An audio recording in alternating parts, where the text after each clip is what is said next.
Chapter 1, Memorial to Drill's Tomb.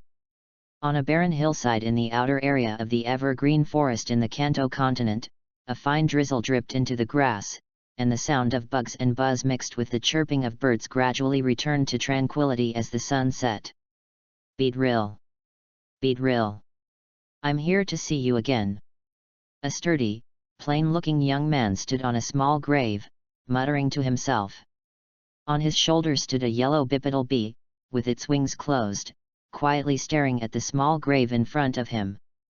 Surrounding it was a barren mountain covered with weeds, but the grave was kept very clean, and it was obvious that someone often came to clean it. A black and white photo of Beedrill was posted on the tombstone of the small grave, implying that it had died. This was a real and cruel world. The life of a bug-type Pokemon was as fragile as leafage normal in autumn. With a gust of wind, it shattered in the air. What's more, Beedrill, a bug-type Pokemon at the bottom, had a lifespan of only 2 or 3 short years before it would die and return to dust. The Beedrill in the grave was the father and son of the Beedrill standing on Mikey Yagami's shoulder. It was also the first Pokemon that Mikey Yagami captured after traveling from the Blue and White Star to the pet Pokemon world. In his previous life, he was a Pokemon game enthusiast and pet Pokemon fan. Mikey Yagami, a fan of Pokemon anime, accidentally traveled to the pet Pokemon world because of a computer explosion accident, and because of time travel, his body returned to his youth, the age of 10. Mikey Yagami, who had just arrived in the pet Pokemon world, had a vision of a better life in the future. He fantasized about killing the Alliance Elite Four in seconds, beating the champion, conquering the Rocket Team as his younger brother, and dreaming of a ball and a mythical beast. However, his dream was completely broken by the reality in the real Pokemon world.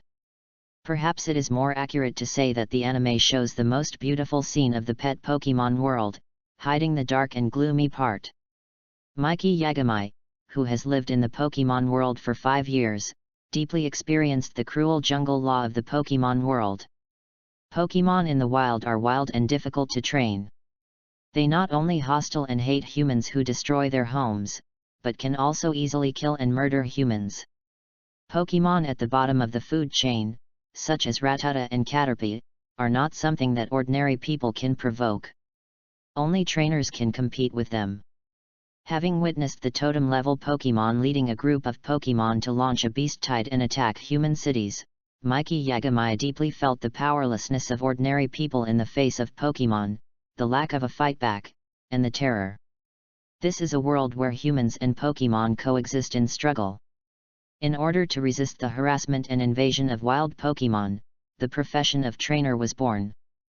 By conquering and training Pokemon to establish a close bond, command Pokemon to fight, resist the harm of wild Pokemon to humans, protect the people of the Pokemon world, and safeguard world peace, this is the noblest profession in the Pokemon world, Pokemon trainer.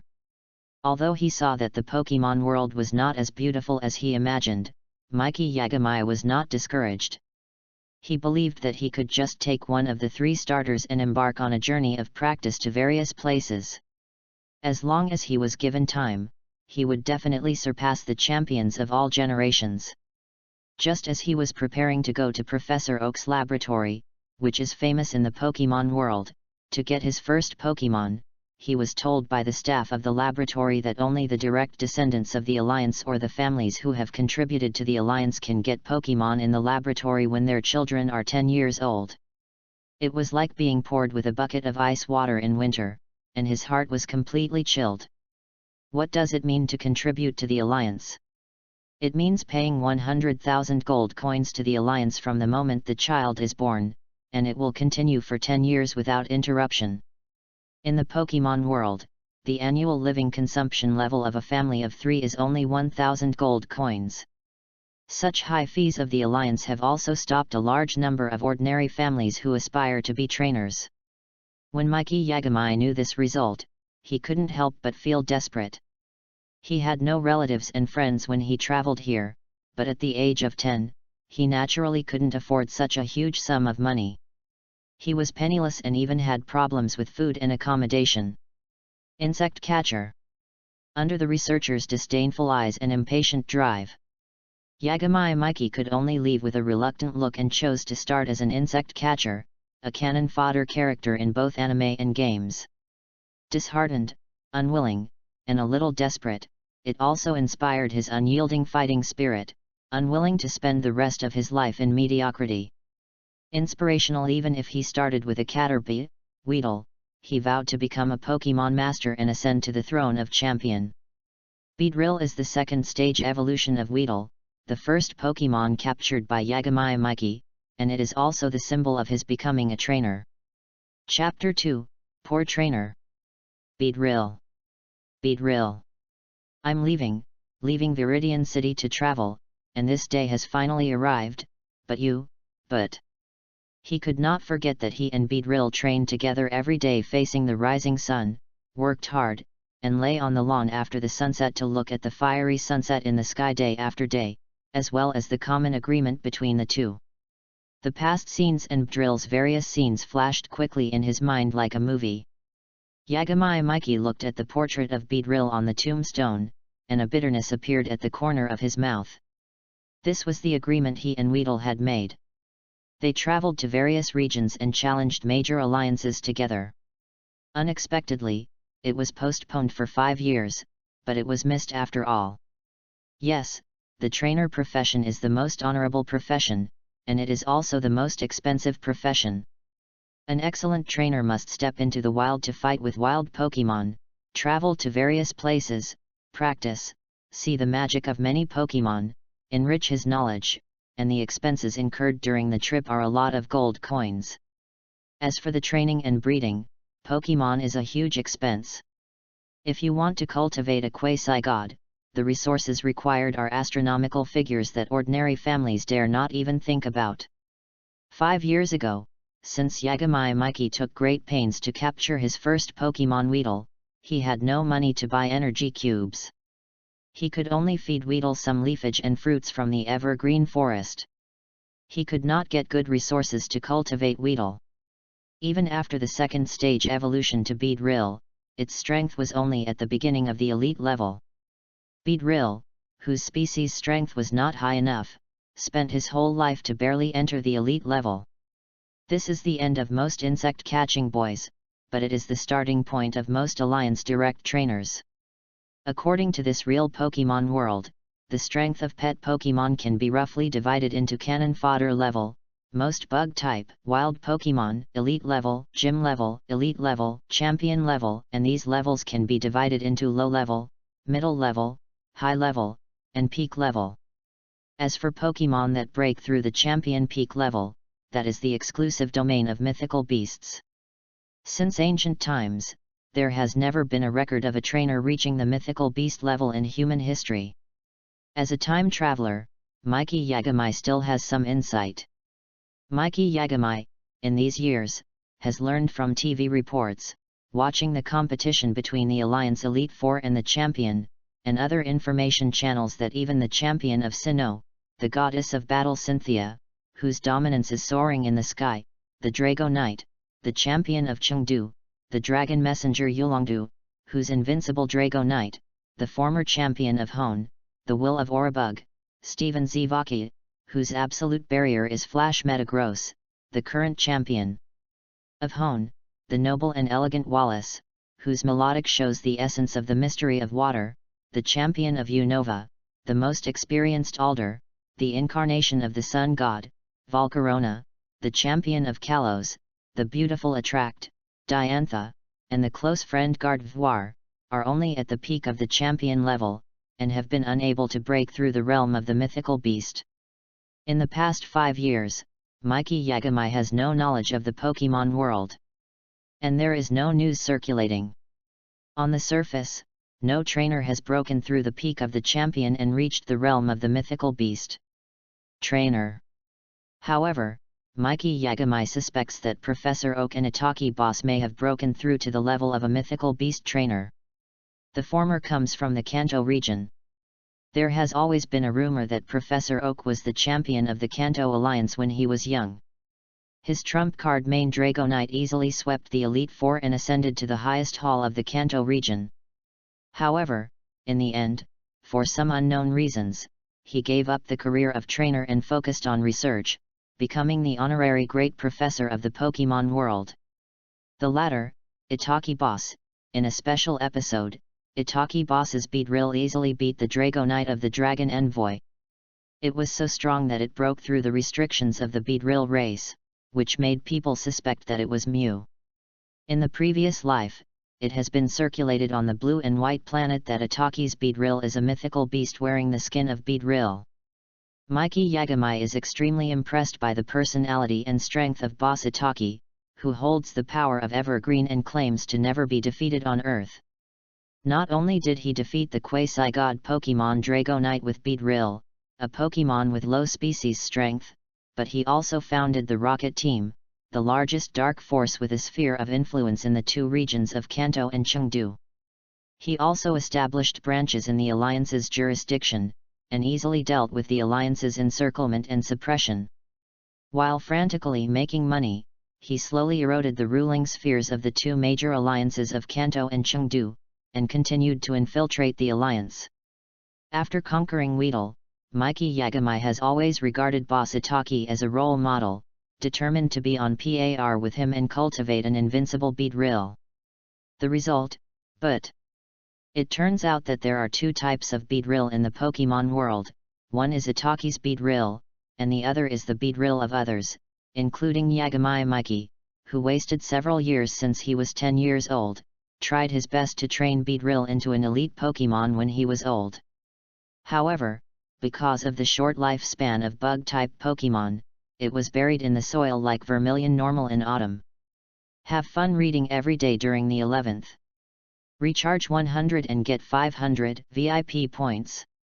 Recharge now, event time, October 1st to October 7th. Chapter 3: The Difficult Path of Trainer. After experiencing the beatings of the Pokemon Society, Mikey Yagami naturally extinguished the passion in his heart and the unrealistic ideas in his mind. For Pokemon with limited species strength like Beedrill, in the Pokemon world, except for Itsuki who bred it to the strength comparable to the legendary beast, I have never heard of any powerful trainer who used it as the main force. Even the bug-type elite Aaron in Sinnoh region, who is known as a bug-type Pokemon genius trainer who is rarely seen in a century and a master of bug-type Pokemon, only trained Beedrill to the top level of the gym.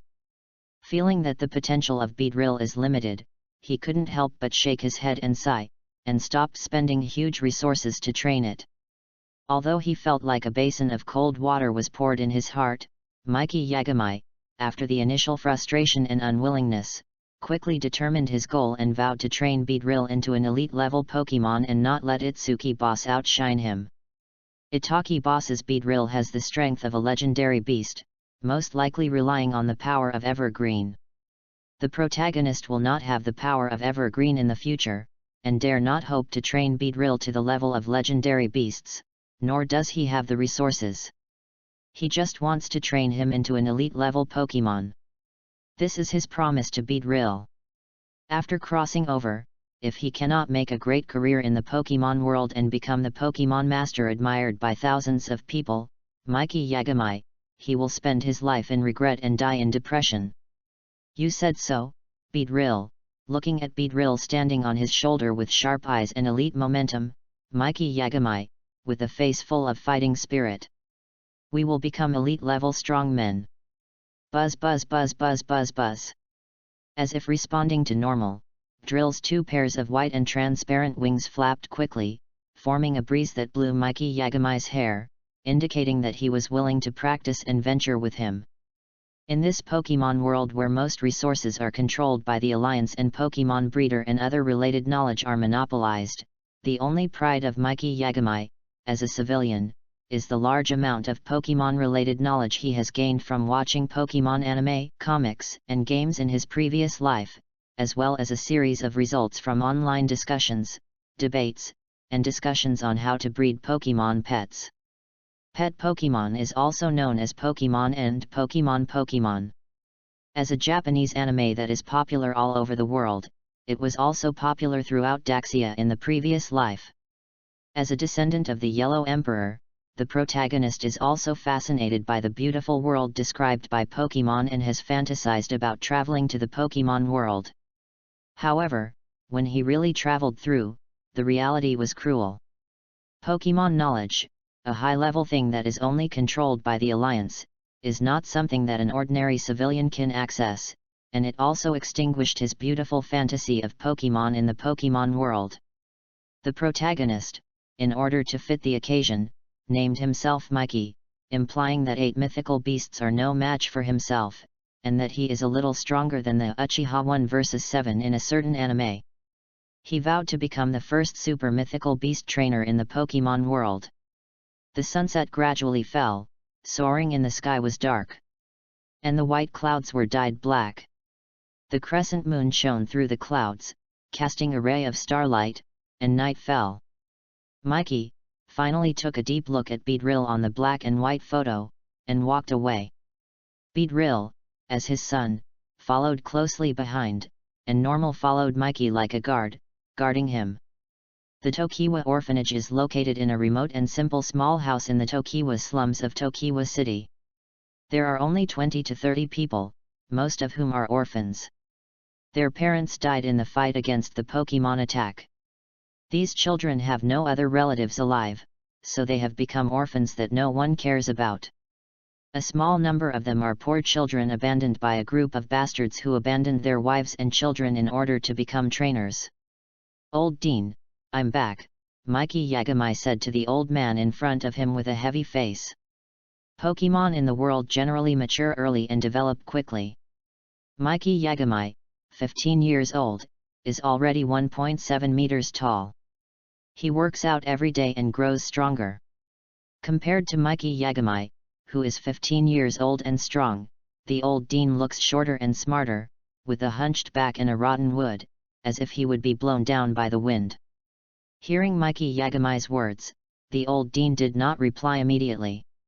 He took out a pipe and puffed out circles of smoke. The wrinkles on his old face looked even drier. After a while, he said, "This day has finally come." Looking at the gradually disappearing moon in the night sky, the old Dean couldn't help but sigh that time flies so fast, and 8 years have passed in a flash. "Yes, old Dean, I want to go out and travel, I want to become a trainer, and become the world's #1 Pokemon trainer."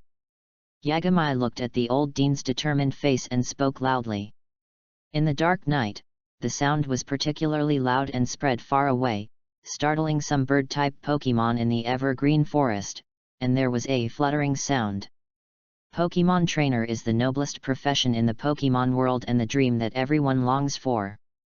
Even though it is also the most dangerous profession, every year a large number of civilians, like moths to a flame, move towards this direction in the hope that they can change their own destiny. In the decades since the establishment of the Evergreen Orphanage, there have been many orphans who have lived here since childhood and have determined to become trainers. They have embarked on this thorny and bumpy road without hesitation, and have never returned, leaving no trace or news. Chapter 4, The Future Super Queen Nazi.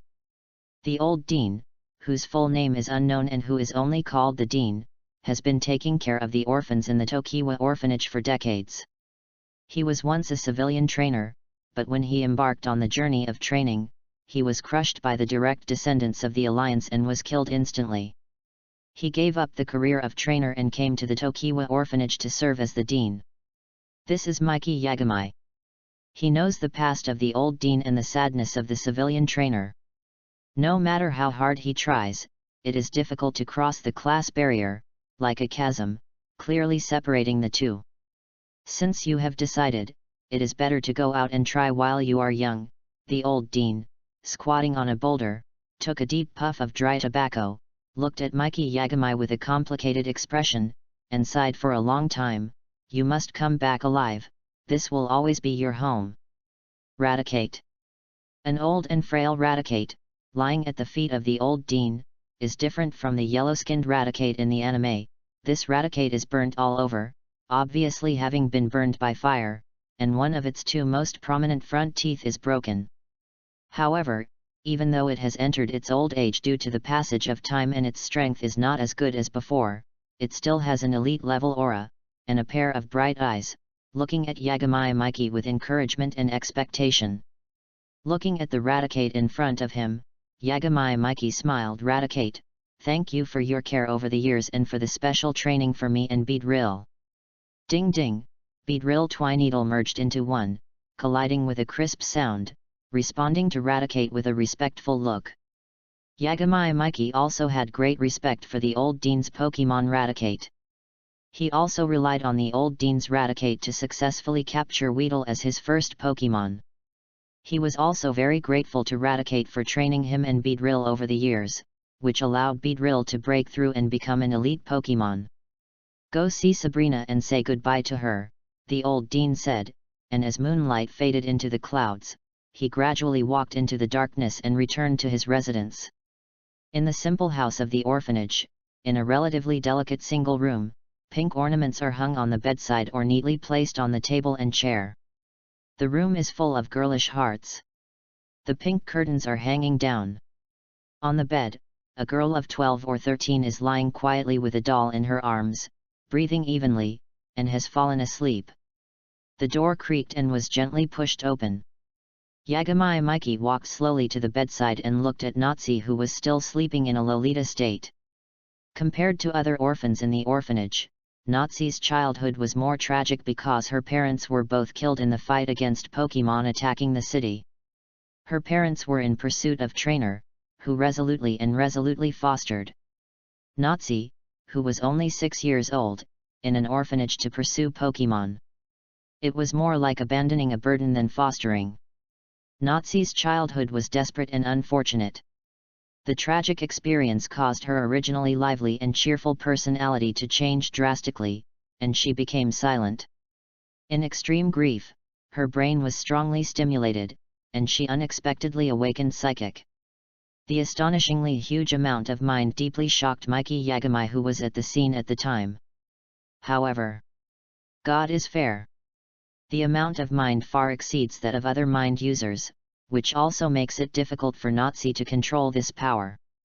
She awakened, and because she could not control the huge amount of psychic in her body at the beginning, the overflowing confusion often destroyed everything in front of her, and fell into a violent contest condition. The children in the orphanage were afraid and avoided her. As a crossover, Mikey Yagami naturally recognized this future Saffron City. The gym leader of Saffron Gym is Natsu, who is known as the superpowered beautiful girl. Don't argue why Natsu appeared in Tokiwa City, just like why Ho-Oh appeared near Pallet Town, it's the plot setting. Knowing Natsu's identity and her future achievements, Mikey Yagami naturally took extra care of Natsu.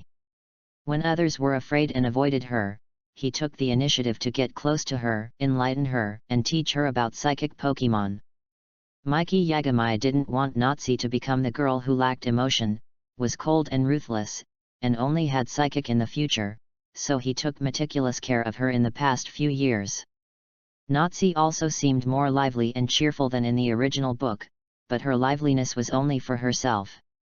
She was cold to other people in the orphanage and didn't interact with each other.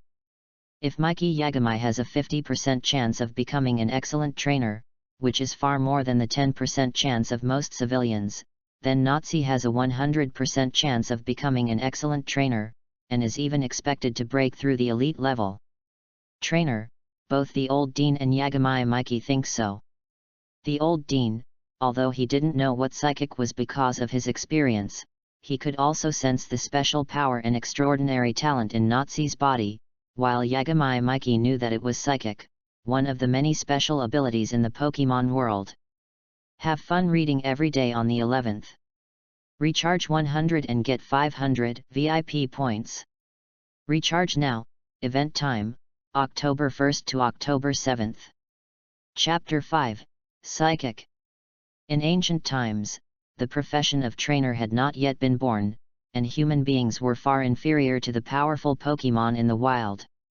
In a situation where a wild Raticate could easily tear an adult human to pieces, facing crises and invasions of their homes, some ancient people developed their wisdom to the extreme, and through calm mind and training, they gained extraordinary abilities far beyond ordinary people, possessing strength enough to rival Pokemon. The best among them could even compete with the mythical beasts in charge of the divine duties without losing. The first two supernatural abilities of humans are to produce confusion that is not inferior to psychic Pokemon through calm mind, which is called psychic. A powerful psychic can even use teleport and psychic and other tricks that are not inferior to psychic Pokemon. The second is to form the power of waveguide through perseverance, day after day training of one's own body, concentrating one's own will, and successfully perceiving the frequency of the waves of all things in the world, which is called the waveguide hero. A powerful waveguide hero can not only use the skill Aura Sphere by condensing his own waveguide like the fighting Pokemon, but also resist the attack of Pokemon and fight with it head-on. The power of waveguide and psychic are the oldest and first awakened supernatural abilities of humans. They are also the capital of the ancients to resist Pokemon, the basis for surviving in harsh environments in the early days, multiplying and continuing, and successfully building cities belonging to human civilization on land.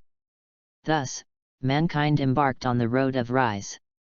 After thousands of years of evolution, not only a large number of trainers who trained Pokemon for combat were born, but also other extraordinary abilities were developed. For example, the temple to which the Sinnoh goddess Cynthia belongs has the superpower that allows the user to connect with the Pokemon's mind, allowing her to enter the inner world of Pokemon and communicate directly with their hearts to resolve unnecessary misunderstandings and rage, rather than simply mental dialogue. The Dragon Messenger Yulong family has not only the ability to make Dragon-type Pokemon approach themselves to a large extent, but also has the Dragon power that can be activated by consuming their own physical strength to remove the confusion and sleep contest condition of Pokemon. Itsuki, who is titled Standing on the Land and Undefeated, has the ability to read the Pokemon's thoughts with Chi, and can increase the level of Pokemon in battle, and also has the effect of healing Pokemon, which is the special ability Evergreen power given by the Evergreen Forest. Psychic, power of wave, power of superpower, power of evergreen, power of dragon, these 5 extraordinary powers are collectively called psychic. As for whether other extraordinary powers have appeared in human history, it remains to be verified. Let the protagonist who is about to embark on a Pokemon journey go to the Pokemon world to explore. The earlier psychic is awakened, the stronger the talent is. Looking at Natsu's future achievements, it can be proved that she is gifted in psychic. Yagami Mikey is also jealous of the psychic in the Pokemon world. He has also sat cross-legged and calm-minded many times. But he always couldn't find the key points and wasted time in vain. Looking at Natsu who successfully awakened and mastered psychic in his childhood, he was envious, but there was no jealousy in his eyes. Not to mention that Yagami Mikey has always regarded Natsu as a sister. Now that he is also a civilian, he also hopes that more and more excellent trainers can appear among the civilians, breaking the class, so as to seize some resources from the Alliance's direct trainers. Knowing that he is in the civilian class and cannot get too many good resources, Mikey Yagami spends a lot of time every day training himself and Beedrill. He is unwilling to lose to anyone in hard work, which is also his strength over other civilian trainers. He trained Beedrill to the elite level early. If Naji lost control of psychic and fell into violent contest condition, and others avoided her, then Mikey Yagami was unwilling to pay attention to a group of little brats. After all, in his previous life and the 8 years since he came to the Pokemon world, he was already 25 or 26 years old. Naturally, he was unwilling to play with a group of children. He always stayed alone in a corner, thinking and planning his future, or ran to the backyard of the orphanage to exercise alone and train Beedrill. So this is also the reason why Naji was willing to accept Mikey Yagami at the beginning, and why she was able to listen to his teachings, no longer obsessed with the past, no longer so paranoid and extreme, and still saw her faint smile on his face. Have fun reading every day on the 11th. Recharge 100 and get 500 VIP coupons. Recharge now. Activity time, October 1st to October 7th. Chapter 6, Fairy System is still unknown. Naji, I'm leaving. To become the world's #1 Pokemon trainer, and also 4, Mikey Yagami looked at the young, beautiful girl sleeping on her back on the bed, and said softly. After watching for a while, Mikey Yagami quietly closed the door and left. Parting is always painful. He didn't want to face that kind of parting scene, so he decided to leave quietly. But what she didn't know was that the moment he stepped out of the door, Natsu, who was sleeping soundly in bed, fluttered her eyelashes slightly, opened her eyes, slowly sat up, and sensed the departure of Mikey Yagami through her telepathy, muttering to herself, you must come back alive and safely. As the noblest profession in the Pokemon world, trainer, even if it is also the most dangerous profession in the world, every year a group of people rush to this thorny road like moths to a flame. Looking at Mikey Yagami, who was determined to embark on this road, Natsu stood firmly behind him and supported him even though she was worried about his safety. There was no reason to stop him from realizing his dream, and she could only pray silently under the starry sky. In the early morning, the sun had just risen over the mountain. When the first ray of sunlight reflected on the face of EPUB Yagami was so angry that he could not help but feel sad. Mikey, after taking a final look at the Tokiwa orphanage, resolutely embarked on the journey of Pokemon Master training. After bidding farewell to the old dean, he left quietly without disturbing anyone while the other orphans were still in deep sleep. Only in a corner of the orphanage, a young girl floated quietly in the air until his back completely disappeared. She was still suspended in the air, lost in thought, bidding him farewell. Pokemon has also evolved through thousands of years of fighting with humans. From the beginning of a strong physique, it has gradually mastered a variety of powerful attribute moves. Researchers dedicated to studying Pokemon have classified and sorted out Pokemon of different attributes. There are currently 17 known Pokemon attributes: normal, fire, water, grass, electric, ice, bug type, flying, ground, rock, fighting, psychic, ghost, poison, dark, steel, dragon, fairy type will be written at the end. They restrain each other. Among them, the excellent qualifications, excellent attribute resistance and excellent physical strength of dragon-type Pokemon all symbolize the powerful strength of this type.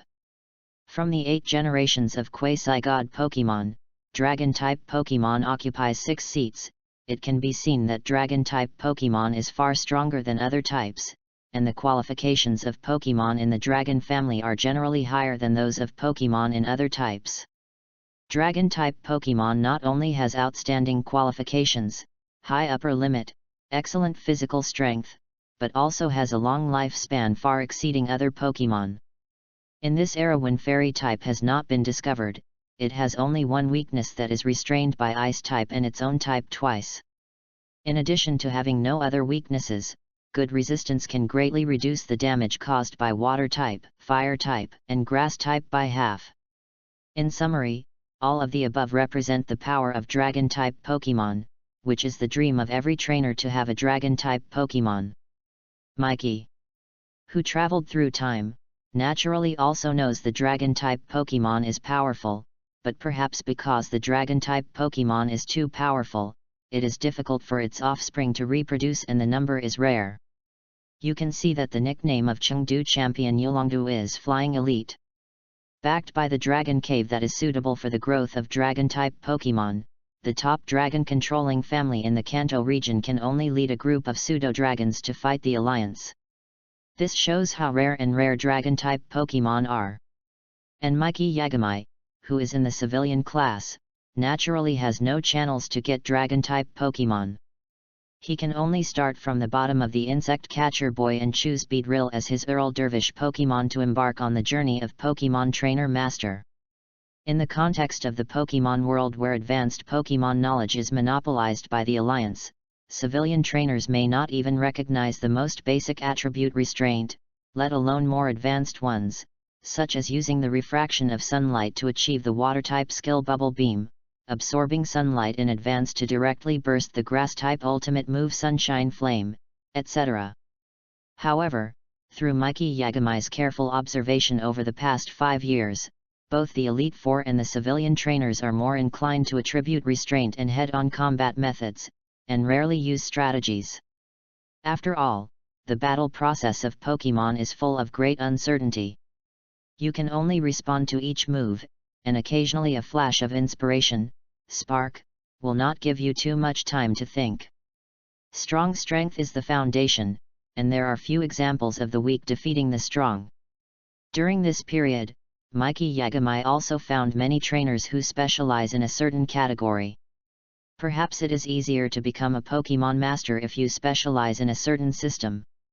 After all, the Alliance Elite Four in each region is the best example. And human energy is limited. If you want to develop in all aspects, you will not only need huge resources to support it, but also spend more energy to develop different training methods, and require yourself to reach the level of top trainers in each system. On this road, there will only be two extremes. One is to become a champion of the Alliance with strong strength, and the other is to be a nameless person, and the latter accounts for the majority. Trainers who specialize in a certain system have advantages and disadvantages. The advantage is that they can cultivate Pokémon of a system more, better, and faster, and become more and more sophisticated and powerful over time. The disadvantage is that they are easily targeted, and it will be difficult to fight against the rival that is restrained by the attribute. Especially when you know that Pokémon trainers use weather moves such as praying for rain and raising sand in the battle process, just to enhance the power of the first Pokémon or the second Pokémon's moves, or to slightly change the combat environment. There is no concept of weather team at all, which makes Yagami Mikey overjoyed. He found a way to the palace in the ordinary. Reading is fun every day on the 11th. Recharge 100 and get 500 VIP points. Recharge now. Activity time, October 1st to October 7th. Chapter 7 Dragon Slayer. Based on the Pokémon knowledge obtained from various channels and his own situation, Mikey Yagami came up with the idea of building a rainy team. As the name suggests, the rainy team is a tactical system in the previous Pokémon game, using rainy days as the core of the entire system to achieve its own tactical goals. The effects of rainy days are as follows. Water-type skill damage power increased by 50%. Lightning and hurricane hits become a must-hit. Air balloon becomes water-type, and the power is doubled. Floating bubbles become water-type. Pokémon with lightness ability doubles speed. Pokémon with dry skin ability restores 1/8 of the maximum HP per round. Pokémon with rain plate ability restores 1/16 of the maximum HP per round. Pokémon with wet body ability restores all status conditions at the end of each round. Fire-type skill damage is reduced by 50%. Sunlight damage is reduced by 50%. The recovery amount of morning sun, moonlight, and synthesis is reduced to 1/4 of the maximum HP. In the previous Pokémon game, some players who were tired of using legendary beasts to defeat the Alliance Elite Four and the champions formed teams centered on weather, such as the Rainy Team, Sandstorm Team, Space Team, Sunny Team, and Hail Team, so that they could still defeat the Alliance Elite Four and the champions. As for Mikey Yagami, why did he choose to build a rainy team as a team to expand his Pokémon?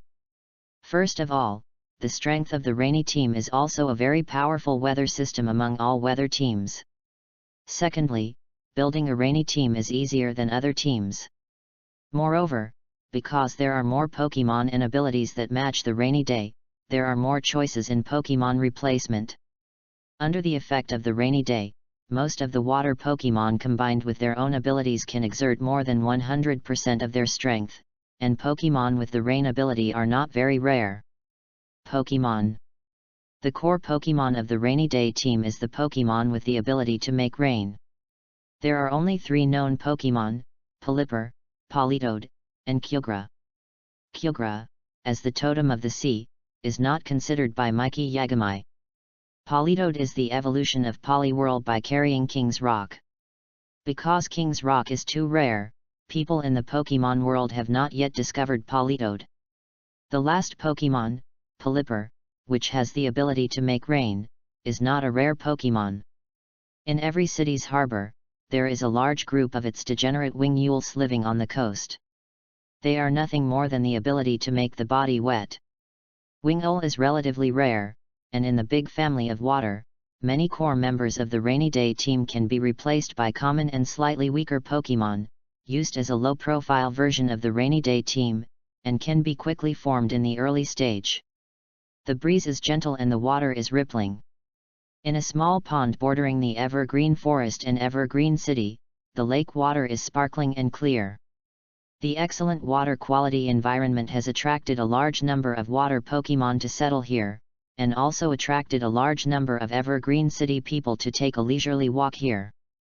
The character of water Pokemon is famous for its gentleness among all types of Pokemon, so the water Pokemon living here have always lived in peace with humans. The Pokemon tribes that settled in this small pond are the Lululu tribe, the Kataya tribe, the Goldeen tribe, and the Magikarp tribe that can be seen in any ditch. These Pokemon are often weaker and more gentle. Normal will not easily attack humans if humans do not take the initiative to offend. Especially the cute and adorable Psyduck, with a silly look on his face, lying lazily on his back in the grass, attracted a lot of teasing from children, who stretched out their little hands from time to time to stroke the furry body of Psyduck. The Psyduck family also squinted their eyes in obvious enjoyment, hummed a few times in comfort, and then lay down and fell asleep. However, Mikey Yagamai's target is not this group of yellow ducks, but the Lululu clan known as the Dragon Slayers. The final evolution of Lululu, Mariluli, can be called the Dragon Slayer because it has a fairy type that is immune to dragon skills, and it also has the domineering Hercules ability, and can master the strongest physical attack amplification skill Belly Drum. Once the two are combined, the originally ordinary Azumarill can immediately become a physical attacker with amazing combat power, especially when mastering the fairy skill Play Rough.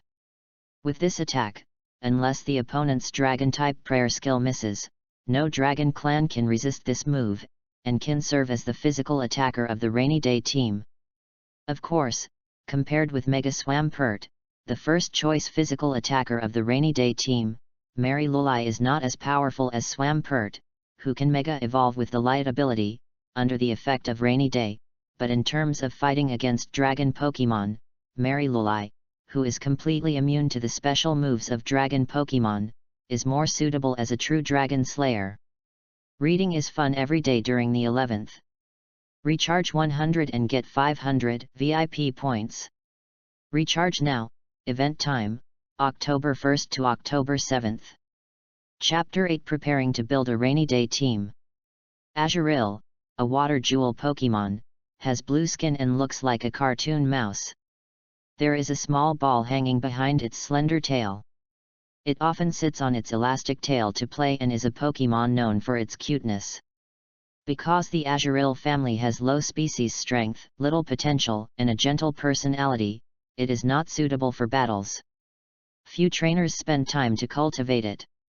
Because of its cute appearance, it is kept as a pet by most ladies and young ladies. In the previous life, it was the appearance of the fairy system that made it a popular Pokemon, which also led to other trainers not knowing the strength of Mariluli. Bang bang bang! On the bank of the pond, a strong Azurill kept jumping, rolling, colliding with Pokemon, and knocking away the children around it. The tiny body burst out with huge power from nowhere and kept knocking over Pokemon one by one, and briskly avoided the pursuit and interception of a group of exasperated children. It was out of tune with other peers who were lazily basking in the sun in the grass. Mikey Yagamai stared at Azurill with a fiery face, shuttling between the crowd and Pokemon. This was his target this time, an Azurill with the Hercules ability, a low-profile physical attacker of the rainy day team. Azurill has 3 abilities in total: Thick Fat, when it is damaged by ice or fire skills, its power is halved; Hercules, physical attack is increased by 2 times, and the Hidden Dream ability Herbivorous, grass-type skill damage is invalidated and special attack is increased by 1 level, but transformation skills such as Leech Seed and Sleep Powder are effective, and it does not affect teammates using aromatherapy. Mary Lulai with the Water and Fairy attribute became a hot battle in the previous Pokemon game because of the Hercules ability and the skill of Bulging Belly, and was called the Dragon Slayer. Seeing the target, right in front of him, Mikey Yagami did not hesitate, and quickly blocked in front, ready to capture it. Bang laughed playfully, turned around and mocked the frustrated child behind him who couldn't catch up with him. Apparently, he forgot to pay attention to the front and bumped into Mikey Yagami who was blocking him. Azurill fell to the ground, quickly got up, sat on the ball of his tail and looked at Mikey Yagami with a puffy face, obviously angry at this guy who suddenly appeared and blocked him. Mikey Yagami, who was knocked back a few steps, rubbed his chest and felt a little pain. He also felt that it was worthy of being a Pokemon with the Hercules ability. Even in its initial form, its strength was not comparable to that of an adult human. Azurill, I want to conquer you. Be my Pokemon. Mikey Yagami took out the Pokeball. With a flash of white light, Beedrill appeared in front of Azurill. With a look in his eyes, Beedrill showed a fighting spirit. Beedrill. Attribute, Bug and Poison. Ability, Bug Premonition. Mastered skills, String Shot, Pin Missile, Poison Barb, Tackle, Twineedle, Focus Energy, Rage. Strength, Elite Low. Azurill on the opposite side, with the Hercules ability, was also fearless. He looked at the aggressive Beedrill in front of him with a fighting spirit and took a fighting posture. Judging from its momentum, Mikey Yagami concluded that this Azurill had not yet reached the elite level. The children chasing from behind saw this scene and silently retreated to the side. They were no longer angry at being teased by Azurill before, but their eyes were full of excitement. Trainer as Pokemon is the most noble profession in the Pokemon world, and Pokemon battles are the biggest entertainment in the Pokemon world. In the past, it could only be watched on TV or at the stadium. Now, you can watch a Pokemon battle up close for free. Gradually, people around him moved closer to Mikey Yagami and surrounded him. Beedrill uses the String Shot trick. Hiss! A thin thread spits out from Beedrill's mouth and goes straight to Azurill's foothold. Once the sticky thread of Bug-type Pokemon is touched, it can not only reduce the speed of Pokemon, but also freeze Pokemon for a short time. Lulai. Faced with the danger, Azurill Assist uses the powerful bounce ability of his tail, jumps lightly, avoids the attack, and spits out bubbles from his mouth to counterattack Beedrill. Looking at Azurill who used the bubble beam trick, Mikey Yagami smiled and shouted to Beedrill in the middle of the field, use Pin Missile to pierce them. Drill's Twineedle emitted a dazzling white light, and dense needles were emitted from the tip, easily smashing the bubbles that floated over, and continued to attack Azurill without slowing down. The bright needles, under the sunlight, looked even more dazzling and dazzling. Azurill endured all the attacks with a look of panic, uttered a cry of grief, and fell to the ground. Mikey Yagami looked at the knocked down Azurill and tried to take out the Pokeball. Go, Pokeball, hit Azurill, and in a burst of red light, it was collected into the Pokeball, and fell to the ground and kept shaking. Mikey Yagami looked at the shaking Pokeball with a serious face. Only when the shaking number exceeds 6 times does it mean that the Pokemon has been successfully captured. Have fun reading every day on the 11th.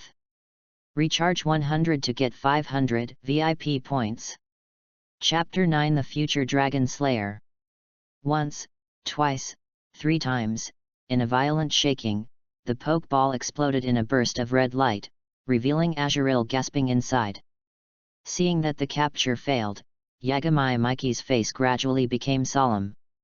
He didn't want to hurt Azurill too badly, because in this Pokemon world where Pokemon can be disabled or die if injured, only the direct trainers certified by the Alliance can enjoy the free treatment service of Pokemon Center Nurse Joy. This is a considerable expense for Yagami Mikey, a civilian, and it is also the reason why Yagami Mikey was reluctant to be ruthless to Azurill at first. However, after seeing Azurill break free from the shackles of the Pokeball, Yagami Mikey was not going to hold back. This Azurill with the Hercules ability was one of the core members of his Rainy Day team, and it was also an important Pokémon that he would be able to compete with the direct children of the Alliance in the future. Absolutely, absolutely, he must capture it. Beedrill, use Twineedle to attack. Chehi the blinding white light enveloped Drill's thick Twineedle, which looked dazzling and sharper in the sun. Its wings flapped quickly, bringing a stream of air and killing intent to lock on Azurill, and attacked.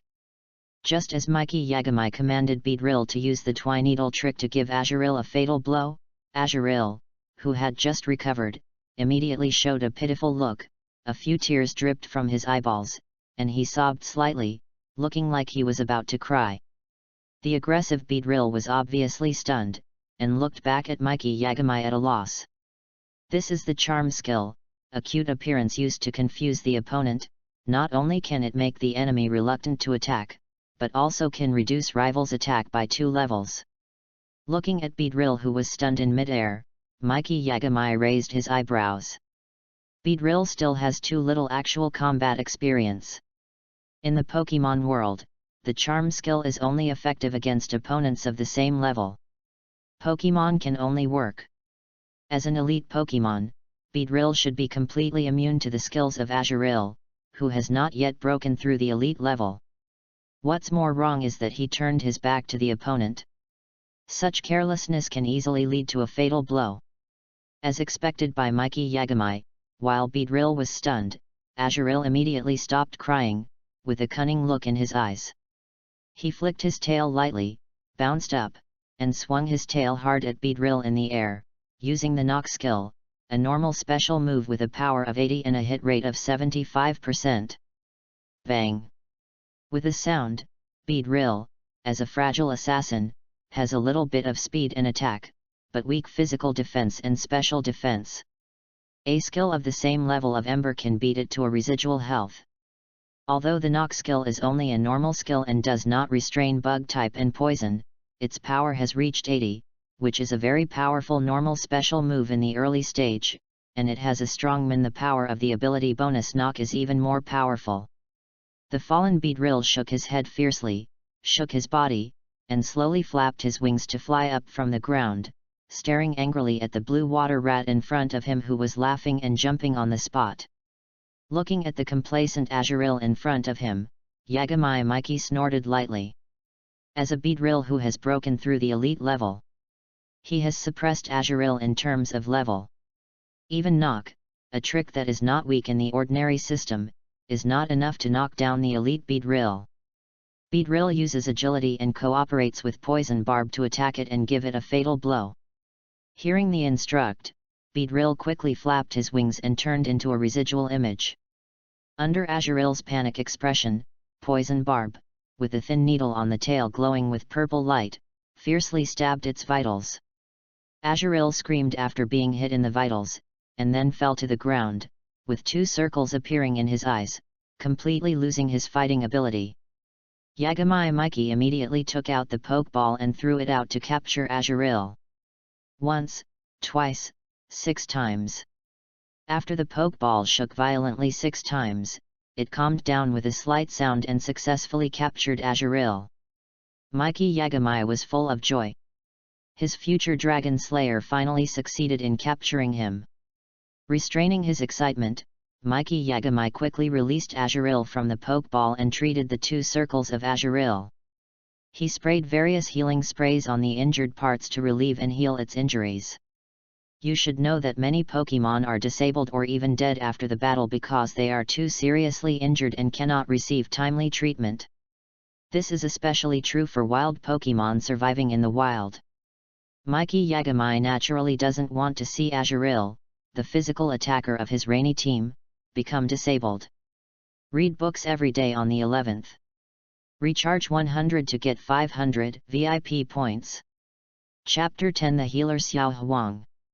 Under the effect of the primary healing spray, Azurill's wounds gradually recovered, and the circles in his eyes gradually disappeared. It seemed that as long as he had a good sleep, he would be able to fully recover. Mikey Yagami was relieved to see this. Azurill, whose wounds had healed, made a painful sound, and a purple color gradually emerged on his face, with a look of pain on his face. This is the case of poison, one of the negative contest conditions in the Pokemon world. A fixed amount of blood is lost every round. Even if it is collected in the Pokemon ball, it cannot be removed. It also greatly reduces its own special attack. Fortunately, Beedrill is only at the elite level, and the toxicity is not very strong. Mikey Yagami looked ugly. The price of potions that remove negative contest conditions is often higher than that of healing potions, which is more than twice the price. Therefore, he, who was a civilian at the beginning, never went to the Pokemon store to buy such products. Looking at Azurill, who was purple and in pain, Mikey Yagami gritted his teeth and did not hesitate. He was ready to go to the Pokemon Medical Center at a high price to find Nurse Joy for treatment. Although it was expensive, the medical level of the Joy family was the best in the Pokemon world. "Big brother, let me treat Azurill." However, just as Mikey Yagami was about to send Azurill to the Pokemon Center, a girl of about 11 or 12 years old with fair skin, saffron-colored waist-length hair tied in a long ponytail, and a cute Piku in her arms came over anxiously. Without saying anything, she put her hand on Azurill's body, and a faint green energy was continuously transmitted from her palm to Azurill's body. Under the continuous transmission of the girl's energy, the purple on Azurill's face gradually faded, and he fell asleep comfortably. "Isn't this Xiao Huang?" Yagami Mikey looked at the familiar face of the girl in front of him and came back to his senses. The power of Evergreen was clearly transmitted from the girl's performance just now. The familiar face and her special power of Evergreen all explain her identity. Xiao Huang is one of the protagonists in the Pokemon Special Comics. She is Stephanie, who was born in Evergreen Forest. She loves the world where humans and Pokemon coexist very much. It is rumored that a person with special abilities will be born in Evergreen Forest every 10 years. Xiao Huang is the darling of heaven who inherited the ability of Evergreen Forest. She has the ability to understand the mood of Pokemon, read the thoughts and memories of Pokemon, and can actively heal injured Pokemon. Because of this magical healing ability, Professor Oak calls her the healer. Xiao Huang is very special in Pokemon battle. She can defeat rival without both of them being injured. She can also use the power of Evergreen Forest to increase the level of Pokemon in the battle.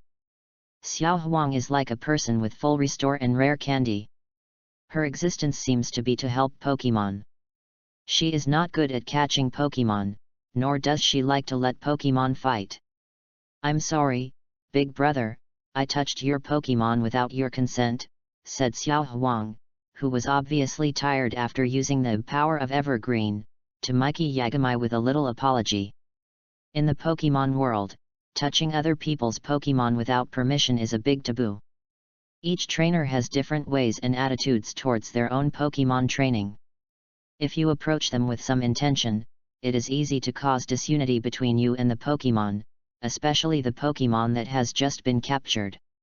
Of course, if the bond is deep enough, it is another story. "It's okay. Thanks to you, Azurill can recover." Mikey Yagami smiled at this innocent and romantic little yellow who really loves Pokemon. He naturally wouldn't give up on her.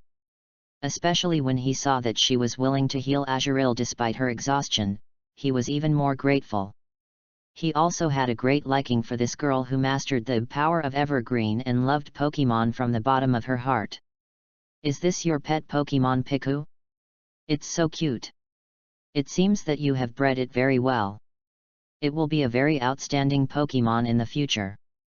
Looking at Piku standing on the shoulder of the little yellow, Mikey Yagami carefully observed that the color of its fur was top-notch.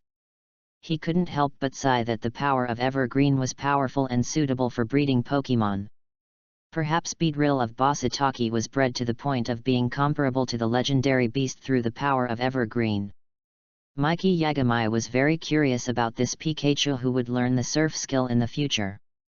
Pikachu, an electric mouse Pokemon, only has two attributes, the electric attribute and the electric and psychic attribute of the Alola region. It is hard to understand that Pikachu, who does not have the water type, could learn the water type surf trick. In the comic special, Mikey Yagamai felt incredible when he saw Pikachu riding the surfboard on the sea, spinning non-stop. It was too ridiculous. He really deserved to be one of the protagonists. Pico Little Pico listened to Mikey Yagamai's praise with a proud face, and obviously enjoyed it very much. He also greeted him. Read books every day during the National Day. Recharge 100 to get 500 VIP points. Recharge now, event time, October 1st to October 7th. Chapter 11 The Mixed World of Manga and Anime. Well, I met this child in the Viridian Forest. At that time, it was seriously injured. After I healed it, it has been following me. Xiao Huang held Pico with a smile on his face. His innocent smile infected the people around him and the Pokemon around him. The matter came to an end. After thanking and saying goodbye to Xiao Huang, Yagamai Mikey was also ready to leave Viridian City. After learning that Xiao Qi, Midori, and Xiao Lan, the three protagonists, also existed in this world, he seized the time and embarked on the Pokemon training journey as soon as possible. The first stop was Pallet Town, the starting point of the dream. Yagamai Mikey came to Pallet Town, of course, not to get the three major Pokemon from Professor Oak, nor to pay a visit, he did not have the qualifications, but for sentiment. The protagonist Ash in the anime started from here with Pikachu to embark on a journey with the goal of becoming the world's #1 Pokemon Master, and received the blessing of the first level beast Ho-Oh.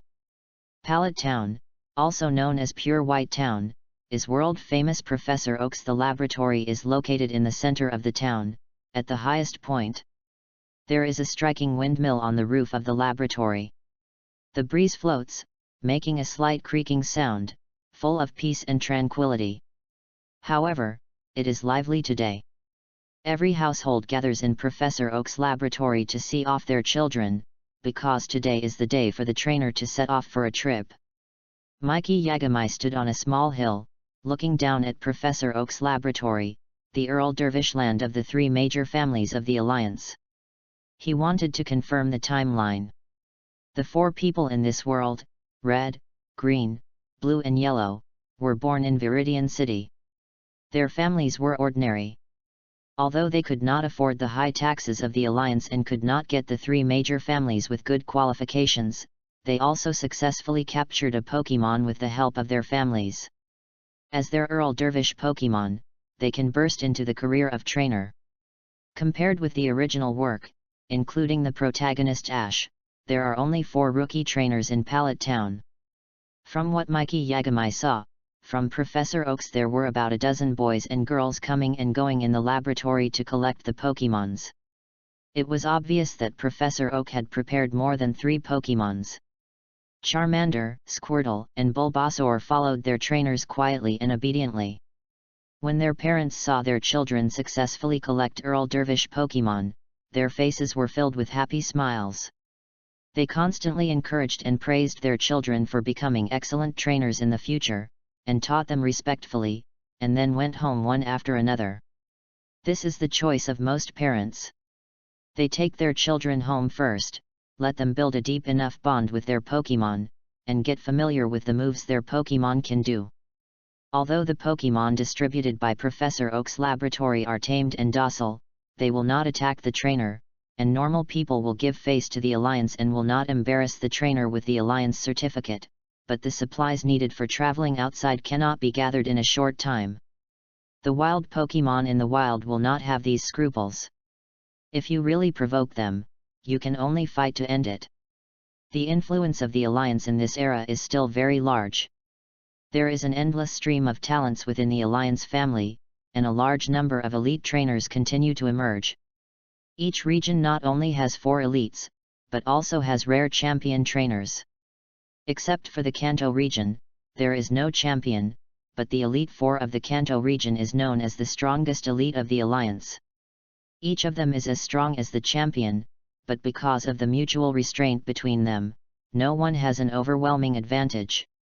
The strength of the other 3 can also be comparable to the champion, so the champion throne of the Kanto Alliance has been vacant. For example, the Chengdu Alliance champion Dragon Envoy Yulongdu, after failing to challenge the Kanto Alliance throne many times, could only helplessly run to his hometown Chengdu region to sit on the champion position. While serving as the Chengdu champion, he has also been serving as the Kanto Elite Four. The alliance of this era is unprecedentedly powerful, with influence throughout all regions. No force dares to go against the alliance. Although there are many evil forces in secret, they have been constantly making small moves behind the scenes and harassing the various distributions of the alliance, but as long as they face the attack of the alliance, they will selectively retreat. Even the rocket team organization that spans the two regions of Kanto and Chengdu, the powerful boss Ban Mu, is not very willing to engage in a head-on confrontation with the alliance, and has always restrained his subordinates from engaging in a head-on battle with the alliance.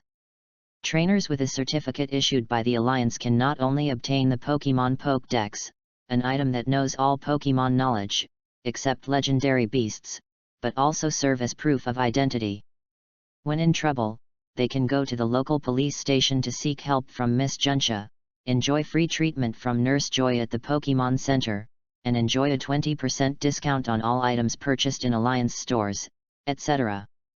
Under such welfare policies, every year there are relatively wealthy families who, for the sake of their children's future, grit their teeth and choose to sponsor a wave of alliances, hoping that their children can obtain the status of an alliance trainer at the age of 10.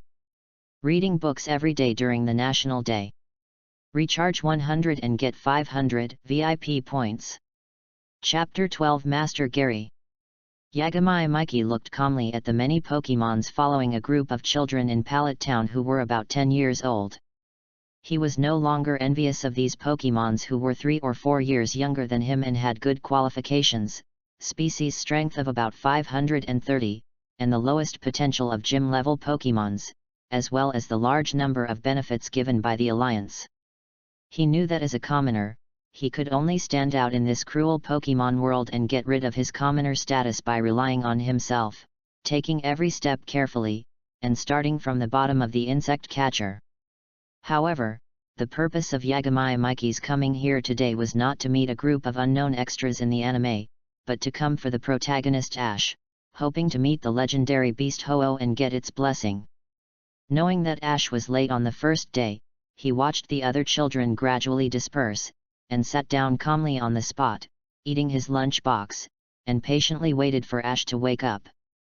Mikey Yagami chewed slowly, eating the Tepig-flavored lunch box produced by Alliance, one bite at a time, then stood up and stretched his legs that were numb from sitting for too long, wiped the sweat off his face, looked at the sun rising high and soaring in the sky, and looked at the boy in pajamas who was running towards Professor Oak's laboratory in a hurry, that is, the protagonist Ash, and even lost a shoe in his hurry.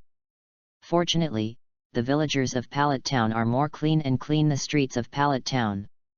Otherwise, with such recklessness, Ash's feet would be worn and bleeding, and he could not set out to travel. It was a typical die before success. Bang! When Ash rushed to Professor Oak's laboratory, he collided with one of the hedgehog-headed boys who was about to set off. After a friendly conversation, mocking Ash, the hedgehog-haired boy drove away in a luxury car, amid the cheers and applause of a group of Pallet Town villagers, with several beautiful women in their 20s, with a proud look on his face, a typical mega young master. Looking at Gary Oak, who was surrounded by girls and driving a luxury car to travel, Mikey Yagami's eyes revealed a strong envy. Damn. Other children embarked on the road of trainer, all alone, or in groups of 3 or 2, and they had to be cautious and careful to deal with the attacks of wild Pokemon in the wild along the way, but Gary looked like he was going on a vacation, just going through the motions, equivalent to studying abroad in the previous life to get qualifications and then returning to Daxia to directly serve as a company executive. Mikey Yagami doesn't believe that the young ladies around Gary are just like the vases in the anime who only cheer for Gary. After all, embarking on the Pokemon training journey is no joke, and Professor Oak will not put his only grandson in danger. Mikey Yagami also felt the aura of an elite trainer from them, especially the woman sitting in the main seat, driving a luxury car and wearing sunglasses. She is even more unfathomable and can't sense her aura. It is obvious that she is a trainer with strength above the gym level. Mikey Yagami is naturally envious of this young master who was born in a famous family and grew up with a golden key. Not to mention that Gary has Professor Oak's laboratory as financial support. So he can do whatever he wants and unscrupulously conquer all kinds of Pokemon without worrying about huge expenses. He can match his own team with Solation, and he has Professor Oak coaching, who is suspected to be a champion-level trainer, to train and breed his Pokemon. With such a great start, even a pig will rise up. Moreover, Gary's talent is also very outstanding in the original book. In the first year of becoming a trainer, he successfully collected 8 badges and qualified for the Indigo Plateau Conference held by the Kanto Alliance. In the competition, he was only one step away from entering the top 16 as a rookie, second only to the protagonist Ash, the son of the Pokemon world. His talent can be said to be stronger than all other trainers in Pallet Town at the same time. Perhaps Professor Oak's help accounted for a large proportion, but Gary's talent in the battle was undoubtedly strong. Finally, when he knew that he was not suitable for being a trainer, he gave up the goal of becoming the world's #1 Pokemon master and turned to the direction of Pokemon researcher, and also achieved considerable achievements. Have fun reading every day during the National Day. Recharge 100 and get 500 VIP points. Recharge now, event time, October 1st to October 7th. Chapter 13, Impure Mind. Pika Pika, Ash pulled Pikachu with a reluctant look and set off to travel, and the matter of Pallet Town came to an end. On an official road from Pallet Town to Nibi City, from time to time, underdeveloped Rattata, skinny Caterpie, Weedle and other weaker Pokemon jumped out from the bushes on both sides. After thousands of years of development of Alliance, with the increasing number of trainers, humans not only have the power to compete with and even counterattack wild Pokemon, but also gradually expel and destroy the natural environment suitable for Pokemon to live, and plan and build cities composed of high-rise buildings on the ground. Facing the Alliance, which was united and powerful at the beginning, the Alliance defeated the Beast Tide launched by wild Pokemon with an overwhelming victory when each Pokemon tribe was acting independently, distrusting each other, and pulling each other back. Even the champion totem-level Pokemon among them could not stop the expansion of the Alliance. They could only watch their homes being invaded and destroyed, and reluctantly migrated to the more distant primal forests that were not suitable for human survival. As cities sprang up, humans reached their peak in this era. Whether it was Pokemon trainers or technicians, the Alliance produced many talents, including more than one powerful trainer, Pokemon researchers, and outstanding talents from all walks of life. The Alliance even established direct official channels between cities to facilitate transportation between cities. In order to prevent wild Pokemon from intentionally destroying the area, the Alliance will also send elite trainers to clean up some powerful wild Pokemon near the area regularly, leaving only weak wild Pokemon as experience packs for Alliance rookie trainers. After all, the Alliance also knows that even if a rookie trainer holds a good starter Pokemon, his combat power will be very weak at the beginning. Refer to the heroine May of the Jewel Continent, one of the future top coordinators, who was also afraid at the beginning and did not dare to touch Pokemon easily. Most of the Pokemon foraging on the official streets of the Alliance are weak and cannot live in the depths of the forest. A small number of Pokemon who failed to compete for the leader and were driven away by the tribe wander around on the official channels opened by the Alliance. The main target of the Alliance's cleaning is these Pokemon who have failed to compete for the leader position, resulting in violent, irritable, and more aggressive personalities. The official channels cleaned up by the Alliance at regular intervals not only greatly ensure the safety of the trainer, but are also very suitable for the rookie trainer to gradually adapt to the trainer profession and increase the experience level of his own Pokemon. It was on this official passage connecting Pallet Town to Nibi City that Ash established a bond with his Pikachu, met the legendary first-level beast Ho-Oh, and received the rainbow feather it dropped. Ho-Oh is the first legendary Pokemon to appear, and the first legendary Pokemon Ash met. Official records say it is a legendary Pokemon. It is said that its body shines with colorful light, and rainbows will form where it flies. Legend has it that people who can see Ho-Oh will gain eternal happiness. It is said that 1,000 years ago, Ho-Oh lived on the top of the bell tower in Yuanzhou City, Chengdu region. Later, humans used Pokemon excessively greedily to satisfy their own desires and launched large-scale battles. The entire continent was affected, smoke curled, wars were raging, and corpses were everywhere, so that Ho-Oh, who was sleeping on the top of the bell tower, was awakened. After learning about the situation, Ho-Oh was furious and sent down the sacred fire on a dark night to burn all the humans and Pokemon who sneaked into the bell tower. The terrifying fire burned for 3 days and 3 nights, and finally ended with Ho-Oh's loud roar.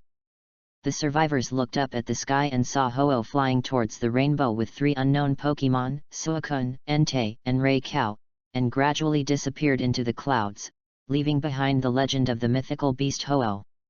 Only the Pokemon trainer with a pure heart, holding the rainbow feather to the top of the bell tower, has a slight chance to summon Ho-Oh's return. Of course, this legend about Ho-Oh has been circulated among the top leaders of the Alliance. Ordinary descendants of the Alliance may not be able to contact this level, let alone ordinary civilians may not know whether the mythical beast really exists in the Pokemon world. Mikey Yagami also learned about this thing in his previous life by watching anime, comics, games, and collecting information online. Have fun reading every day during the 11th. Recharge 100 and get 500 VIP points. Recharge now. Activity time, October 1st to October 7th. Chapter 14 Rainbow Feathers. It was raining heavily, soaring in the sky was hazy, a breeze rubbed through the weeds beside the street, making a rustling sound, and the Pokemon foraging on the road also disappeared one after another, avoiding the light rain. Beedrill flying in the air was obviously not used to this environment. The raindrops drip on Beedrill's body, and he looked uncomfortable. Even though this weather can only be described as light rain, the transparent and light wings looked very heavy after being stained with rain, and it took more physical strength to maintain flying in the air. However, Azurill obviously liked this weather very much. As a water Pokemon, it excitedly faced the dripping rain, kept jumping, and happily turned around and played in the same place. Mikey Yagami looked at this situation, raised his eyebrows, and said nothing more. As a Pokemon with bug type and poison, Beedrill is not suitable for fighting in rainy days. This is inevitable, in order to be able to play a stronger role in the rainy day team he built in the future. What Yagami has to do now is to train Beedrill to strengthen its combat ability in rainy days. This is why Mikey Yagami summoned it to the rain even though he knew Beedrill was not suitable for rainy days. Mikey Yagami didn't think too much, his eyes were always fixed on Ash and Pikachu who were being chased by a large group of Spearows. They are irritable and have a strong sense of territory. They usually make sharp growls when they are bullied, calling for help from their companions. Therefore, trainers traveling in the forest need to be careful when they hear Spearows shouting, because these guys are best at fighting in groups and have no martial ethics at all. Every year, a large number of civilian trainers who step out of the novice village die in the sharp beak of Spearow. Spearow is also known as the rookie trainer killer, which is more terrifying than the Vipericans hiding in the bushes and eating people. However, when Yagami Mikey saw Ash running away with Pikachu in a panic, he was speechless. It is normal that civilian trainers don't know these knowledge, but there must be relevant records in the Pokemon Pokédex, warning every trainer born in the Alliance. As a serious child of the Alliance, Ash didn't know. Brainlessly provoked the Spearow tribe, and Yagami Mikey didn't know what to say. However, when thinking about Ash participating in the battles between the mythical beasts in the later period, he was still alive and kicking, and couldn't help but sigh that Ash is worthy of being the son of the Pokemon world. Perhaps Ash's pure love for Pokemon made the Pikachu in his arms feel Ash's love and determination for him. The Pikachu god known as the god of the Pikachu race finally exploded. A huge and dazzling golden thunder that cut through the sky seemed to penetrate the sky.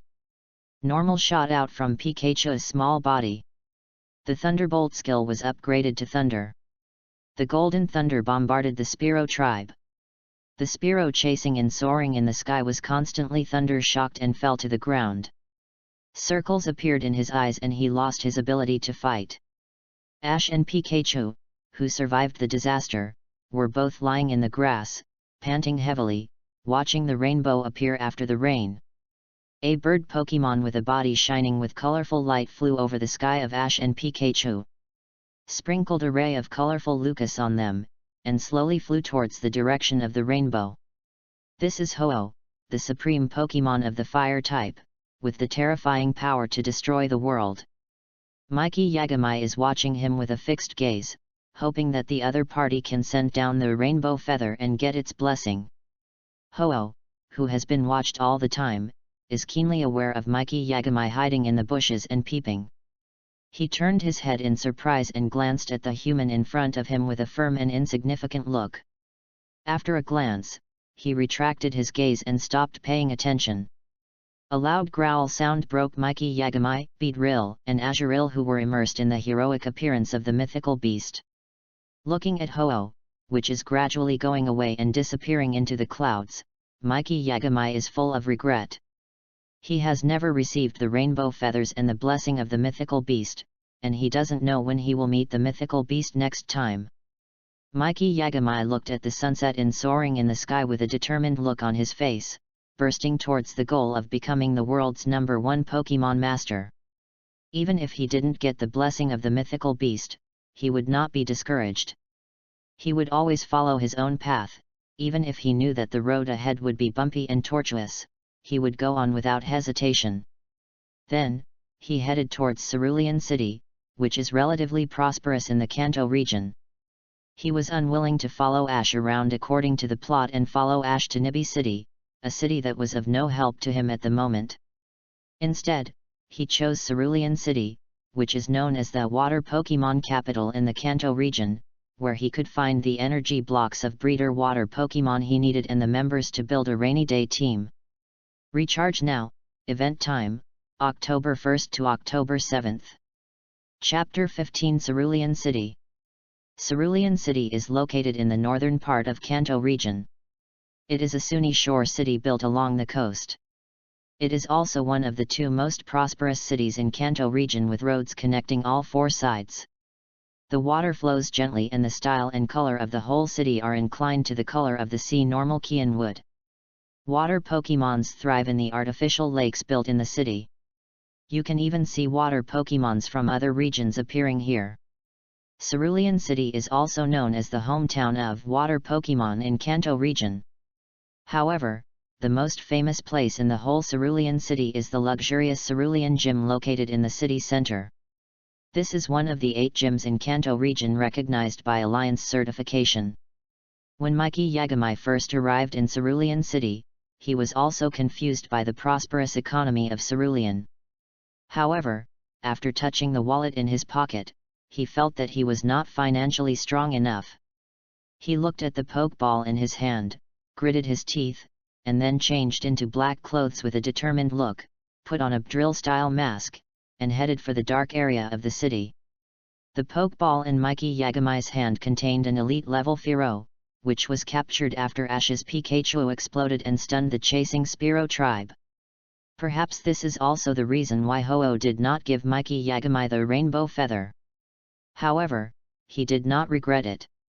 In his opinion, only what he really got in his hand was benefit, and this was also the resource he needed most at present, just to be able to grow faster.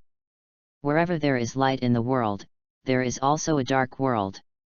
The image of justice of Alliance has always been deeply rooted in the hearts of the people and has many supporters. However, there are also some organizations that oppose the monopoly of resources by Alliance and are defined as dark.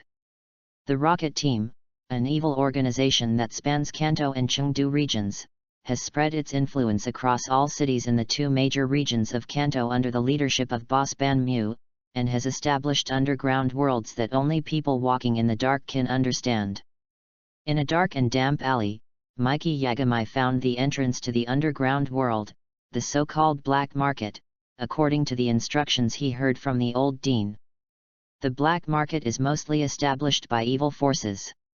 It is a place for people walking in the dark to trade goods. The goods here are all-encompassing, with many scarce materials related to Pokemon. Pokemon props that rarely appear on the market appear here, including Pokemon hunted, which are sought after by many trainers.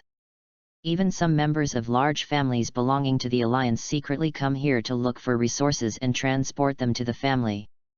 At the end of the alley, in a shabby wooden house full of dirt and filth, Mikey Yagami, wearing a black suit and a mask, came here. In the vigilant look on the faces of two sturdy men, he said the code he got from the old dean and successfully entered the black market. The reason why the black market is called the underground world is that its area is no less than that of a small village. It has all kinds of equipment. In a dazzling white light, Mikey Yagami seemed to have walked into another prosperous city. The streets were full of stalls, quarrels, and bargaining, and it was as lively as a normal market. Mikey Yagami's goal is the center, where tall auction centers are built. This is also the main destination for most people walking in the dark, which can meet the requirements of most people. The underground black market in Cerulean City is not very big. 10 minutes later, Mikey Yagami arrived at the magnificently decorated auction house in the center. Under the guidance of a maid, he was led into the side hall. There are two ways to trade in the black market. One is to pay a certain amount of taxes and set up a stall to trade with customers. The second is to have the auction house appraise and auction directly, but a 20% agency fee is charged. Compared with the first method, which is time-consuming and labor-intensive, the second method can auction off your items more quickly and obtain funds in a short period of time. Therefore, even if the 20% agency fee is charged, the fee is relatively high.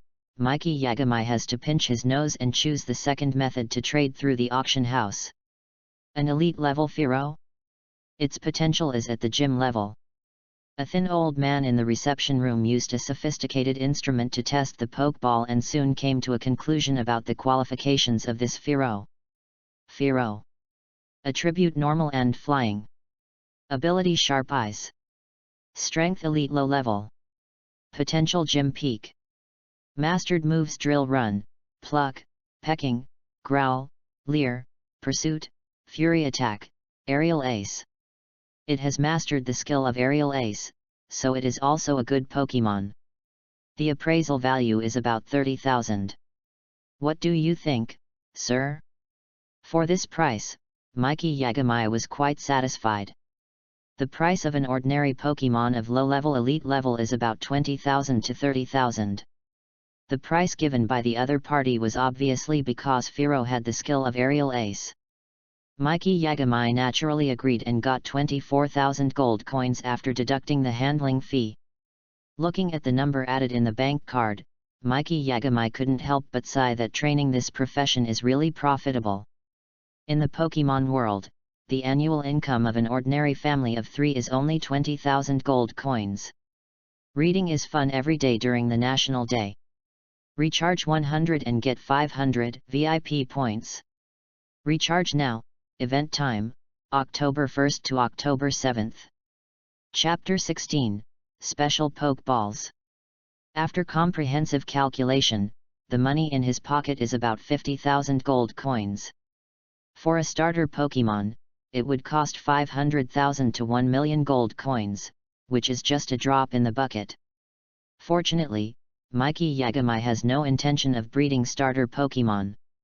Knowing that he is short of money, he does not stay at the auction house, and prepares to go to the free trade zone to see if he can find items related to water Pokemon. The free trade zone is planned to be located in the east of the auction house. Here, as long as a certain rent is paid, you can sell your goods. There are small stalls, a simple wooden table, and some stalls even sit on the ground, with the items in front of them, silently waiting for customers in need to come and ask. It was a mess, with scattered shouts and bargaining sounds coming and going here. There was a wide variety of goods, including tree fruits, pokeballs, props, and Pokemon in cages. You could see him everywhere. He jumped over the obstacles and headed straight for the stall selling Pokeballs, which was also his main goal in the black market. The stall owner selling Pokeballs was a rough-looking middle-aged man, sitting cross-legged on the ground, with Pokeballs of different colors placed on a tablecloth. Normal Pokeball 500 gold coins, Great Ball 1000 gold coins, Ultra Ball 2000 gold coins, Dive Ball. Net Ball. The middle-aged man opened his eyes and introduced to Mikey Yagamai in a buzzing voice. Wow, this is about twice the price of Pokeballs sold in regular stores of Alliance. Mikey Yagamai's face twitched when he heard the middle-aged man's price. Boss, the price you offer is almost twice as much as outside. It's too expensive. Then you should go to Alliance to buy it. The Pokeballs I sell are of good quality. The middle-aged man snorted, especially when he said the word quality. He emphasized the tone. As a person walking in the dark, Yagamai can naturally understand the meaning of the word quality. Yes, the Pokeballs sold by the Alliance outside have problems. Of course, they are not about quality, but they are all equipped with monitors that can record the data of each trainer Pokemon and transmit it to the Alliance headquarters, so many families train Pokeballs themselves. Ball makers, being self-sufficient, is a deadly threat and an unstable factor for a person walking in the dark world. Using Alliance's Pokeball is equivalent to installing a location tracker. The middle-aged man obviously knew this, so he dared to ask for a lion's mouth unscrupulously, and he was sure that Yagamai Mikey would pay obediently. Pokeballs, which are just needed, have always been hot-selling products, and there is no worry about not being able to sell them. Knowing that he was going to be slaughtered, Yagamai Mikey could only pinch his nose and pay obediently. As for robbing, he didn't think about it. After all, as a trainer who had just entered the elite level, he could only bully small characters like insect catchers and shorts boys. Even the Alliance rookie children might be overturned. For this trainer who obviously exuded a high-level elite aura, Yagamai Mikey dared not act rashly, not to mention that this black market was the trading place hosted by the Rockets. And in Mikey Yagamai's opinion, problems that can be solved with money are not a big deal. What he lacks most at the moment is time. The most important thing is to develop slowly and rise in a low-key manner. It's really a scam. I spent 10,000 gold coins in total, which is twice as expensive as outside. It's really a highly profitable industry. Yagamai Mikey bought a total of 6 ordinary Pokeballs, 2 Great Balls, and a Pokemon belt. It's not that he didn't want to buy more, but he was short of money and couldn't afford high-tech products such as space compression bags. He could only buy a 6-grid Pokemon belt, put it on his waist, and hang the rest on the belt. It shook and made a clanging sound as he walked. Seeing that 10,000 gold coins were spent in the blink of an eye, Yagamai Mikey couldn't help but sigh again that the trainer profession was burning money quickly, and the amount spent was not something that an ordinary family could afford. After buying the Pokeball, Yagamai Mikey wandered around the stalls aimlessly, trying to find good things. Mystic Water, Space Backpack, Rare Go 3 Pokemon all appeared. Yagamai Mikey was jealous, but when he saw the high price, after the Alliance coin, the fire in his eyes was extinguished instantly. It was too expensive. Tens of millions of Alliance coins directly broke his defense. As for other products he liked, he had no chance to pick up bargains in front of the savvy stall owners. Instead, he was ridiculed and cursed as poor ghost. Don't hinder our business. He was driven away like a fly. After walking through the entire black market and finding that he couldn't buy anything good with the remaining money, Yagamai Mikey planned to leave the black market. After all, people walking in the black market are difficult to be bound by rules, and it is easy to be a situation of black eating black. Even Yagamai Mikey, who was covered in a black robe, felt more than one malicious look on him during this period, which made him plan to leave. Read books every day on the 11th. Recharge 100 to get 500 VIP points. Chapter 17 Dratini appears. A Dratini has been temporarily added to the auction venue as an auction item. Interested trainers, please go to the center of the auction venue as soon as possible. Go to the center of the auction venue as soon as possible. The huge broadcast voice was broadcast over and over again to every corner of the black market. What Dratini? I must get it. The future quasi-god of Kanto belongs to me. Dratini. Dratini. The air was quiet for a short while, and then it was boiling in an instant. What kind of Pokemon is Dratini? If you just ask, even a 3-year-old child in Kanto will know that it is the original form of the quasi-god Dragonite of the Kanto region. It is a powerful, mysterious, top-notch dragon Pokemon and a representative of unlimited potential. In an instant, the black market was in chaos. Stall owners hurriedly packed up their things and went to the center of the auction. Some stall owners even ignored their things. Trainers scattered in other areas of the black market stopped their work and rushed to the auction site impatiently, as if they would lose Dratini if they were late. Hearing the news from the huge broadcast, Yagami Miki naturally knew that Dratini, the quasi-god of the Kanto region, appeared in the center of the auction site. Dragonite's initial form, his face couldn't help but change. Compared to the fact that few people cared about in the previous Pokemon game and didn't have many scenes in the anime, Yagami Miki knew what kind of meaning the Kanto quasi-god Dragonite symbolized in this real Pokemon world. The reason why quasi-gods are called quasi-gods is mainly because they have the power that is not inferior to the divine beasts, level 3 divine beasts. From the species strength alone, it can be seen that the ability of quasi-gods is higher than that of level 2 divines, and quasi-gods are also very rare in the setting. Now the auction house suddenly auctioned a Dratini. Yagami Miki would not think this was a coincidence. After thinking for 2 or 3 seconds, he estimated his financial resources and realized that there was no possibility of bidding for Dratini. Even the strength to fish in troubled waters was almost there. He immediately wanted to leave the black market. When everyone rushed to the center of the auction house, Yagami Miki quietly retreated behind the crowd, and in an unobtrusive manner, he slowly moved his feet in the opposite direction from the others, step by step, back towards the exit from which he came. As everyone continued to rush to the auction house, a few people retreated in the opposite direction, very low-key, and Miki Yagami looked at trainer who made the same choice as him, his eyes constantly flashing. The few people who went against the crowd and went their own way also found the people who retreated beside them. Without saying much, they all nodded silently, and ran towards the exit together in tacit understanding. It seems that I am not the only smart person. This Dratini is likely to be the bait thrown by the rockets to attract the alliance, Miki Yagami thought as he ran. It is obvious that this is a conspiracy. The sudden appearance of Dratini is not accidental at all. The only person that can make the rocket team throw out the bait of the quasi-god in the Kanto region and be taken seriously by the rocket team is the alliance. However, this is an open conspiracy for the alliance. Regardless of the purpose of the alliance to destroy the rocket team's branch in Cerulean City or annihilate it, just considering the preciousness of Dratini, the alliance will jump into this trap even though they know it.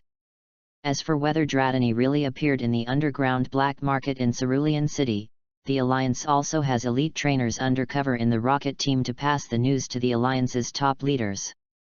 With a cautious attitude, Yagami Miki shook his head and didn't think too much.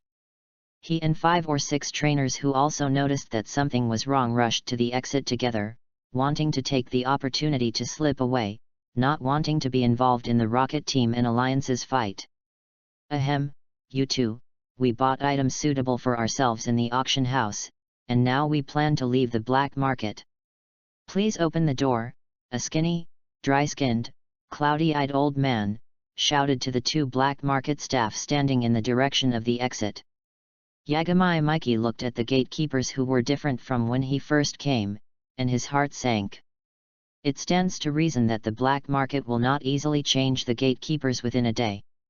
Once such a thing happens, it shows that there is a problem in the black market. This is the warning he heard from the old dean. Because Dratini, it is a matter of great importance. No one can leave the black market before the auction is over.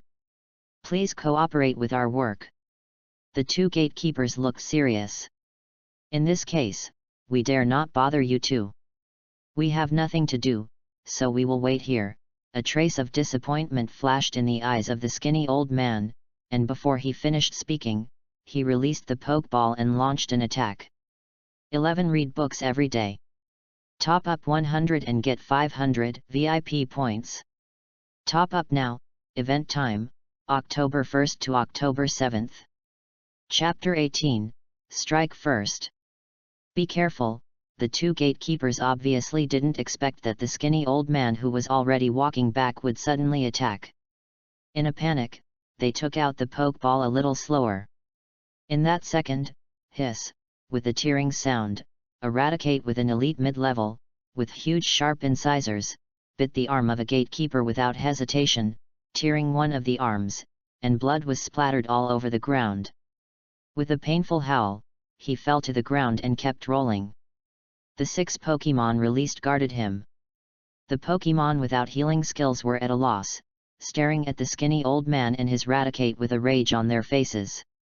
At the same time as the skinny old man launched the attack, the other people also released their Pokémon one after another, without saying hello, and commanded the Pokémon to attack the trainer who fell to the ground and lost an arm, and the 6 Pokémon around him who looked anxious.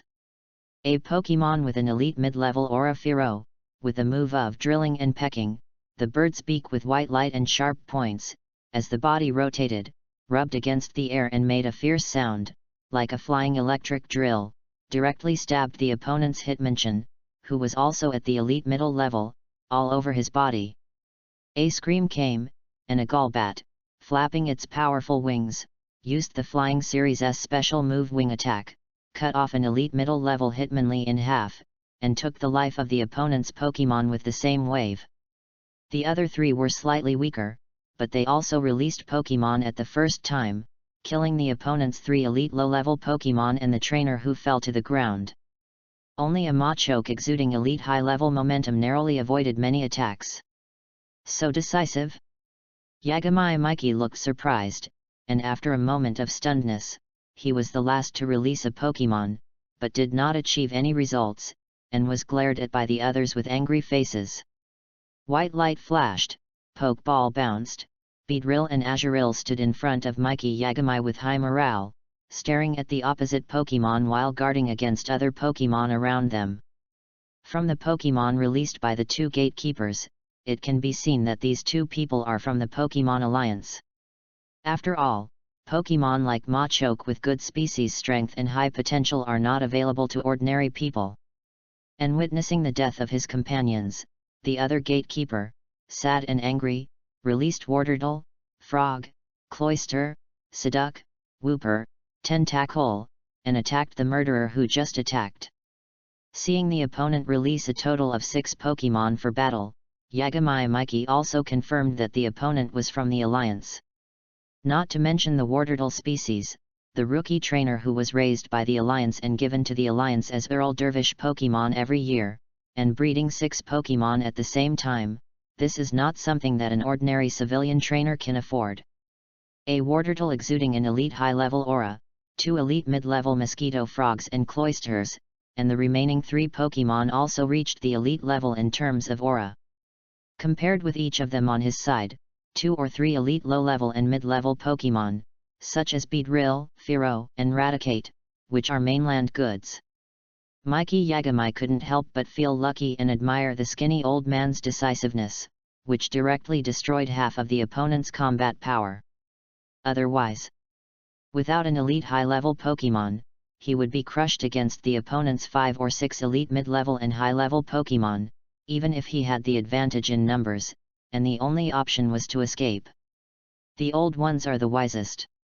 Mikey Yagami, who had come to his senses, also commanded Beedrill and Azurill to use the long-range attack skills Pin Missile and Bubble Beam to attack the elite high-level Machoke. The left one was Bubble Beam, the right one was Pin Missile. The opposite Machoke was frightened and quickly raised his hands above his head with a chaha. With his hands, he slashed horizontally with a white light, and easily smashed the attacking bubble beam and pin missile skills, which was the brick break skill. The Rage Machoke was attacked because his master was killed. His eyes widened instantly, and an elite high-level aura emanated from him without reservation. With the Leer skill, he scared most of the elite low-level Pokémon. At the moment when other Pokémon were stunned, he shouted, raised his hands, clenched his fists tightly, and white steam continued to emerge from his body. He used the bulk up special move, the muscles all over the body appear more solid, and it runs fiercely towards the skinny old man who killed its owner. Have fun reading every day during the 11th. Recharge 100 and get 500 VIP points. Recharge now. Activity time, October 1st to October 7th. Chapter 19 Belly Drum Skills. Raticate. With a shrill and miserable growl, Raticate, who was standing in front of the skinny old man, took the blow of the Grand Gift Rage Karate Chop solidly, and unfortunately triggered the vitals, was knocked away and fell to the ground in a bloody mess, and died without twitching twice. If you don't make a move, I will die, and you will not live either. Looking at the death of his Pokémon Raticate, the skinny old man couldn't hold it anymore, his face turned wild and he shouted at others. No longer holding back, he quickly pulled out 2 Pokeballs.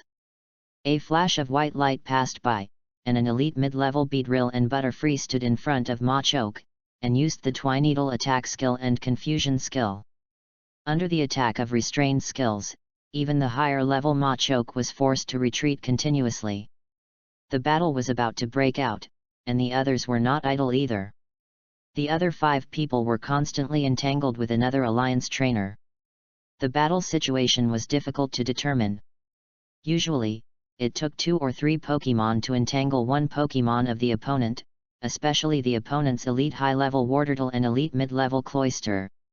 The former practiced a thick water gun to perfection, like a turret constantly spitting up huge water columns, sweeping the entire battlefield, easily harvesting the life of a Geodude, and beating other Pokémon back step by step.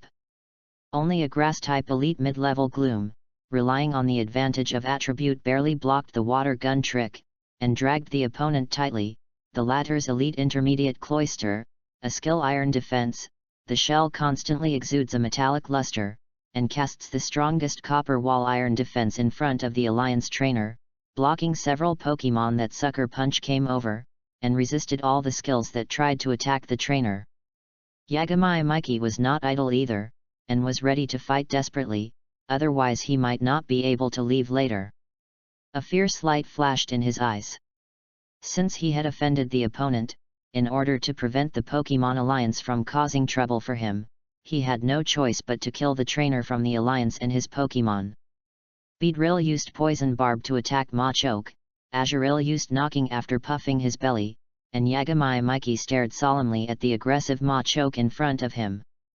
After hearing the command, Beedrill quickly got into position, and the needles on its tail continued to protrude, emitting dots of purple light, and stabbed straight forward, engaging in a head-on confrontation with Machoke. And Azurill, with a loud shout, quickly swelled up on the spot, his whole body bulging, like a ball that was about to explode at any time, and used the strongest physical attack amplification skill Bulging Belly to increase the physical attack to the maximum power by consuming half of the maximum physical strength. A trace of pain appeared on his face, and he gasped for a long time. After a short rest, he was full of fighting spirit, and an elite mid-level momentum surged from his weak body. His tail bounced and quickly approached Beedrill and Machoke in the battle. Beedrill constantly used agility to fight with Machoke, circling Machoke, flying in the air waiting for an opportunity to approach, and using Twineedle attack and Poison Barb attack at the same time to attack Machoke at a tricky angle. Facing such a highly maneuverable Beedrill, Machoke was frustrated. All the skills were close range. Without any long-range attack skills, even though it was 2 levels higher than Beedrill, it could not touch Beedrill at all.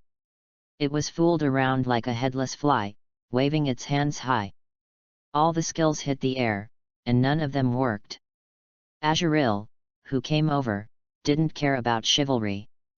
While Ma Chok's attention was completely attracted by Beedrill and raised his head, he directly hit Ma Chok hard with a knock. With his own strongman ability, the power of the knock increased to the maximum, and directly knocked Ma Chok away. With a muffled groan, he fell to the ground.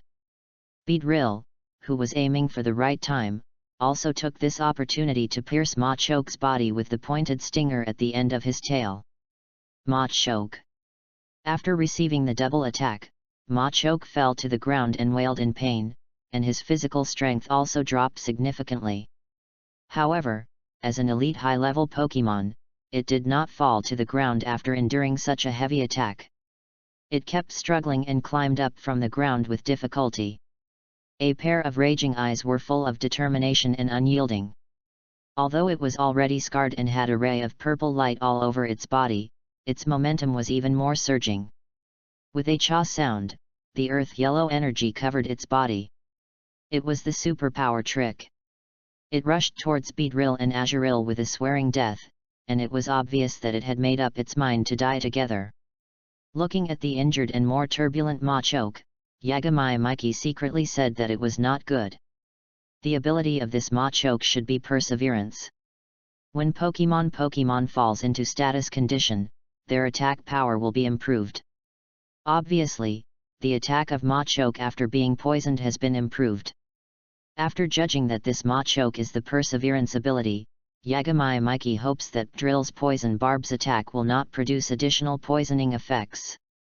Have fun reading during the National Day. Recharge 100 and get 500 VIP points. Recharge now. Activity time, October 1st to October 7th. Chapter 20 Bloody Hands. After sensing the threat of the oncoming Ma Chok, Beedrill quickly took off and used the pin missile trick to try to stop its progress. The sharp silver needles kept hitting Ma Chok, but they were all bounced off by the earth yellow energy wrapped around it, and had no effect at all. Pushing forward step by step, it was about to collide with Azuril. At this critical moment, Yagami Mikey quickly used the Pokeball to take it back. In a burst of fire, Azuril disappeared from the spot and returned to the Pokeball. Seeing Azuril disappear in front of him, Ma Chok's eyes turned blood red, turned around, and rushed straight towards Yagami Mikey. Beedrill, who was flying in the air, quickly used the agility and Twineedle trick to attack Ma Chok's back, making the opponent stagger for a while, but Ma Chok ignored it and gritted his teeth and rushed straight towards Yagami Mikey. Mikey Yagami looked at Ma Chok, who was ready to perish together with him, and cursed in his heart, "I didn't kill your trainer, why are you staring at me? Hurry up and make a move, the voice hasn't fallen yet." The skinny old man is also a ruthless character. He has ordered Beedrill and Butterfree to attack Ma Chok's lower body. Ma Chok fell to the ground with a clang, and a scar was left by the impact of inertia. He fell in front of Mikey Yagami with a face full of pain and unwillingness. The superpower skill was also interrupted, and the earth yellow energy on his body gradually disappeared. Looking at Ma Chok, who was still struggling on the ground, Mikey Yagami finally stopped hesitating and took out a sharp dagger from his arms. With a cold light in his eyes, he cut Ma Chok's neck hard. A tearing sound was heard, and a deep wound was cut on Ma Chok's neck. Blood gushed out desperately. He was so seriously injured that he was obviously not going to survive in this situation. He fell heavily to the ground with a wail full of grief and anger, and stared at Mikey Yagami with unwilling eyes. While successfully cutting Ma Chok's neck, Mikey Yagami quickly retreated and pulled away, not giving the opponent any chance to counterattack before death. When he saw Ma Chok fall to the ground and completely lost his breath, he was relieved in his heart. "It's all you BD who killed my Raticate," the skinny old man punched and kicked the dead Ma Chok and kept cursing. Obviously, Raticate's death reduced the combat capability of his team, which made him very unhappy. Seeing this, Mikey Yagami frowned, somewhat looking down on the skinny old man's way of venting his anger on the corpse, but thinking that he was the one who reaped Ma Chok's life, he couldn't say much. As for this situation, Mikey Yagami knew from the day he became a trainer that in an informal battle, trainers are also part of the Pokemon battle and must be prepared to die at any time, so he didn't feel sorry for killing Machoke himself. Since they were already hostile, killing the other party was the best result for his own safety. Don't touch that corpse, there is still an Alliance trainer that has not been dealt with.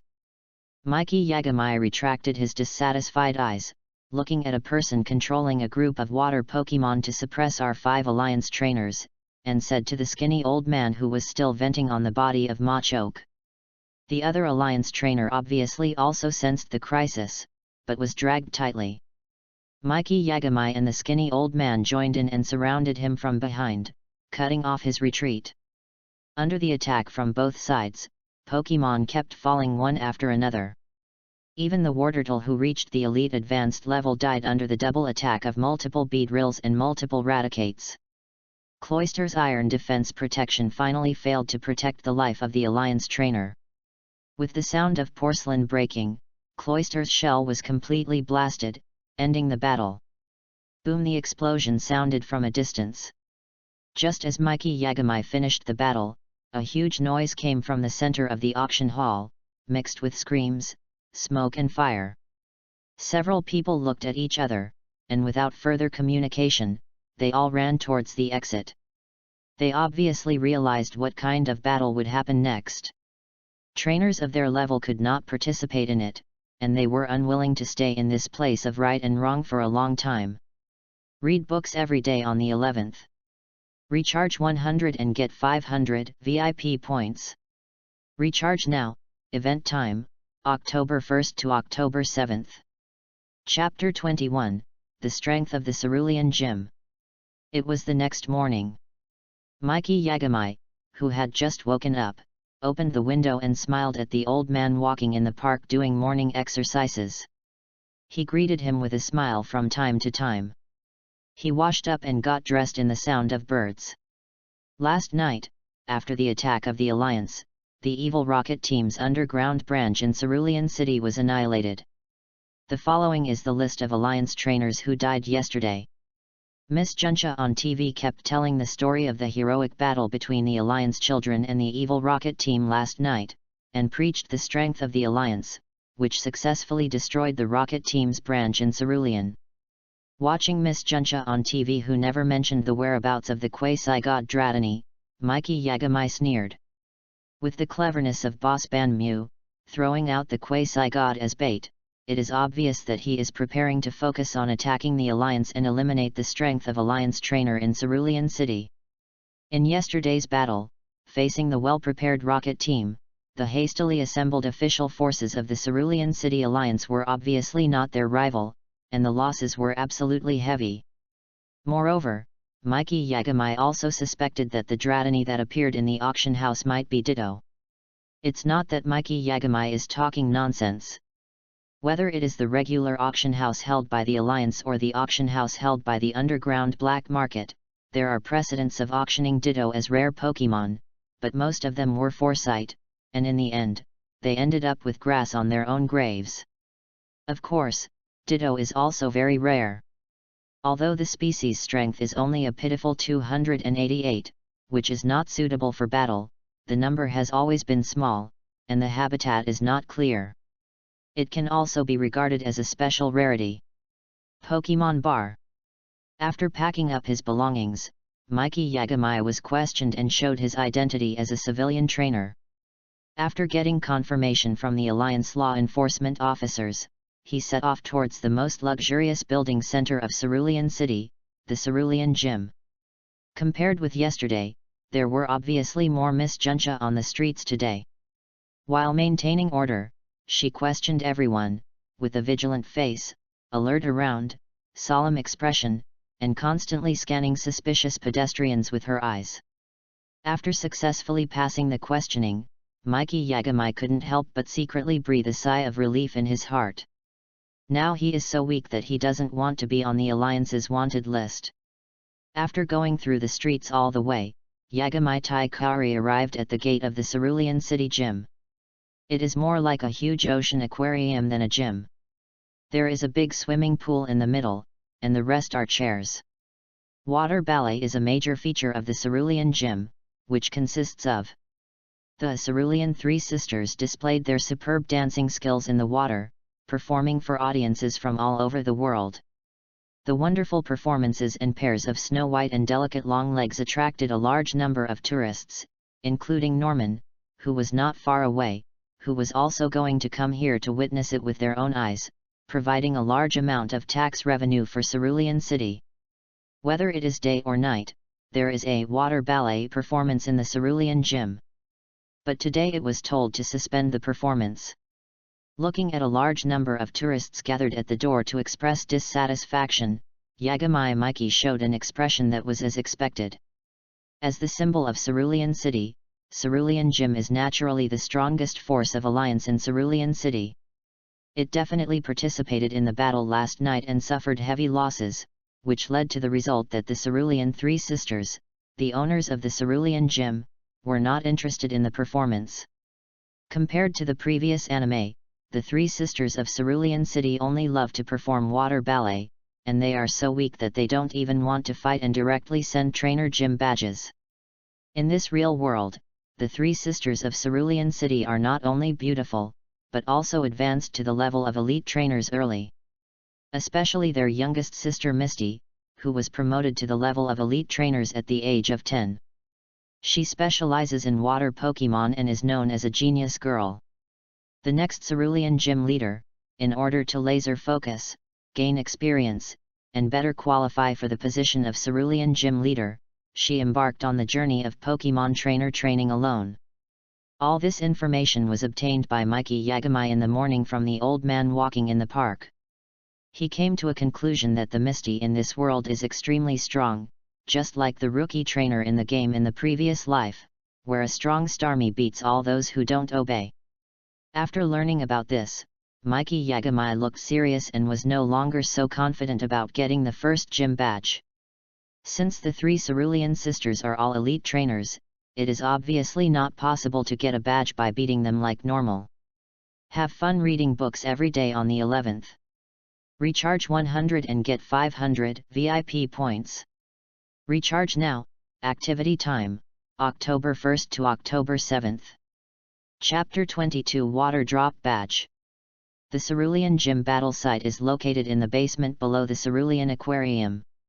After Mikey Yagami expressed his identity as a trainer and his purpose to the gatekeeper, he paid a challenge fee of 20,000 gold coins and was led to the battle site by the gatekeeper to wait for the notification of the three Cerulean sisters. After paying the challenge fee of 20,000 gold coins, Mikey Yagami looked at the remaining balance with a painful face. Yes, challenging the gym requires payment, and after the challenge is successful, there is no other benefit except getting an Alliance certified badge, and even the challenge fee is only half refunded.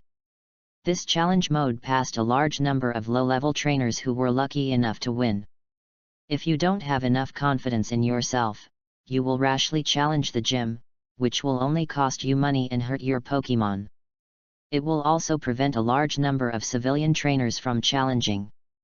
It should be mentioned here that trainers from Alliance do not need to pay fees to challenge the gym, and the injured Pokemon will be sent to the Pokemon Medical Center, where Nurse Joy will treat them for free. A burst of neon lights flashed, and in the dark underground city, the charming rainbow lights focused on the three Cerulean sisters. The bright white lights on the ceiling instantly lit up the whole place. The three Cerulean sisters appeared together on a high platform. In the middle was a huge reinforced aquarium with a width of 100 meters, plus several floating platforms floating on it. This is the battle venue of the Cerulean Gym, the water duel field. We are the owners of the Cerulean Gym, the three Cerulean sisters who are charming, beautiful, and powerful. Under the neon lights, the three Cerulean sisters who are already beautiful and beautiful appear even more attractive. I am the eldest sister Sakura. I am the second sister Violet. I am the third sister Lily. The three of us are the three Cerulean sisters who are beautiful and powerful, sexy, and pure, and the owners of the Cerulean Gym. Yagami Mikey looked at the three Cerulean sisters who were posing opposite him, and he was speechless.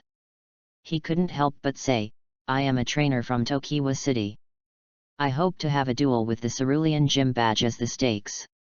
What are the rules of the Cerulean Gym competition? The tall and upright eldest sister Sakura standing in the middle glanced at Yagami Miki and said calmly, "The challenge rules of the Cerulean Gym are 2-on-2. One of our 3 Cerulean sisters will duel with you. The winner can get the Cerulean Gym's water drop badge. The gym leader cannot change Pokemon. So which of our 3 sisters do you want to duel with?" When Miki Yagami heard that it was only a 2-on-2 match, he was obviously relieved. He only had beat Rill and Azurill, and he was not sure that he could defeat the Pokemon carefully bred by the gym with more people. Miki Yagami secretly looked at the 3 sisters with their own characteristics and styles, and weighed it in his mind. "Then please ask Miss Sakura to be my rival." As the eldest sister, Sakura is probably the strongest among the 3 sisters. Miki Yagami has also considered it, but as a qualified trainer, not only must he have excellent and powerful Pokemon, but he must also have the fighting spirit to not fear difficulties and dare to challenge strong enemies. "Are you sure?" "I am the strongest among the 3 of us sisters. If you lose, you can only get half of the challenge fee back." The eldest sister Sakura was obviously stunned for a moment, and couldn't help but kindly remind her. "Thank you Miss Sakura for your reminder, but as an excellent trainer, if you don't even have the courage to face failure and are afraid of challenges, how can you go further on the Pokemon Master journey?" Yagami Miki said in a resounding voice. Yes, he is never afraid of failure. Although challenging the strongest Sakura undoubtedly increases the difficulty of obtaining the water drop badge, he will not be discouraged even if the challenge fails and he cannot get the badge. Miki Yagami will never regret it. At worst, he will fail and start over again. Spending 20,000 gold coins can be regarded as increasing his practical experience. The 3 Cerulean sisters looked at Miki Yagami, who was determined to do so, and did not persuade him, but looked at Miki Yagami with admiration in their eyes. "Come out, Azurill." Since it is a water battlefield, Miki Yagami immediately sent Azurill as the first Pokemon. A white light flashed, the Pokeball bounced off Azurill, and he appeared on the floating platform with a fighting spirit and posed for a battle. Unlike the anime where the gym owner sends out Pokemon first, in this world, the challenger sends out Pokemon first, and the gym owner sends out Pokemon of the same level according to the level of the Pokemon, which ranges from low level, mid level, high level, and peak. Elite low level Azurill? Then it's decided to be you, go Love-Disc. A heart-shaped elite mid-level fish creature appeared in the water, moving quickly.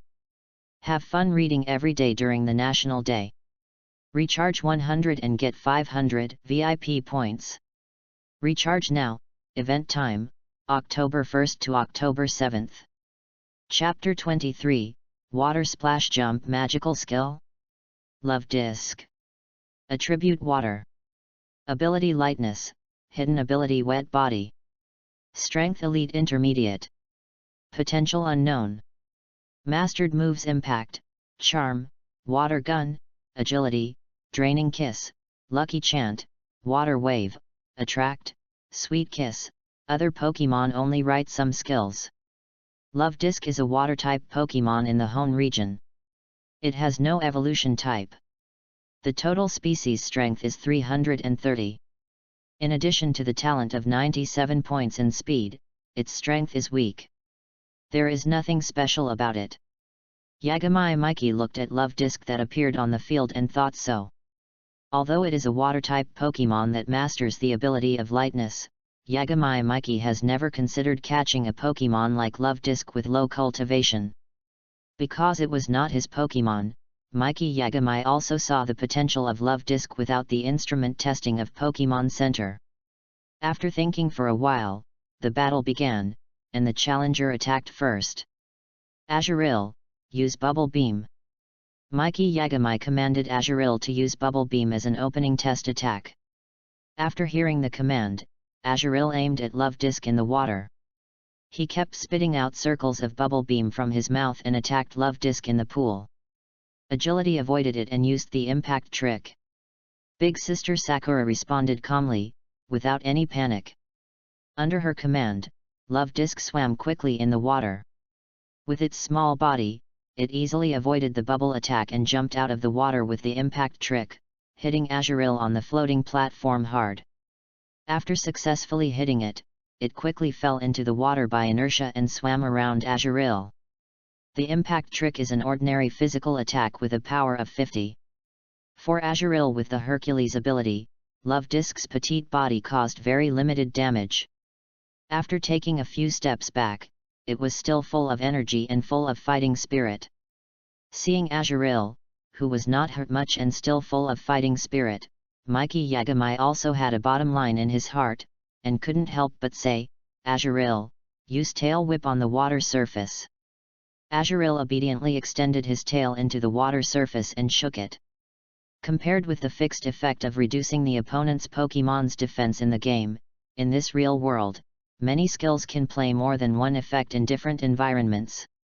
Azuril's tail extended into the water kept spinning, gradually forming a small vortex in the pool, constantly pulling Love Disc. This was also Mikey Yagami's purpose. As a Pokémon of the same water type, it could not suppress it in terms of level. The effect caused by its power was like scraping.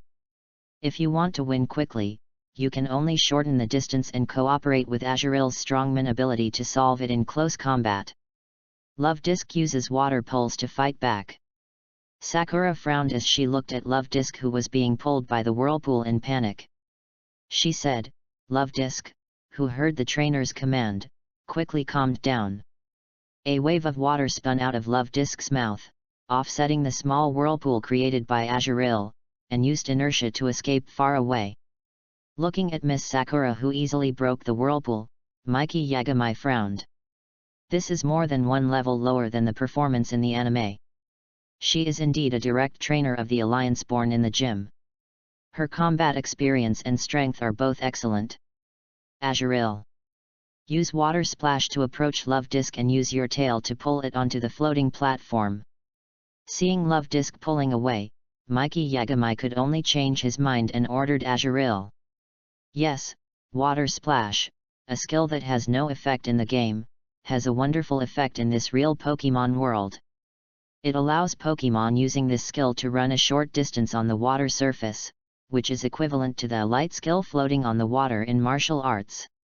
The speed of short distance burst is a little faster than the speed of water Pokémon in the water. Azuril, who heard Mikey Yagami's order, stepped on the water lightly and quickly approached Love Disc floating on the water.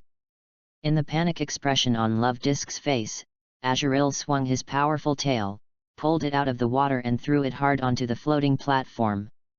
Love Disc is a pure water Pokémon. It has no ability to fight on land.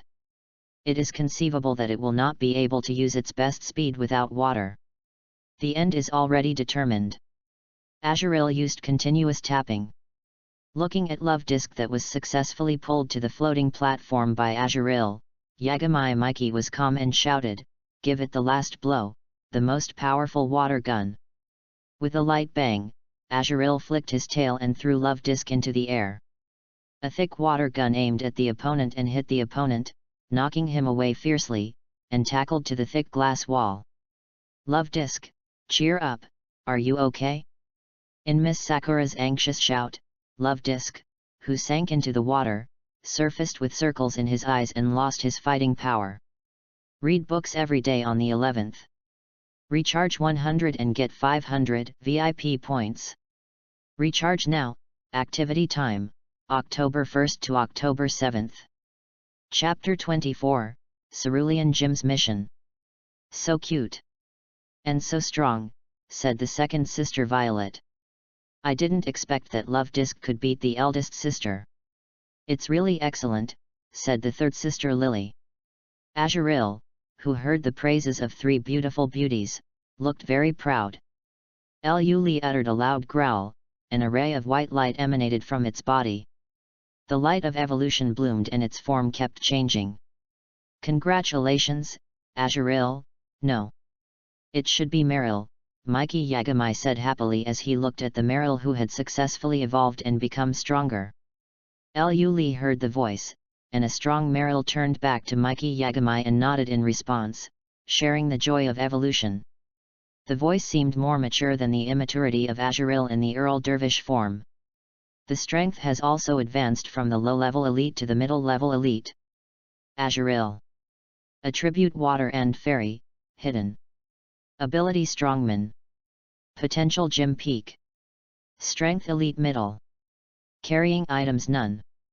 Mastered moves Water Splash, Charm, Tail Whip, Bubble, Tap, Water Gun, Belly Drum, Inherited.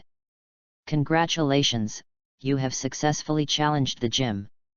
This is the Water Drop Badge, the symbol of the Cerulean Gym. Please accept it. After taking back the love disc, Miss Sakura did not send out the second Pokémon. Instead, she walked slowly towards Mikey Yagami with elegant steps from the battle platform. Hearing Sakura's voice, Yagami Mikey was surprised at first, and thought for a while, thinking that it might be the battle that happened last night that caused the strength of Cerulean Gym to decline to a certain extent, but... Thank you Miss Sakura, I will accept the Water Drop Badge without hesitation. After thinking it through, Yagami Mikey was not hypocritical and happily accepted the badge. As for how much the strength of Cerulean Gym was lost in the battle yesterday, this was not within his consideration at all. His goal was to get the Water Drop Badge, and the process during this period was not important to him. Mr. Yagami Mikey, please stay.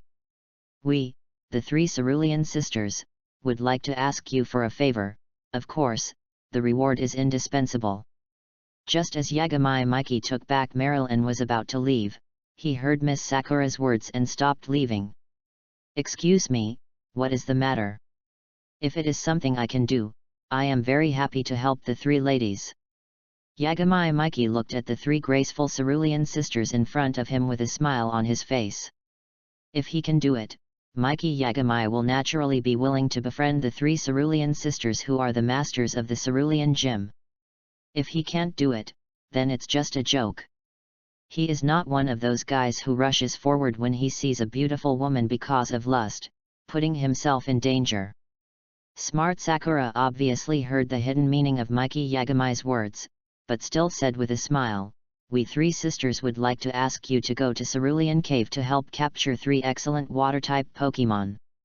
The reward is a Water Pulse Skill Learning Machine Disc and 100,000 Alliance Coins. After comprehensively considering the risks and benefits, Mikey Yagami agreed.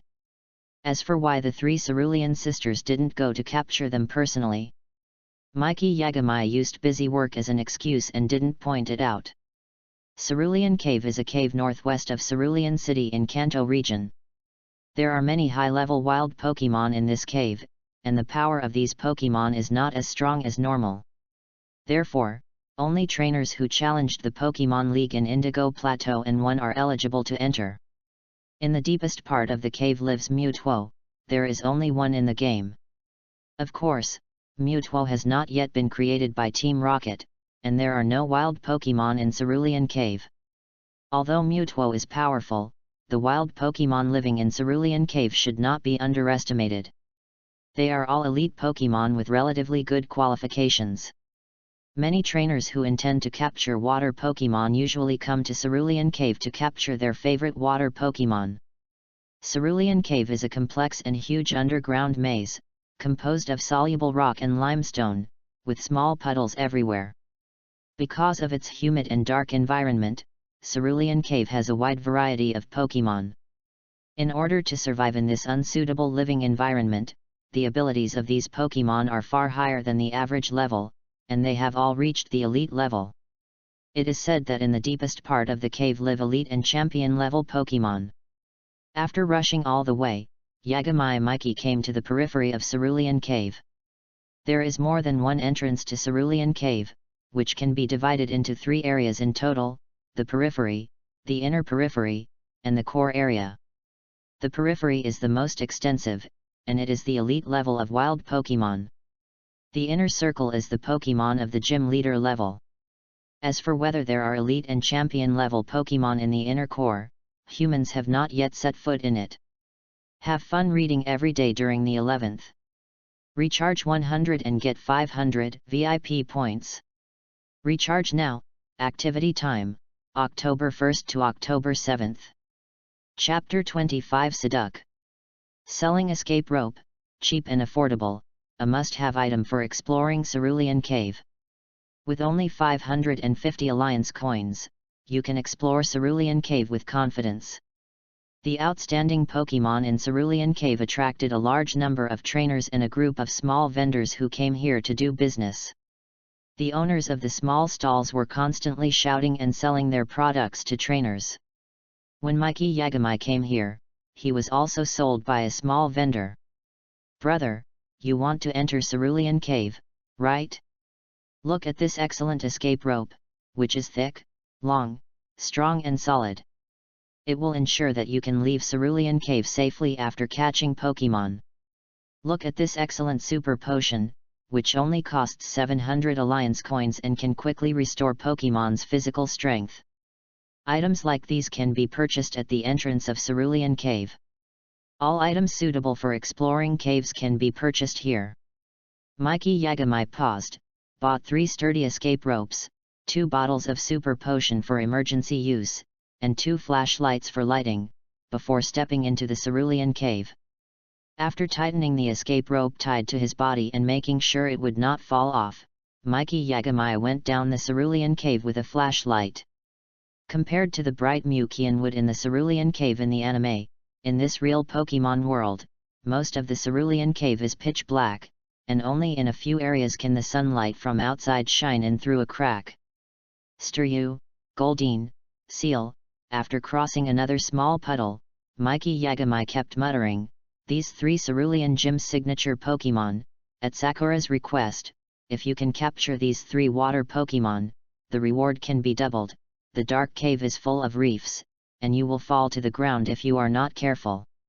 Mikey Yagami slowly searched in the outer area, and found a suitable target under the premise of ensuring his own safety.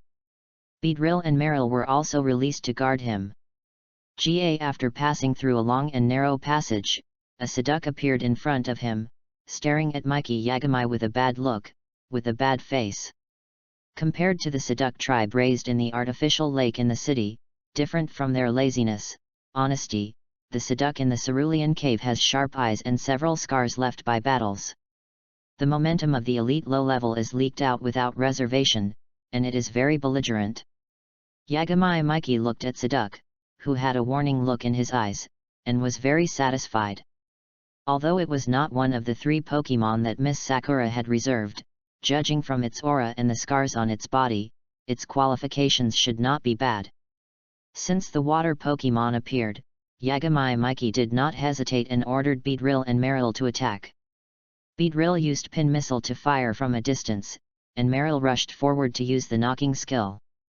Beedrill immediately took a fighting stance.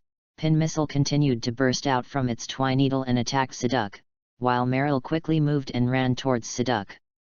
Faced with the 2 aggressive Pokemon, Saduk on the opposite side not only did not feel a bit of panic, but a fierce light flashed in his eyes, and he held his head with both hands. A strong blue light emanated from his eyes. It was the confusion trick, which instantly fixed the Pin Missile attacking from the air, and manipulated confusion to control it and bounced it to Marill's body during its big growl. With this trick, he easily cracked the beat-up of Beedrill and Marill Pokemon and prevented Marill from approaching. Saduk. Attribute Water. Ability Moisture / no matter the weather, free and easy, hidden ability. Strength Elite low level. Potential unknown. A degenerate form of pure water type Golduck, but also has a super psychic talent. When the head suffers severe pain, it can release amazing psychic tricks. Its species strength has reached 500, making it an excellent Pokemon that is very worth cultivating. The Saduk on the opposite side is obviously not at a disadvantage. After being attacked, it rushed towards the direction of Yagami Mikey with its short legs while Gagaga. A ray of white light emerged from its thick palms, revealing a pair of sharp claws. The skill Sharp Claw was activated, and it directly hit Marill, who was blocking the front, leaving a wound and knocking Marill back to the side of Yagami Mikey. and there was no intention of giving up. With great momentum, he showed his sharp claws on both palms at the same time, intending to kill both Pokémon of Mikey Yagami at the same time. Looking at the powerful Kotano rushing over, Mikey Yagami decisively ordered Beedrill and Meryl. Beedrill use Pin Missile, Meryl use Water Gun Trick. Reading is fun every day on the 11th.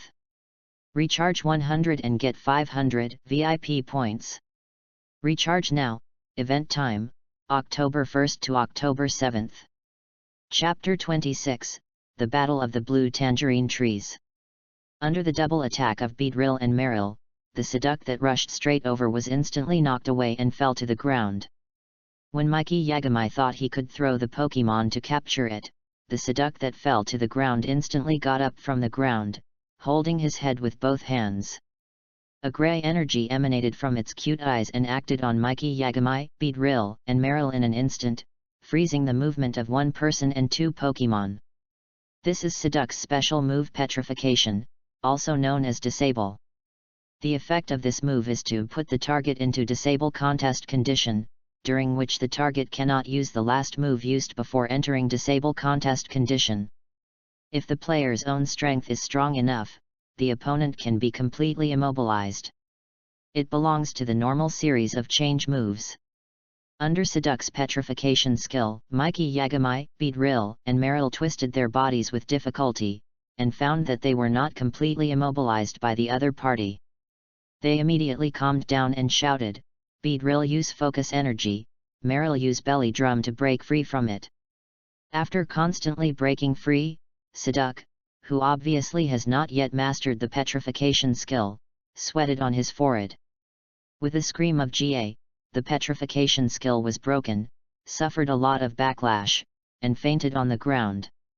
Mikey Yagami, who successfully broke free from the Petrification skill, also threw the Pokeball at the Seduct who fell to the ground, once, twice, 3 times, 6 times, and after the Pokeball shook 6 times in a slight sound, it was successfully captured. After successfully conquering Seduct, Mikey Yagami walked to the Seduct's nest in front.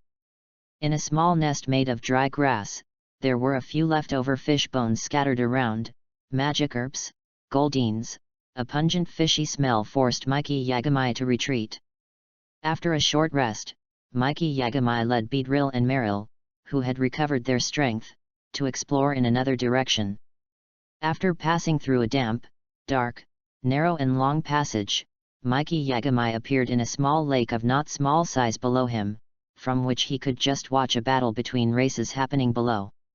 Staryu Clan vs. Goldine Clan. Mikey Yagami looked at a blue-orange fruit tree standing on the small island in the center of the lake and was surprised. Blue-orange fruit tastes sour and sweet, and can quickly restore a small part of Pokémon's physical strength. It has always been loved by wild Pokémon in the wild. Under the cruel jungle law in the wild, if you don't want to become the nutrients of nature, it is a very wise choice to always keep yourself in full physical strength contest condition. This is nothing more than the extent of launching a race war in order to compete for such a blue-orange fruit tree. The leader of the Staryu clan is a Starmie emitting colorful light, whose strength has reached the elite advanced level. He leads about 10 Staryu and is the attacker, while the leader of the Goldine clan is a Seeking with a thick sharp horn on his forehead. His strength has reached the elite peak level, leading 20 or 30 Goldine and is the defender. From the battle between the two races, Yagami Mikey is more optimistic about the Staryu tribe. Although Starmie's strength is only at the elite advanced level, which is one level lower than the opposite Seeking, Starmie is about 70 points higher than Seeking in species strength, especially Starmie's talent in speed has reached 115, which is 47 points higher than Seeking. Moreover, the attack range of the moves is far less than that of Starmie. The result is not beyond the expectation of Yagami Mikey.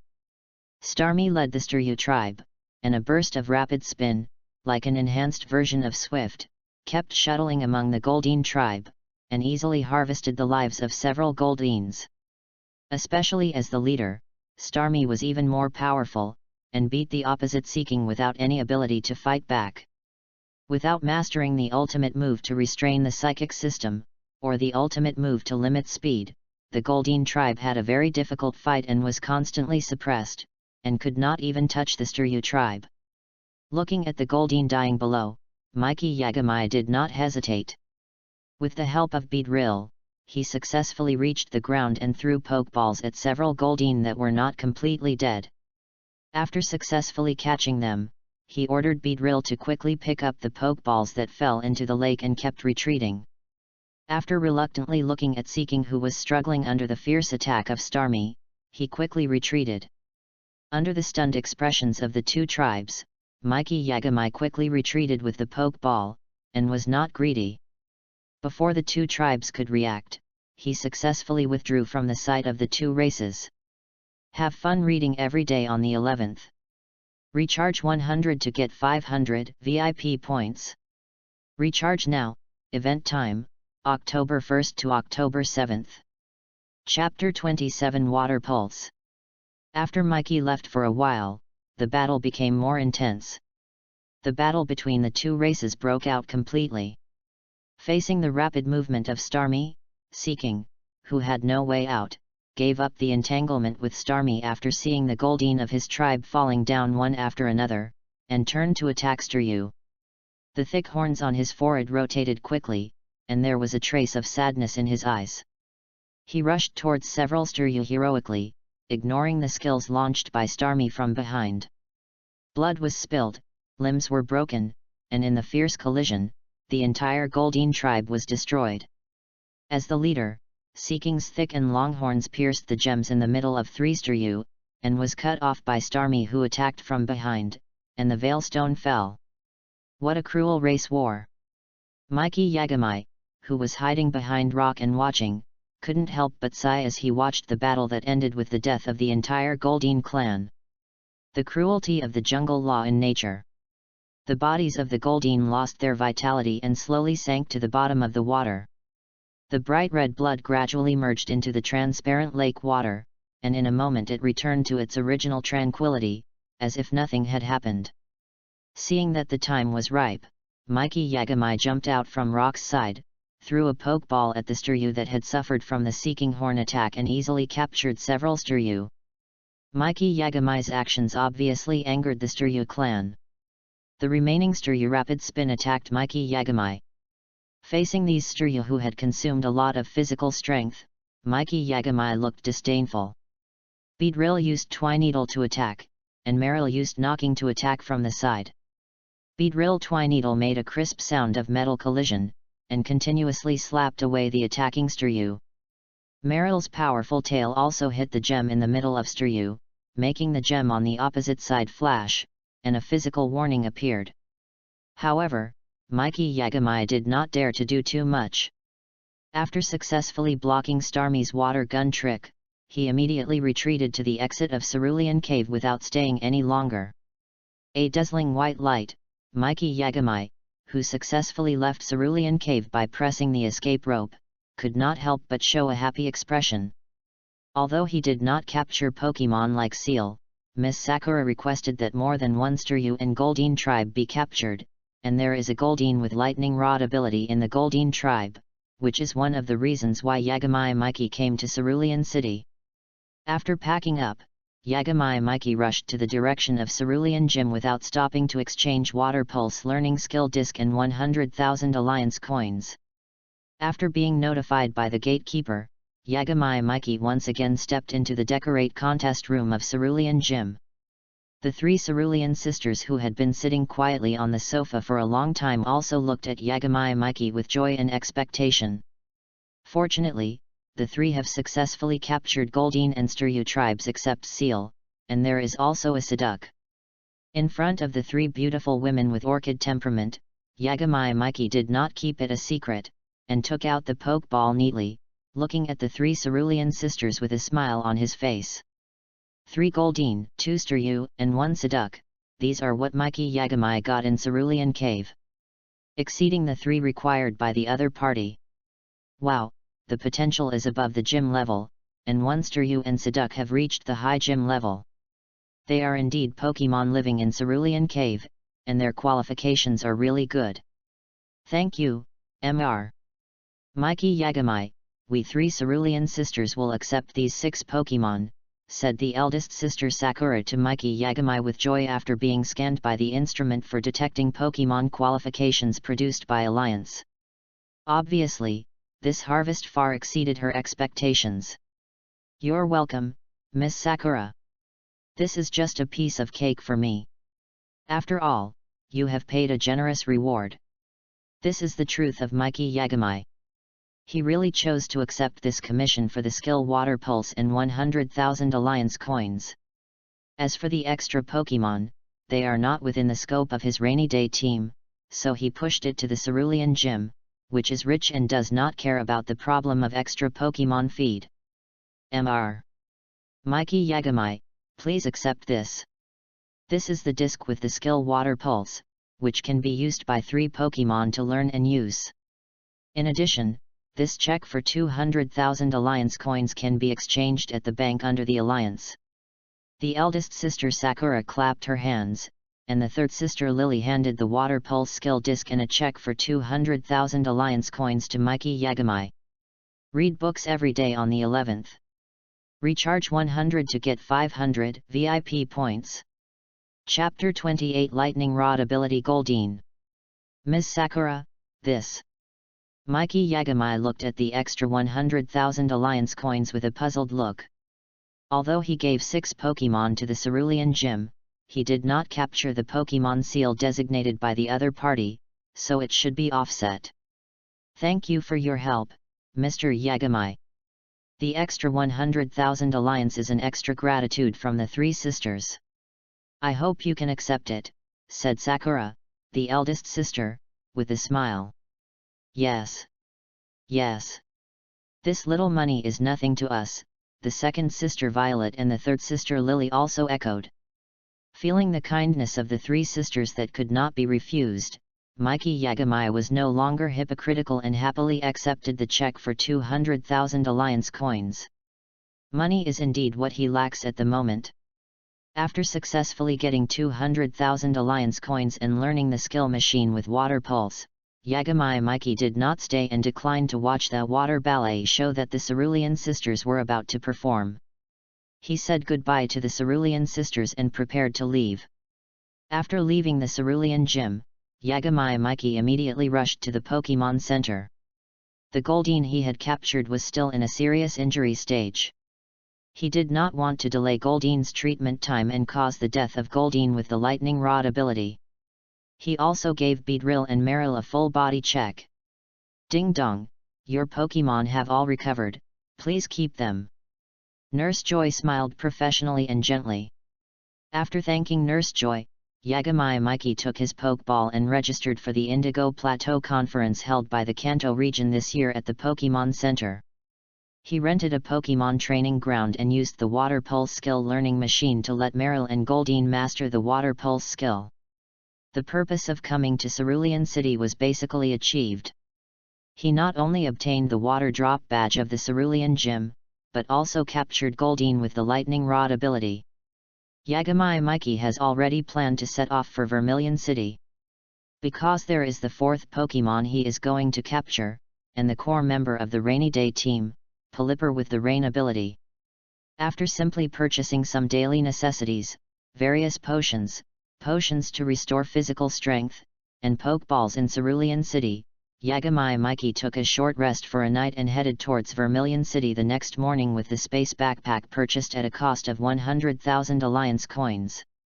I have to sigh at how fast the trainer profession spends money. After a purchase, Yagami Mikey only had about 50,000 gold coins left in his pocket. Goldeen. Attribute Water. Ability Lightning Rod. Strength Elite Low. Potential Gym Low. Mastered moves Peck, Tail Whip, Supersonic, Water Pulse, Horn Attack. There is an official channel established by the alliance between Vermilion City and Cerulean City. However, as a trainer, Mikey Yagami is heading towards the forest, hoping to gain experience and level up during this period. After all, he knows that the owner of the Vermilion Gym, Mazushi, is merciless and often seriously injures trainers who dare to challenge the gym. He doesn't want to become the other party's experience baby. After easily defeating several insect-catching boys and shorts boys who were waiting on the official channel to find the challenge of the Alliance's direct descendants trainer, Mikey Yagami was guided in a direction by them. A civilian trainer who was born in the same family but is powerful not only won nearly 100 games in a row, but also successfully defeated several Alliance-born trainers. The powerful Sandshrew is his strongest Pokemon, defeating the 3 Pokemons. After hearing these words, Mikey Yagami instantly became very interested. Beastmaster A.J. If Mikey Yagami remembered correctly, the opponent's Sandshrew was not only not afraid of water, but also learned Fissure, a ground-type trick, early on. In Mikey Yagami's opinion, this is a rival worth fighting. After pushing aside the grass and walking for a distance, Mikey Yagami came to a house built with large tents. After pushing open the fence, Mikey Yagami saw Beastmaster AJ waving the whip vigorously, ordering his Sandshrew to enter the water, and his other Pokemon were training each other enthusiastically. After stating his purpose, AJ gladly accepted Mikey Yagami's challenge. AJ is about 12 or 13 years old. Mikey Yagami also recognized his outstanding talent for training a Sandshrew that is not afraid of water at such a young age. In the original book, he started his trainer journey after defeating Ash and the Rocket Trio for 100 consecutive victories. After that, the author may have forgotten that there was no scene of him appearing again. Reading is fun every day. Top up 100 and get 500 VIP points. Top up now, event time, October 1st to October 7th. Chapter 29, Sandshrew is not afraid of water. I am the Beastmaster AJ. The Pokemon I will send out is the Sandshrew in front of me. The short green-haired, rather sturdy boy looked at Mikey Yagami and said, "Welcome to be my 95th consecutive mulch. After the 100th victory, I will embark on a journey to challenge the gym. Come and fight." In a large battlefield, AJ whipped the whip fiercely, and Sandshrew obediently jumped onto the ring. It was well developed and had stronger limbs than ordinary Sandshrews. Its sharp claws firmly grasped the ground, leaving marks. Mikey Yagami looked at Sandshrew, who exuded an elite and advanced aura, and couldn't help frowning. This game is not easy to fight. Come out, Meryl. Regardless of whether he can win or not, and what the final result is, Mikey Yagami still sent out Meryl, who was restrained by attribute, as the first mover. Although it is known that this Sandshrew is not afraid of water, it does not mean that it is immune to water-related moves. It just has enhanced resistance to water, so Mikey Yagami decided to use Meryl to fight. Meryl uses the water gun move, and Mikey Yagami ordered Meryl to strike first. Beastmaster AJ flicked his whip, and Sandshrew easily dodged the water gun that Meryl spit up from his mouth. Under A.J's continuous whipping, Sandshrew quickly shrank into a ball and launched a rollout attack towards Meryl. Facing the Sandshrew that was attacking from rollout, Mikey Yagami couldn't help but frown and shouted, "Keep using the water gun trick to stop it." Powerful water gun tricks were spitting up from Meryl's mouth, trying to stop the Sandshrew that was curled into a ball, but the Sandshrew in the rollout contest condition easily avoided it, and the Sandshrew in rapid spin, under the command of A.J's whip, responded to the water gun trick head-on, not only without any discomfort, but also bounced the water gun trick around, hitting Meryl head-on with a heavy blow. As expected, but also unexpected, looking at the Sandshrew that bounced the water gun trick, Mikey Yagami's face was solemn for a moment. Although he had long known that this Sandshrew was unique in not fearing water, he felt a little incredible when he saw it for the first time. However, thinking of the Pokemon world that was already incredible, he felt it was reasonable. Looking at Meryl who had recovered, Mikey Yagami looked at the energetic Sandshrew with a serious face, and shouted in a deep voice, "Use Bubble Beam, get close to it, and use the knocking trick." After hearing the command, Meryl responded quickly, spitting out circles of Bubble Beam from his mouth to attack, while constantly approaching Sand Shrew. For this Sand Shrew who is not afraid of water, Mikey Yagami thought about it and decided to use non-water tricks to continue testing, and seize the opportunity to give it a fatal blow. AJ, the Beast Master, calmly waved the whip tackle ground to make different sounds to command Sand Shrew to launch tricks one by one. After hearing the command, Sand Shrew easily used its best innate skill dig to drill into the ground, avoiding Meryl's bubble beam attack, and constantly moved back and forth under Meryl's feet. Meryl looked at the Sand Shrew that had disappeared into the ground, looked around, and looked at a loss. He seemed a little panicked, and kept shaking his head, looking at the small mounds of earth that rose up under the ground. Now, use the dig trick to attack. The Beastmaster AJ saw that the time was almost right, so he stopped swinging the whip and shouted directly at the Sand Shrew in the ground. Bang! The Sand Shrew broke out of the ground and easily knocked Meryl away, and then continued to drill into the ground. The movements were smooth and there was no stagnation. It can be seen that AJ usually trained it well. The water system itself restrains the ground system. The dig trick is still within Meryl's tolerance. After a pause, he quickly climbed up from the ground. Your Meryl is well trained. He can withstand a blow from Sand Shrew without falling. Usually, few Pokemon can withstand it. Beastmaster AJ looked at Meryl, who stood up again, and a trace of surprise flashed across his face, but he quickly came to his senses and continued to wave the whip in his hand, directing Sand Shrew to continuously perform the dig trick, constantly tackle Meryl, and aggravate its injuries. Looking at the Sand Shrew jumping up and down like a mouse, well, it can be considered a desert mouse. Mikey Yagami looked at Meryl, who was constantly beaten, and couldn't help but give an order: Meryl, use the most powerful water pulse at the hole to force Sand Shrew out of the hole. Hearing Mikey Yagami's order, Meryl in the field was no longer panicked. He restrained his body and used the most powerful water pulse at the hole under him. A stream of rhythmic rotating water spit up from Meryl's mouth. Reading is fun every day on the 11th. Recharge 100 to get 500 VIP points. Chapter 30 Fisher. Bang! Puff! Meryl's huge water flow filled all the holes in an instant, and successfully forced Sand Shrew out. Although this may be the only Sand Shrew in the world that is not afraid of water, it is definitely unwilling to stay in the water for a long time under the natural attribute restraint. The Sand Shrew, which shrank into a ball, continued to rise in the spray of water, several feet away from the ground. Seeing that Sand Shrew was successfully forced out of the hole, facing Sand Shrew who was a live target in the sky, Yagami Mikey naturally would not miss this best attack moment, and shouted, Meryl, aim at the Sand Shrew in the air, use the most powerful water pulse to solve it. At the moment when Sand Shrew fell down and stayed in the air, Meryl got into position and used the water pulse trick. A huge stream of water spit up from its mouth, and the water flow was surrounded by layers of rotating waves. Right now, at this angle, Sand Shrew uses the most powerful Fisher move.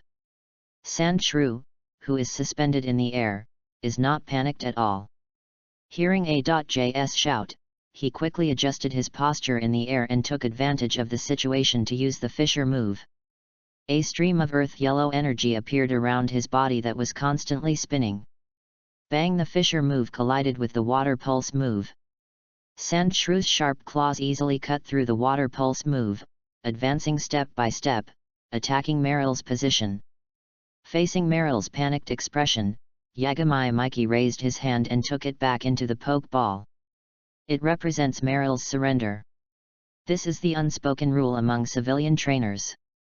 If you don't want your Pokemon to suffer too much injury during the battle, you can take the Pokemon back into the Pokeball the moment the opponent attacks to avoid unnecessary damage. Bang! At the moment when Meryl was successfully taken back, Sand Shrew's sharp and strong claws fiercely tackle on the ground, a stream of earth yellow energy spread out in all directions. Fisher's special move is just as its name suggests. As a ground-type special move, the ground is split into two with Sand Shrew's claws as the center, and a 3-meter wide and 3-meter deep gap appears in the middle. What an excellent Sand Shrew! However, I will not give up easily. It's you, go. Beedrill, looking at the ring split in two by Sandshrew, Yagami Mikey was not discouraged and immediately sent out Beedrill with the flying advantage. Flying in the air, Beedrill stared at Sandshrew on the ring with sharp eyes. Looking at Sandshrew, whose Fisher and Dig special moves were restricted, Yagami Mikey shouted to Beedrill, focus energy and then use the pin missile special move. A white gas came out of Drill's body, making its eyes sharper and more alert. Then it launched pin missiles at Sandshrew on the ground. It's just a trick. Sandshrew, use defense curl on the spot.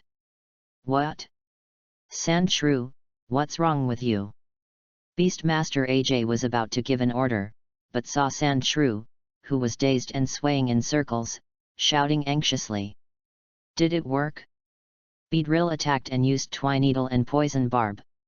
Mikey Yagami looked at Sandshrew in the contest condition of chaos and shouted at Beedrill. Confusion is one of the negative contest conditions of Pokemon. Pokemon in chaos find it difficult to use special moves and have a certain chance of hurting themselves. The additional effect of Water Pulse is to confuse the opponent's Pokemon. Seeing the Sandshrew that was confused by Meryl's Water Pulse, Mikey Yagami will not give up this great attack opportunity. Drill's Twineedle attack and Poison Barb attack continuously attacked the Sandshrew in the chaotic contest condition, hitting it and accumulating damage. Under the effect of focus energy, it finally hit a critical hit. Even though the Sandshrew skin was hard after training, it fell heavily to the ground with a miserable growl. Come on, Sandshrew, you fell down at this level? Have you forgotten our agreement? Beastmaster AJ shouted anxiously at the Sandshrew, who fell to the ground. As AJ kept shouting, Sandshrew, who fell on the ground, resolutely struggled to get up from the ground with his scarred body and assumed a fighting posture again. Very good, Sandshrew uses the rollout trick on Beedrill. Seeing Sandshrew still able to continue fighting, the Beast AJ is full of joy. Agility evades, pulls away and uses the pin missile trick. Mikey Yagami nods at the tenacious Sandshrew. He highly recognizes A.J's training and cultivation of Sandshrew, who is excellent in both qualifications and strength. Ding ding ding. Sandshrew in the rollout uses inertia and speed to continuously deflect Drill's pin missile trick, making a crisp sound.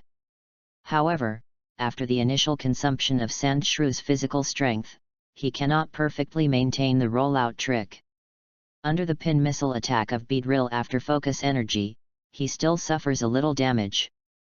Seeing Sandshrew, who was already panting and running out of energy, Mikey Yagami was also dragging on, and immediately ordered Beedrill, Beedrill, get close to it, use the most powerful pin missile trick, and give it the final blow.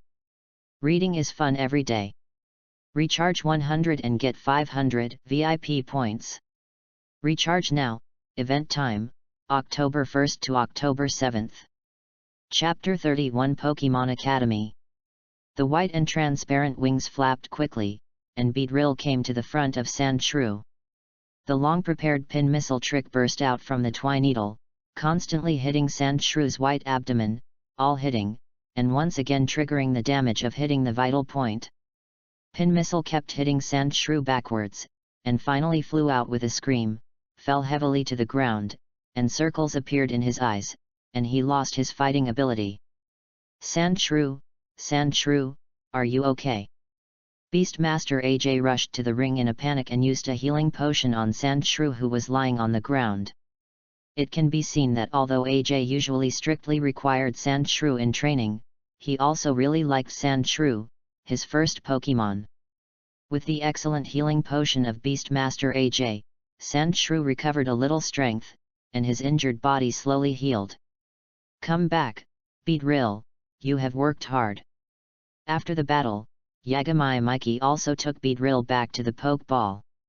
Your Sandshrew is really talented. It can learn Fisher, a ground-type ultimate move, in the Sandshrew form. Yagami Mikey also admires A.J's strict training method for Pokemon. In this regard, he believes that daily strict training of Pokemon is indeed better than Ash's temporary training. Pokemon can only become stronger after rigorous training. As the saying goes, training makes you sweat more, fighting makes you bleed less. After a simple treatment, Sandshrew recovered and looked at AJ with an apologetic look, but AJ shook his head, smiled, and encouraged and comforted Sandshrew in his arms. Strict training and sincere care for Pokemon are the requirements for the journey to Pokemon Master. This is the cognition of Yagami Mikey when he came to this world. In AJ, he saw the potential to become a Pokemon Master. No, you are really amazing. You are excellent in both combat command and breeding Pokemon. Beedrill and Marill can see that the ones you breed are excellent. Sandshrew and I haven't practiced enough. Beastmaster AJ accepted the failure calmly and invited Mikey Yagami to enter the house to visit the training facilities inside. After a friendly conversation, Mikey Yagami learned that the father of A.J.'s Sandshrew was an elite-level Pokemon. He accidentally captured this Sandshrew, and he and Sandshrew promised to become elite-level trainers in Pokemon. They have been staying here to practice and challenge past trainers. After 100 consecutive wins, they will embark on a Pokemon journey to collect badges and participate in the Indigo Plateau Conference. However, after the winning streak was broken by Mikey Yagami, he was ready to set off early to embark on the Pokemon Master journey. After a short rest for a night, the next morning, Mikey Yagami and AJ and Marill are leaning against each other, heading in different directions, towards the common goal of the Pokemon Master journey, and continue to work hard to practice. Lee Marill is moving with a look of effort, wearing a strange device, which is the Pokemon strengthening device made by AJ. When Mikey Yagami asked to buy one, AJ admired his strength and generously gave him one, and the object Mikey Yagami wants to train is Marill. If Marill can successfully fight normally under the strengthening device, then after taking off the strengthening device, its strength will be greatly improved. Whether it is physical strength or strength. The function of this strengthening device is to improve the physical strength and strength of Pokemon. This is A.J.'s reminder to Mikey Yagami before giving it to him. Mikey Yagami attaches great importance to this strengthening device and uses it on the future Dragon Slayer Marill, letting him wear it all the time and requiring him to adapt to this strengthening device as soon as possible, so that its strongman ability can be better exerted in the future. What is Pidgey's trick? Is it Hurricane? At what level does Pidgey need to evolve into Pidgeotto? I don't know. As the question and answer came, Mikey Yagami stopped moving forward, looking at the thick fog in the air, and suddenly realized that he had come to this Pokemon Academy. Yes, there is also a Pokemon Academy in the Pokemon world, which is opened for a group of children who aspire to be trainers, that is, a cram school, but the cost is high, and only rich children can enter. Mikey Yagami heard in Viridian City that he could get a good Pokemon distributed by the school as soon as he entered school. Reading is fun every day during the 11th. Recharge 100 and get 500 VIP points. Recharge now, event time, October 1st to October 7th. Chapter 32, Beating Primary School Students. This is a group of the best experience packs.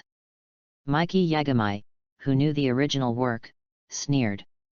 The Pokemon level of the Pokemon Academy is seriously inconsistent with the trainer level.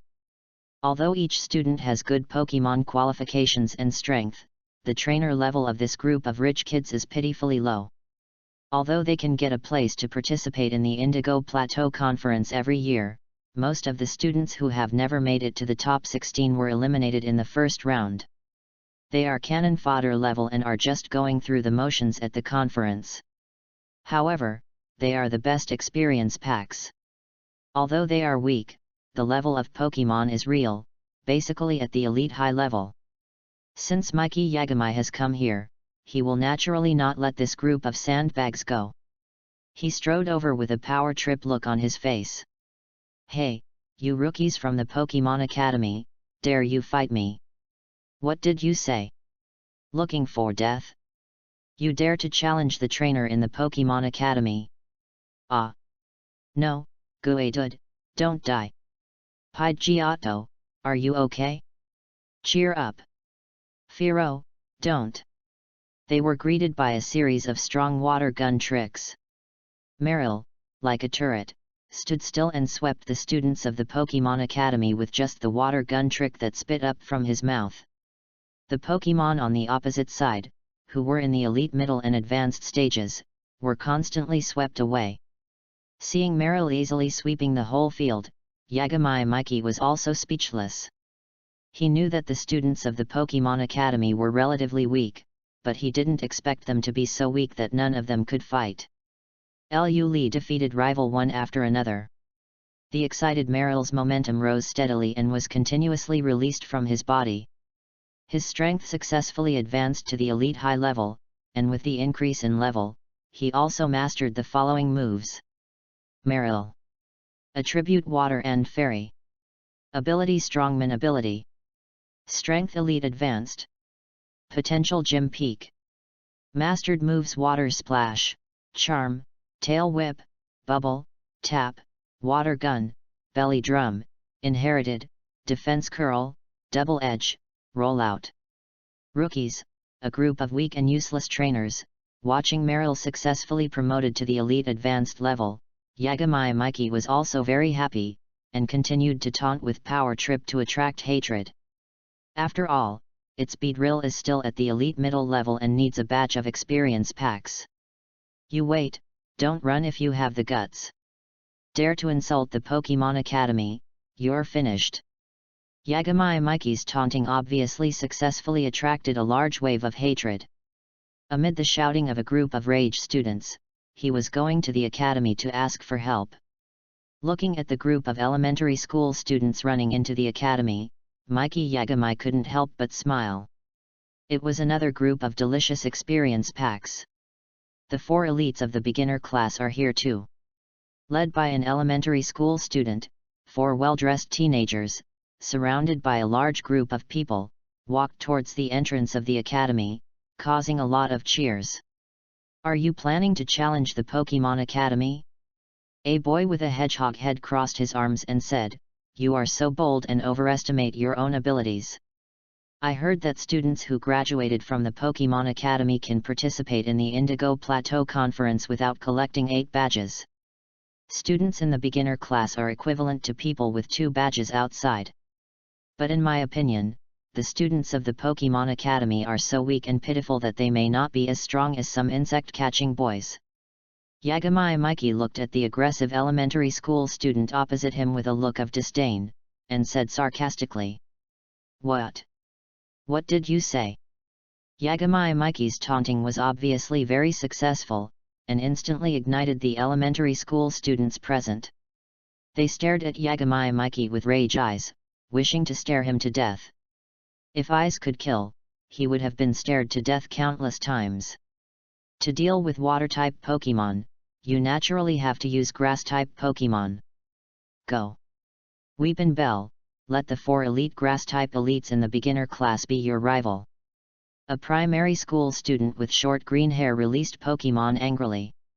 Meryl, use Rollout, continue to use Rollout attack, very good, use Rollout attack again, Yagami Mikey said to Meryl calmly. Puff. Weepin' Bell, lose the ability to fight. Oddish, lose the ability to fight. 1, 2, 6 grass-type Pokemon were easily defeated by Meryl. One by one, the grass-type Pokemon exuding the aura of elites in the middle and high levels kept falling to the ground and lost their ability to fight. Especially with the continuous use of rollout tricks, the speed continued to increase, and the time to end the battle was getting faster and faster. Impossible, how could it be? How could a water-type Pokemon defeat so many grass-type Pokemon at the same time? In the face of the incredulous gaze, Meryl easily defeated the guy who claimed to be the grass elite of the Elite Four of the beginner class. Reading is fun every day during the 11th. Recharge 100 and get 500 VIP points. Recharge now, event time, October 1st to October 7th. Chapter 33 Yeto Sunday. Then, Mikey Yagami sent out Beedrill, who used a superb Twineedle attack and the speed of agility to continuously harvest Pokemon's heads. The junior class of the academy called itself Fire Elite, dead. Water Elite, dead. Electric Elite, dead. Pokemon after Pokemon continued to fall under Drill's sturdy Twineedle attack. After successfully defeating dozens of Pokemon sent by the opponent, although he was panting and consumed a lot of physical strength, his whole body revealed a stronger momentum, and his strength also reached an astonishing elite high level. In the eyes of this group of elementary school students, rage and fear, he had achieved his goal and had the idea of leaving. After all, he currently only had 3 Pokemon. Goldine's combat power could be directly ignored in a place without water, and Beedrill and Marill had consumed most of their physical strength. If there was another wave of challenges, he might not be able to cope with it. But just when Mikey Yagami was about to leave, a voice stopped him. "You want to leave so easily after hurting someone in the academy? I, the top student, challenge you in the name of the academy's chief."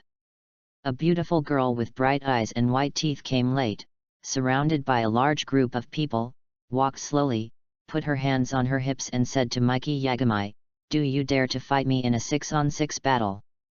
The top student of the academy is here, get out of the way, you can definitely beat him."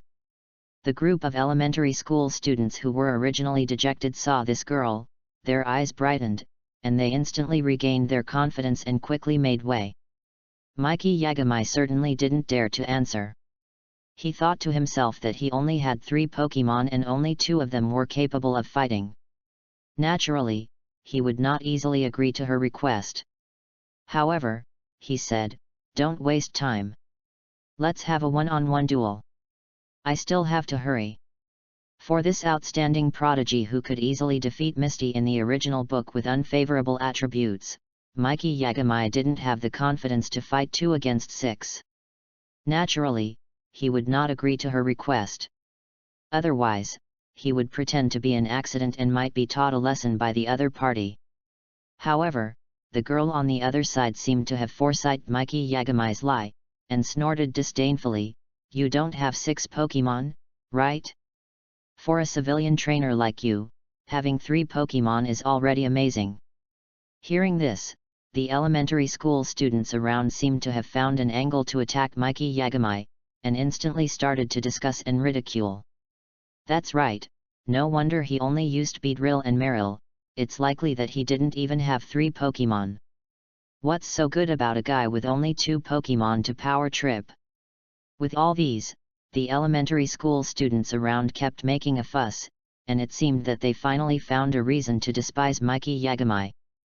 Seeing the other party's disdainful tone and contemptuous expression, even though he knew that the other party's bad tone and attitude were a willful and capricious girl, Yagami Mikey couldn't help but have veins on his forehead throbbing, with a face full of anger. "Stop talking nonsense, let's duel, hurry up, the Pokemon I want to use is Beedrill in front of me." Seeing his trainer being ridiculed, Beedrill was also full of anger. Staring at the girl in front of him with a fierce momentum, flying in the air and posing for battle, as if he was ready to fight at any time. "To deal with Beedrill, you have to use this, go." Graveler hearing Yagami Mikey's words, the superior pride elegantly took out the Pokeball and released a very strong Graveler, and the elite peak level momentum flowed out of it without reservation. Graveler, a rock and ground Pokemon, is shaped like a huge stone with 2 hands. The rock-type skills double restrain bug-type and evolved from Guadud. Graveler, after defense curl, use roll-out attack, the top pick shouted at the Graveler in the field. "Okay, roll-out and defense curl skills, this is a trick that everyone can use, let defense curl enhance its own physical defense, making the roll-out trick more powerful. Beedrill, get out of the way. Use pin missile trick ding ding ding." Pin missile hits the Graveler's body, rubbing out the sound of fire, and is easily bounced off by the Graveler in the rollout contest condition. The damage caused is really limited and can be ignored. Bug-type skills are not powerful to begin with, not to mention that they are restrained twice by rock. Yagami Mikey looked solemnly at the Graveler in the rollout contest condition who was like a bulldozer in the field. Drill's only advantage is that he has the ability to fly. As long as the distance is pulled away, Graveler who can't fly will not be able to touch Beedrill at all. However, after the distance is pulled away, Beedrill also cannot attack Graveler. The power of long-range bug-type skills will be further weakened, and it is even more impossible to cause any damage to Graveler. Suddenly, Yagami Mikey is in a dilemma. Reading is fun every day on the 11th. Recharge 100 and get 500 VIP points. Recharge now, event time, October 1st to October 7th. Chapter 34 Insect Premonition. Drill's level and physical strength are far lower than Graveler's. The longer it drags on, the more disadvantageous it will be. Mikey Yagami didn't think about it and immediately said, Beedrill approaches Graveler and uses Twineedle to attack. Beedrill, flying in the air, flapped its white and transparent wings quickly and attacked Graveler in rollout. Ding ding ding, Twineedle and Graveler collided and rubbed out fierce ember. Drill's Twineedle attack had no effect at all, but only slightly eased the speed of Graveler's rollout. Looking at Beedrill, who was bounced off by the rollout skill and narrowly avoided Graveler's attack, Mikey Yagami couldn't help but frowned. The opponent had been relying on the combination of rollout and defense curl to block many of Drill's attack skills. Graveler, use rock throw on Beedrill flying in the air. The top student looked at Beedrill, who had no way out, and gave orders with pride. Graveler in the rollout stopped immediately, dropped a football-sized stone from his body, aimed at Beedrill flying in the air, and smashed it hard.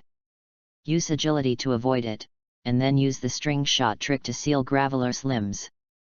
Beedrill, who heard the command, quickly turned into a shadow, avoided the stone thrown by Graveler, and spit out a thin silk thread from his mouth to attack, wrapping around Graveler's limbs, while the silk thread was stuck to the ground. After Beedrill focus energy, he used Twineedle to attack. White airflow wrapped around Beedrill, and a fierce momentum burst out from its eyes. The sturdy Twineedle kept hitting Graveler, who was stuck to the ground by the silk thread. Ding, ding, ding. A huge and harsh sound like metal hitting each other sounded. Beedrill waved Twineedle and stabbed Graveler's body fiercely, but unfortunately he was not lucky enough to hit the vital point and get a critical hit. Graveler, using the magnitude trick, shattered all the entangled silk threads for me. As the head of the academy, the top student was obviously very capable. Seeing Graveler being beaten, he immediately reacted and spoke quickly. After hearing trainer's command, Graveler immediately used all his strength to jump high into the sky and landed heavily on the ground. A yellowish-brown energy wave continued to spread out from it, and the power of the shock easily shook the silk thread spitted by Beedrill into powder. Graveler then used Stone Edge on Beedrill. Seeing Graveler successfully get rid of the restraints, the top student took the opportunity to order Graveler to counterattack. Hey-ha! Countless small and sharp stones appeared around Graveler, spinning constantly, faster and faster, and quickly hit Beedrill flying and soaring in the sky.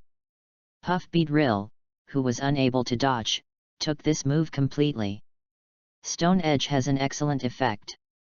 Beedrill, who was restrained by the rock type, was instantly scarred and even stagnated in the air. It seemed very difficult.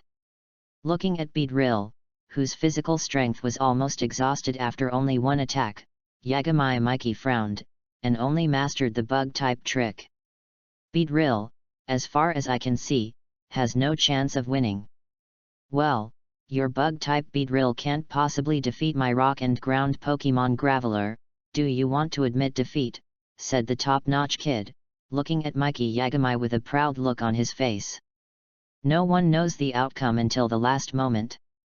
Pokemon is the most magical creature in the Pokemon world, representing the incredible, and the battle process is full of unknowns. Although Mikey Yagami knew that Beedrill was likely to lose, he did not want to lose in terms of momentum, and said calmly.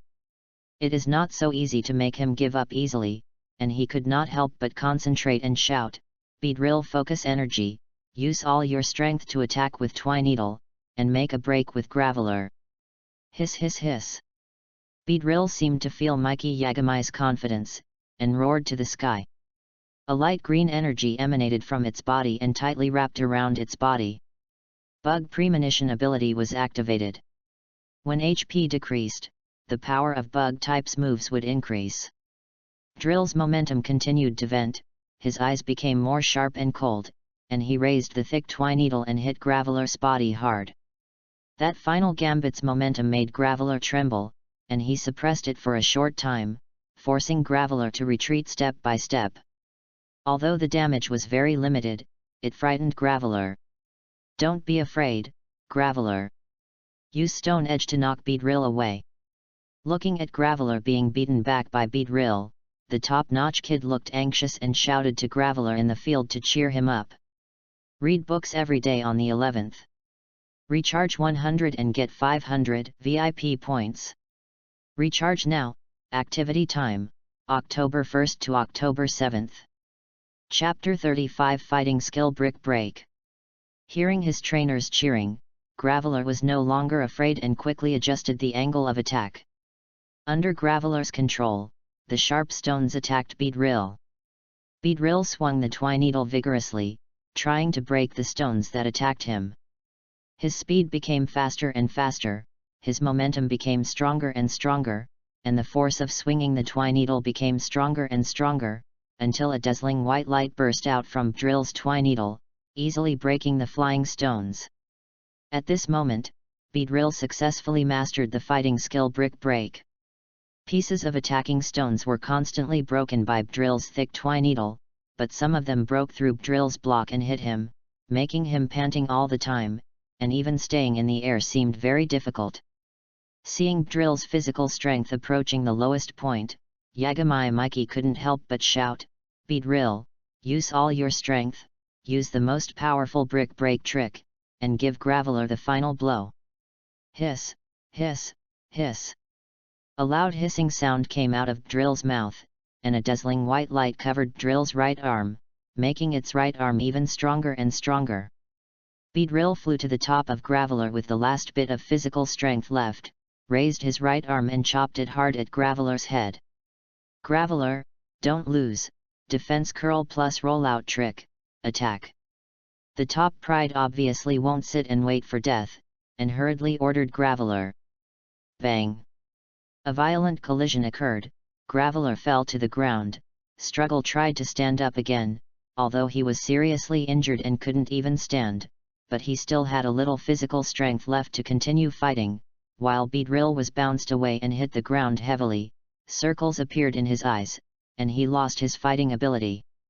"Look, with this little strength, you dare to come to taunt Pokemon Academy, you are not the rival of the top pride. How can a weak bug-type Pokemon like Beedrill be the rival of Rock and Ground Graveler?" Cheers broke out at the scene, and the elementary school students around kept mocking the defeated Yagami Mikey, as if they had forgotten their recent defeat. Yagami Mikey was too lazy to pay attention to the mocking and sarcastic voices of these elementary school students. He hugged Beedrill tightly, took out a few bottles of high-quality healing potions, and treated him. After a simple treatment, Drill's injuries were quickly stabilized. Seeing Beedrill waking up with a little strength restored, Yagami Mikey couldn't help but breathe a sigh of relief. Hiss! The awakened Beedrill looked at Mikey Yagami with an apologetic look, his eyes full of comfort. Mikey Yagami looked at Beedrill with a self-blaming face and shook his head slowly, without a trace of blame. "No one can always win, you won't, and I won't either. Failure is a must on the journey to Pokemon Master. Failure is a better motivation. We must work harder next time." With the elite advanced strength and the opponent's elite peak Graveler, Beedrill was able to fight like this under the disadvantage of attributes and levels. The fruits of the battle are excellent. Mikey Yagami will naturally not blame Beedrill for having tried his best. After saying these words, he immediately put Beedrill back into the Pokeball, ignoring the ridicule of the elementary school students. Having achieved his goal, it also planned to leave the Pokemon Academy and set off for the next city, Vermilion City. Wait a minute, Pokemon Academy also has medical facilities. Please let Beedrill recover from his injuries before leaving. Just as Yagami Mikey took a step to leave, the girl, the top-ranked girl, took back the graveler and said, "How can you, Master top-ranked girl? No, outsiders cannot enter the Pokemon Academy." After hearing the invitation from the top-ranked girl, the elementary school student was shocked and quickly retorted, "Humph, you are teaching me how to do things, well, shut up." But these retorting voices shut up one after another under the stern warning of the top-ranked girl's eyes. It can be seen that she has great prestige among these students.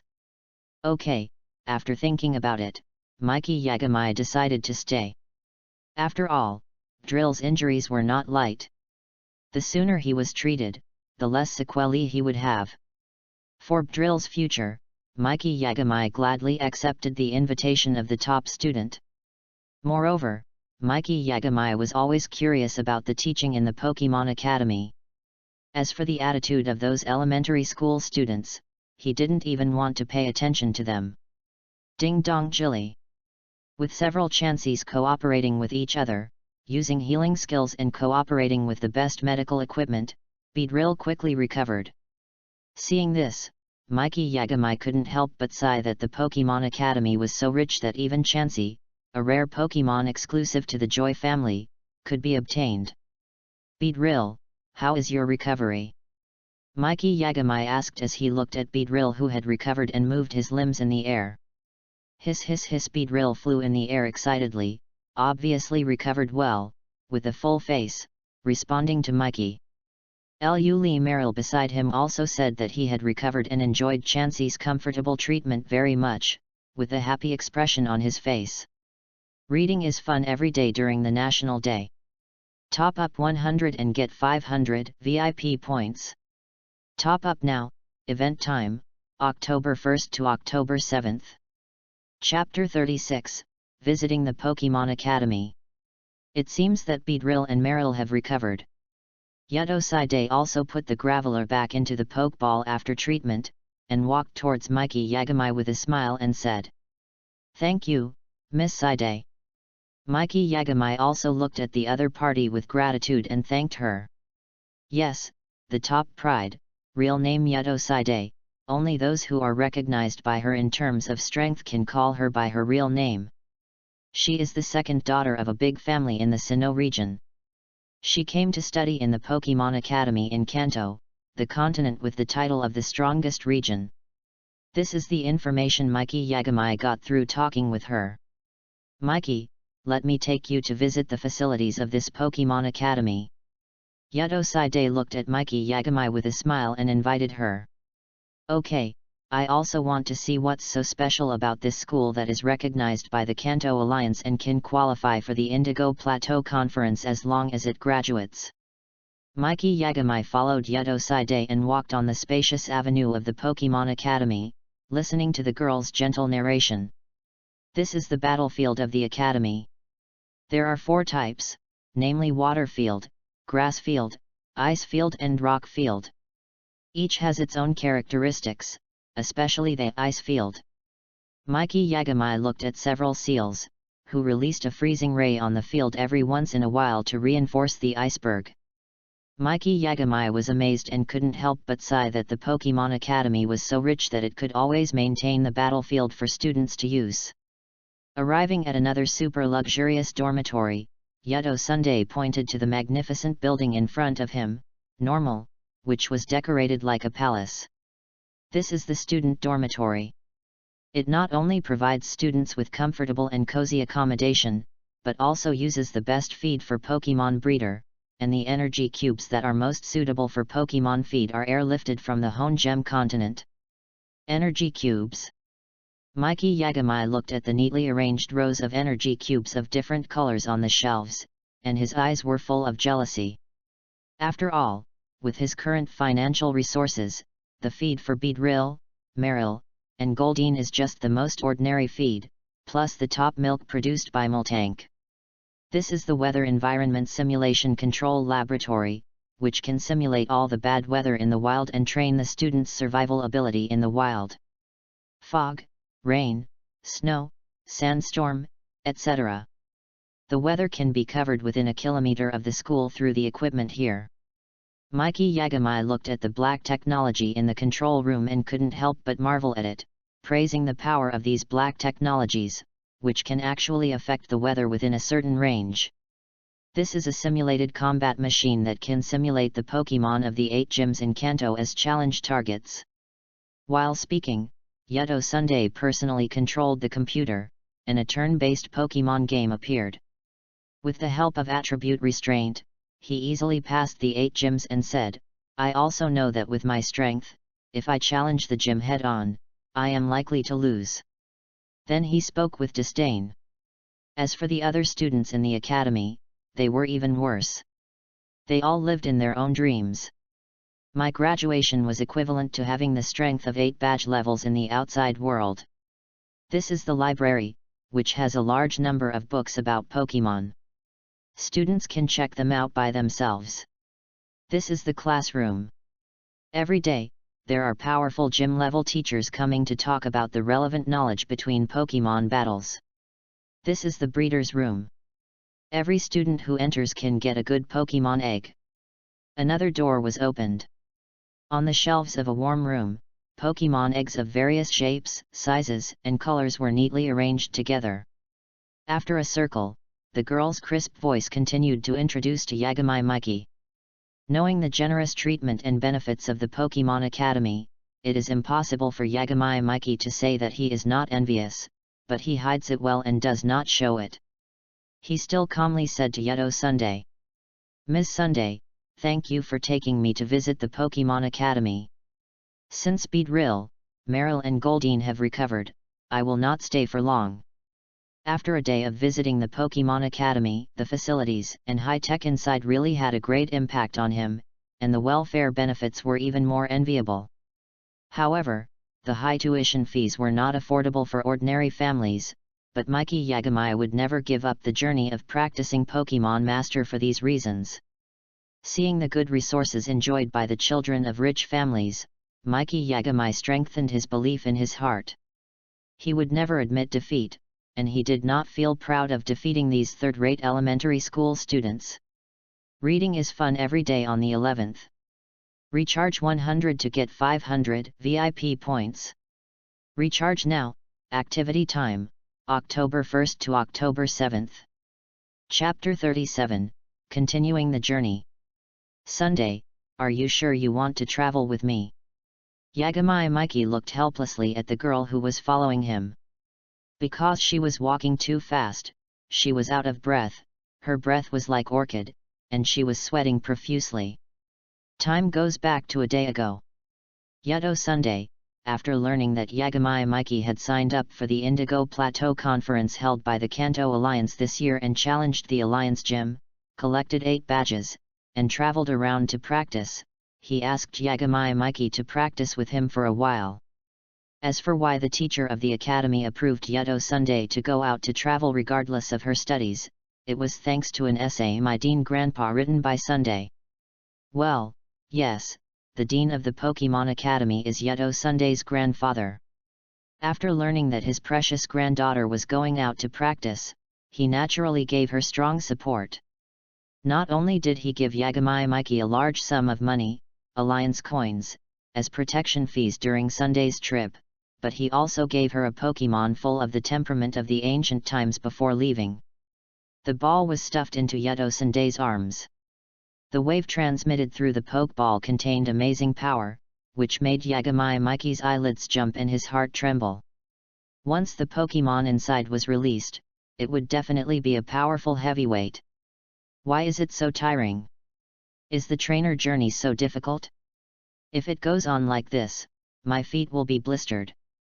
Yato girl, who has always been spoiled, exhaled heavily, complained constantly, and rubbed her sore ankle.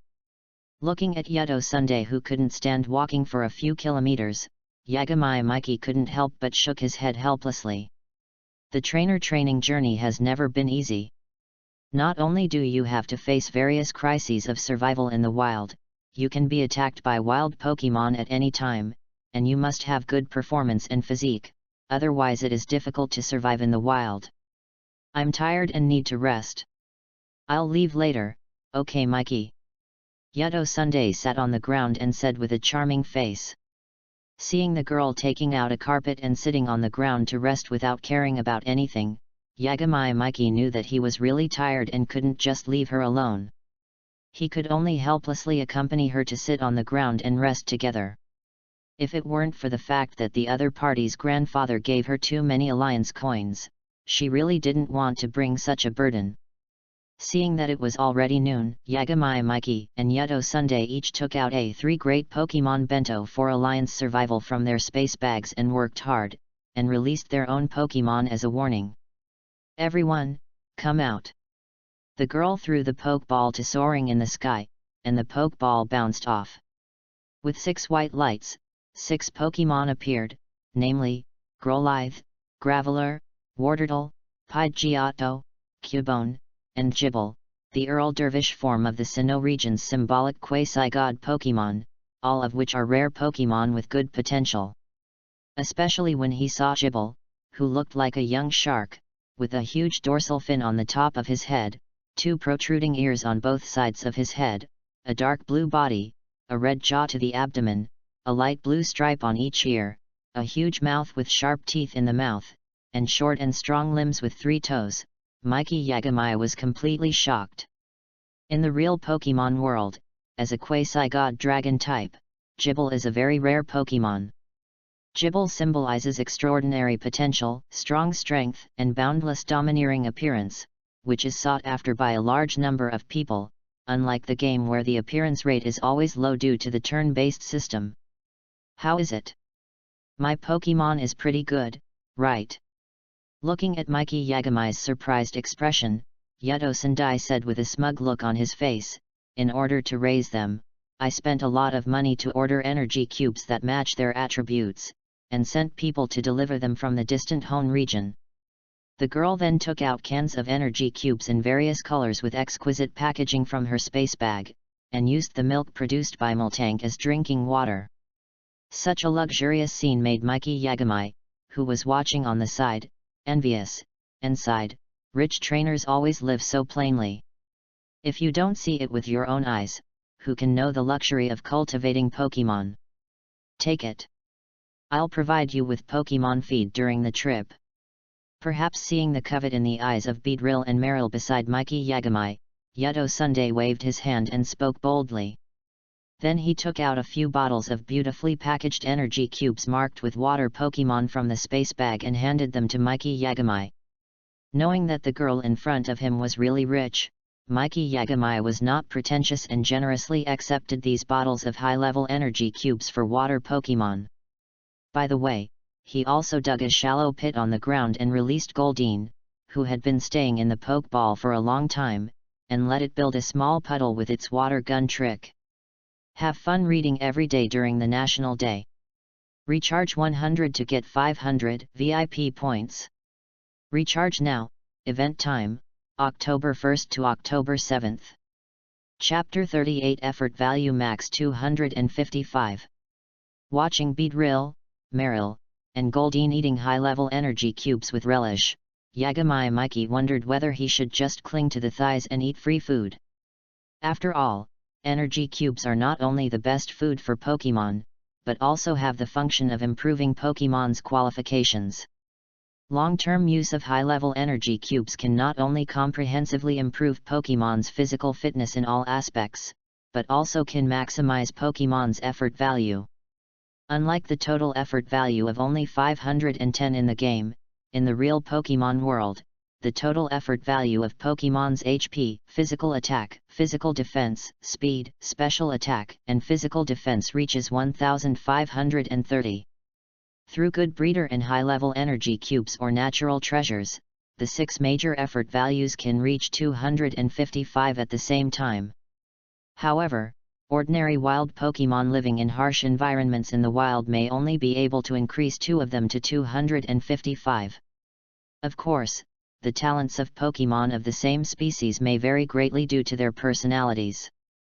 Energy cubes cannot change innate talents. Except for some very rare origins that can change innate talents against the will of heaven, only the blessings bestowed by the divine beasts can do so. so she was full of gratitude to Yedo Side for being so generous. Perhaps the girl's family background could prevent her from caring about these things, but Yagami Miki would never forget and secretly made up his mind to protect the other party during the journey. The breeze was gentle, the green grass, the tall trees on both sides, the sound of bug buzz, and the warm afternoon sunshine, all seemed so peaceful at this moment. The breeze brushed through Yedo Sande's hair, making her young face look even more pure and lovely.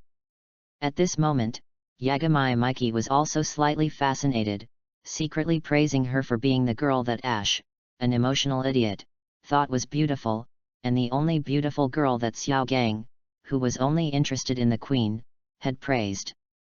However, with the noise, Yagami Miki shook his head, quickly came back to his senses, and looked vigilantly at the shaking bushes in front of him. Seeds. A garlic turtle with a green body ran out of the bushes and appeared in front of Miki Yagami and Yedo Sunday, looking panicked. Miki Yagami was also surprised when he saw the sudden appearance of Bulbasaur. Bulbasaur is a grass-type Earl Dervish Pokémon of the Kanto Pokémon Alliance. The Pokémon has always been firmly controlled by the Alliance, and there are very few wild Pokémons left outside. This one, could it be Ash's Bulbasaur? Miki Yagami quickly came to his senses, looking at the Bulbasaur in front of him, and had the idea of catching it. After all, Bulbasaur's potential as the 3-starter Pokémon in the Kanto region must be high. Although Miki Yagami currently only has the idea of building a rainy day team and does not consider Pokémon other than water, after catching Bulbasaur, he can sell it on the black market and earn a lot of Alliance coins. As for whether Ash will catch a Bulbasaur that can fight against the legendary beast head-on in the future, this is not within his consideration at all. Wow, this Bulbasaur, I have decided to catch it. Before Miki Yagami walked forward, Yedo Side with red hearts in his eyes immediately appeared in front of Bulbasaur, blocking its way. Seeing this, Miki Yagami retracted his steps. Although Bulbasaur's qualifications and potential are very good, it is not one of the members of the current rainy day team, so Miki didn't want to offend the rich girl Yedo Sunday for this garlic turtle. Just when Yedo Sunday took out the Pokeball to capture Bulbasaur, the opposite happened. A strong thunder shock struck in front of him, and a shiny Pikachu appeared between Bulbasaur and Yedo Sunday. Pikachu, then a boy wearing a Pokemon Master hat, about 12 or 13 years old, jumped out from the other side of the bushes. Looking at Bulbasaur in front of him, he suddenly ordered, "Pikachu, use Thunderbolt attack on Bulbasaur." Pikachu. Hearing the trainer's command, Pikachu quickly took a posture to release the skill. Golden electric current burst out from its petite body, and a thick lightning hit Bulbasaur directly, causing serious damage. Bulbasaur on the opposite side, who suffered this thunder shock, fell to the ground with circles in his eyes and lost his ability to fight. "Now, Bulbasaur, I want to conquer you, go." Pokeball. The boy put his hat back and threw a Pokeball at Bulbasaur, who fell to the ground. A red light flashed, and the Pokeball shook 6 times, and then returned to calm with a slight sound. I succeeded in catching Bulbasaur. After successfully catching Bulbasaur, the boy picked up the Pokeball that fell on the ground and posed a pose that was quite childish in Miki's eyes. Pikachu, his companion, was also very happy and jumped onto the boy's shoulder. Have fun reading books every day on October 1st. Recharge 100 and get 500 VIP points. Recharge now. Event time, October 1st to October 7th. Chapter 39, Red stole Ash's Bulbasaur? Isn't this Red? He has short black hair, a red hat, a black sleeveless vest, a red jacket, blue trousers and white sneakers, a backpack on his back, and a smile on his face. Looking at the familiar look in front of him, Miki Yagami was stunned for a moment. He really didn't expect to meet the real version of Red here. Although he learned from Xiao Huang in Tokiwa City that Red really exists in this Pokemon world, Miki Yagami originally thought that the two would meet at the Indigo Plateau Conference. It must be said that this world is so small that an invisible force of fate intervened, causing the two to meet for the first time under such circumstances. Red, also known as Xiao Red, is the protagonist of the Pokemon game and the prototype of the silly Ash in the anime. During the journey, he defeated the Rocket Team's boss Itaki at Saffron City Silphco and disbanded the evil organization Team Rocket that spanned the two regions of Kanto and Chengdu. He is a very powerful trainer, not only easily swept the Kanto Elite Four, defeated his rival Champion Green, and ascended to the Hall of Champions, but also reached the level of the legendary Beast Trainer. He successively captured the three stupid birds, namely Moltres, Zapdos, and Articuno, and his strongest Pokemon Charizard successfully Mega Evolved in Cerulean Cave and defeated Mewtwo, successfully capturing it. This is the description of Red in the previous life, but in the Pokemon world, Red, as a civilian trainer who was also born in Viridian City, has not yet achieved such a dazzling record, but from Xiao Wang's mouth, all of them praised his strength and admired him. Although in this real Pokemon world, Red was also born in an ordinary family, but he was still dazzling and powerful. Who are you, dare to snatch the Pokemon I want to capture? In Yagamai at the moment when Mikey was stunned, Yuto Saide, who had the temper of a stubborn young lady, was the first to lose her temper. As a rich lady from a big family, she had never suffered a loss before, and she would never swallow her anger. Seeing that Chihong picked up Bulbasaur on the other side, she immediately said in dissatisfaction, "My name is Xiao Qi, a trainer from Viridian City. I am currently challenging the gym training to participate in the Indigo Plateau Conference." Xiao Qi heard the sound and found that there were two more people around, and immediately spoke vigilantly. "I found this Bulbasaur first and subdued it first. I don't care, I also like this Bulbasaur, let's have a one-on-one battle to decide who will be the owner of Bulbasaur." As a rich lady, Yuto Saide has developed a stubborn and willful temper under the pampering. Although Mikey has restrained himself a little in Yagamai, he also respects his strength. He will not speak kindly to others, otherwise he will not be Miss Yuto Saide. "If you don't dare, leave Bulbasaur behind." This is the unspoken rule between trainers. When two trainers set their eyes on a Pokemon in the wild at the same time, whoever is stronger will get it. Of course, this is the unspoken rule between regular trainers. If it is an informal method, then I will never refuse any challenge. Go. Pikachu, it's up to you. The young boy Red put his hat back and commanded Pikachu. Hearing the trainer's command, Pikachu jumped from Red's shoulder to the front, kicked his short legs back, and took a fighting posture. An elite peak level aura emanated from his small body. Seeing this Pikachu, regardless of its fur color or strong limbs, Yagamai Mikey was also surprised. The opponent's level has reached the elite peak level, and he is ready to reveal the aura of breaking through the gym level at any time. To deal with the electric type Pikachu, you have to use this. Go, Cubone. Seeing the Pokemon sent by the opponent, the opposing Sunday can't wait to release the ground-type Pokemon Cubone, which restrains the electric type. The bone mask Cubone wears is the skull left after its mother died. Only the eyes can be seen. It holds a bone and uses it as a weapon. Its body is brown. Cubone. Attribute Ground. Ability Hardhead/Lightning Rod, Combat Armor, Hidden Ability. Strength Elite Peak. Potential Unknown. Mastered Moves Howl, Tail Whip, Bone Club, Iron Head, Leer, Gathering, Bone Meringue, Protect, Skill Machine. Dig a Hole, Skill Machine. It's not wrong to send the restrained ground-type Pokemon Cubone to fight the electric-type Pikachu, but Ash has always been a master of reverse attributes. I wonder if Xiao Qi, who seems to be stronger than Ash, will be even more outrageous? Yagamai Mikey also looked at the Pikachu in front of him with a suspicious look, wondering if it was another Pikachu.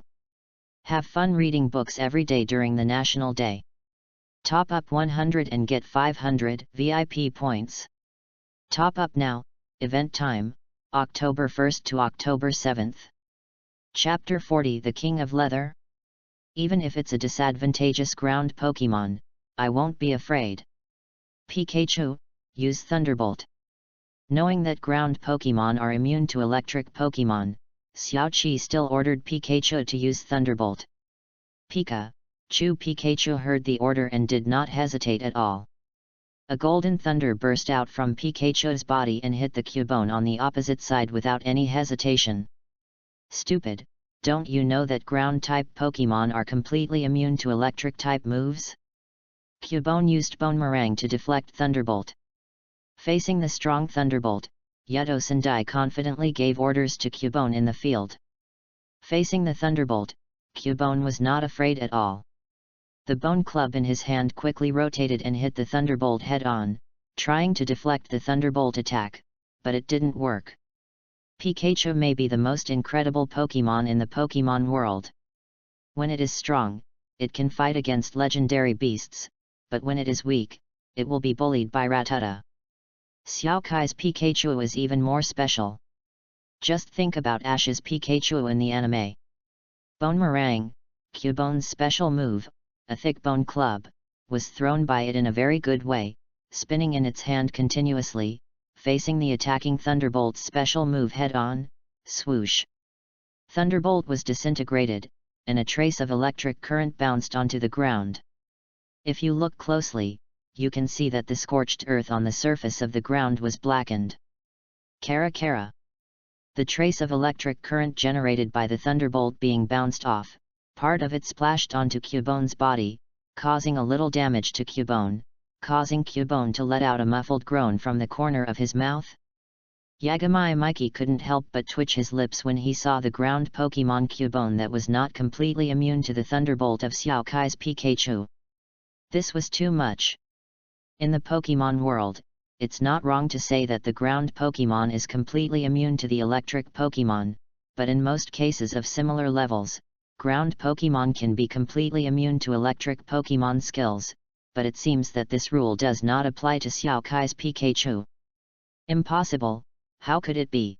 The ground Cubone should not be afraid of the electric Pokemon Pikachu.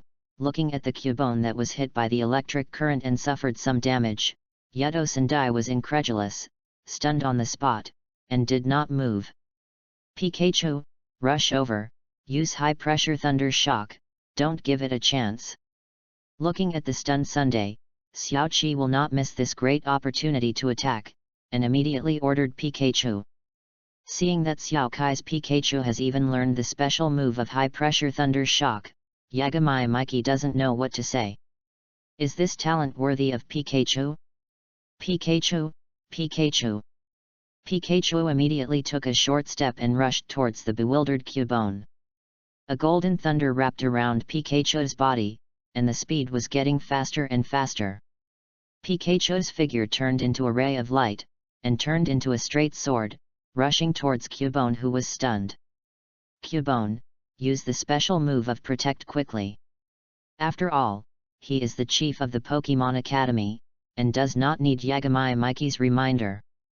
Yato Sendai quickly calmed down and shouted loudly to Cubone. After hearing the trainer's command, Cubone quickly calmed down. A light green light emanated from its body, forming a dome-shaped protective shell, which was the normal skill Protect trick. The skill forms a green protective shield, immune to one attack damage. It is difficult to use this trick successfully if used continuously.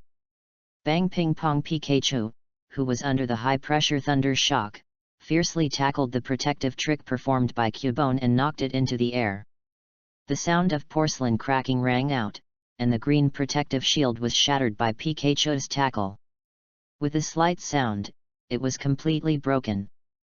Cubone's Protect skill did not completely defend against it. Pikachu's high-pressure Thunder Shock trick was fiercely knocked into the air, causing a certain degree of damage. Right now, Pikachu uses the Thunder trick. Seeing that the time is ripe, Xiaoqi pressed his hat down and shouted at Pikachu.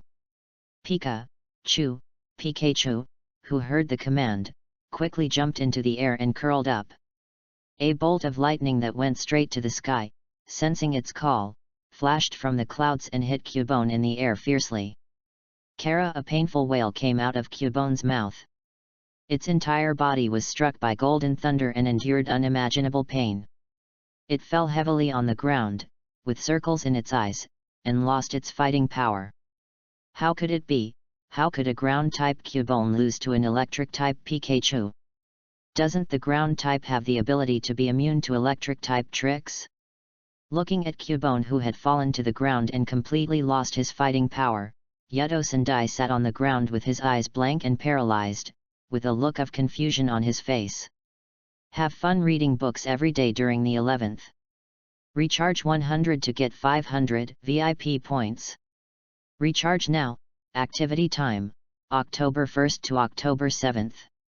Chapter 41, First Battle Against Red. Ground Pokemon do have the ability to be immune to electric-type moves, but ground Pokemon can only be immune to electric-type moves by conducting the current to the ground. Cubone, who was in the contest condition just now, obviously had no chance to conduct the current to the ground, so he suffered such great damage. And even ground Pokemon have a limit to the electric-type moves they can withstand.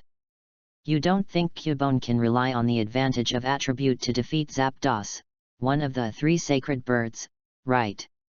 Pokemon are the most incredible creatures in the Pokemon world, and the battle process is full of unknowns. These are not written in textbooks, and they all need to be practiced, studied hard, and experienced by yourself. One failure does not mean anything. No one will not fail. I won't, and you won't either. Facing failure is actually an important part of personal growth.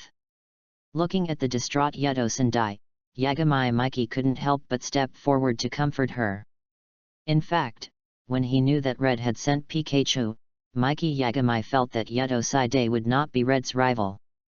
After all, the opponent was a master of reverse attributes and was particularly good at fighting against attribute disadvantages.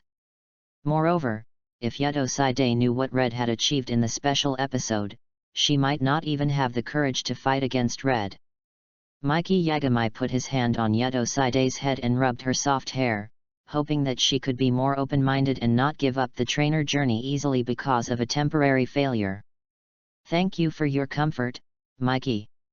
I'm much better now. I won't give up the path of trainer easily. Yuto Sendai, who accepted Mikey Yagami's comfort, was obviously much better. His eyes gradually regained their spirits and were full of determination. Looking at Yuto Sendai, who regained his confidence, Mikey Yagami nodded with relief and looked at Xiaoqi. Since they met each other so rarely, it would be a pity not to fight. He immediately stopped Xiaoqi, who was about to leave. I am Mikey Yagami from Tokiwa City. I challenge you as a trainer. Do you dare to accept it? Mikey Yagami looked at the boy, who was 2 or 3 years younger than him, with a serious face.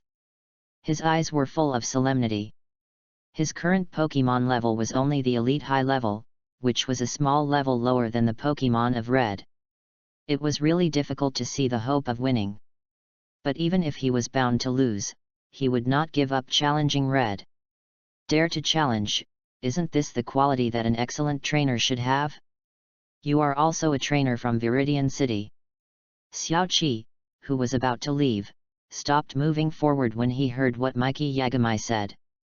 He looked at him with curiosity. Yes, Xiaoqi, I heard about your deeds from Xiao Huang. You are a very excellent and powerful trainer. It can be seen that she admires you very much. Mikey Yagami looked at Chi Hong, who stood still, and spoke slowly. Do you still know Xiao Huang? I haven't contacted her for a long time. Hearing that Mikey Yagami still knows Xiao Huang, Xiaoqi is completely upset. In this world, Xiaoqi, Midori, Xiaolan, and Xiao Huang were all born in Viridian City and are neighbors. Therefore, the 4 people who have been determined to become Pokemon Masters since childhood can be regarded as childhood friends, and their relationship is naturally very good. However, in this world, the road of Pokemon trainer is full of ups and downs, and one can lose his life if he is not careful.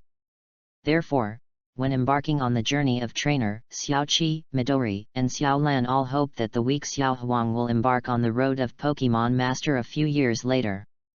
However, Xiao Huang, who stayed in Viridian City, also asked the three of them to call back every time they arrived in a city, tell her some interesting things that happened during the trip, and report that they were safe. However, the journey of trainer training has never been smooth. In order to subdue rare Pokémon with excellent qualifications, they often have to go deeper into the mountains and forests to find them. Getting lost is the norm. From Xiao Kai's messy clothes with a few pieces of leafage stuck on them, it can be seen that he has not been to the city for several months, which means that he has not contacted Xiao Huang, who is still in Viridian City, for a long time.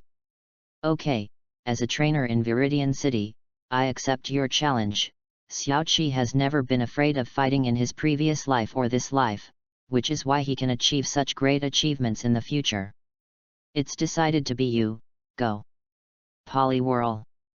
As Qi finished speaking, a two-legged Pokémon with a spherical body, blue skin, a slippery and sticky liquid on the surface, two spherical eyes protruding from the top of the head, tiny nostrils sandwiched between the eyes, and a white belly with black counterclockwise threads appeared on the field. Happy reading every day on the 11th. Recharge 100 and get 500 VIP points. Recharge now, event time, October 1st to October 7th. Chapter 42, Beedrill vs Poliwhirl. Go. Beedrill, it's you. After thinking for a while, Mikey Yagami decided to send Beedrill, who is faster and more flexible, as the Pokémon. Mikey Yagami stared at the Poliwhirl in the field with a serious look. It was stronger than the usual Poliwhirl, with more muscular and imposing aura. Its strength had reached the elite peak level. He thought to himself, let me see the gap between you and me. Yes, Mikey Yagami never thought about winning this game, especially after learning that this Poliwhirl was the first Pokémon captured by Red in Viridian City. The pressure in his heart was even greater. The opponent's Poliwhirl was not only one level higher than Beedrill, but also the degree of tacit cooperation was not inferior to Mikey Yagami. Poliwhirl attribute water ability, water storage / moisture, free and easy, hidden ability, strength elite peak potential unknown mastered moves bubble, hypnosis, water gun, double slap, body slam, amnesia, other Pokémon, only some skills are written. Beedrill, focus energy and then aim at Poliwhirl's abdomen, use the pin missile trick, with the idea of preemptive strike, Yagami Mikey decisively ordered Beedrill. Milky white gas emerged faintly from Beedrill's body, and his spirit became fuller. Twineedle aimed at ground's Poliwhirl, and pin missiles shot out from its double guns and shot towards Poliwhirl. Poliwhirl, use double slap to knock down all the pin missiles that are flying over to me. Xiao Qi was not panicked at all and calmly ordered Poliwhirl. Hey ha! Poliwhirl responded quickly after hearing the command. An invisible gas wrapped around his hands, and he used both hands together, constantly crossing and slapping away the pin missiles that were flying over. All the pin missiles that were attacking were blocked by Poliwhirl's two broad hands, making a ding-ding-ding sound and inserted into the soil. Poliwhirl, aim at Beedrill's wings and use the water gun trick. After dealing with the pin missile trick, Xiao Qi immediately launched a counterattack, commanding Poliwhirl in the field to attack Beedrill.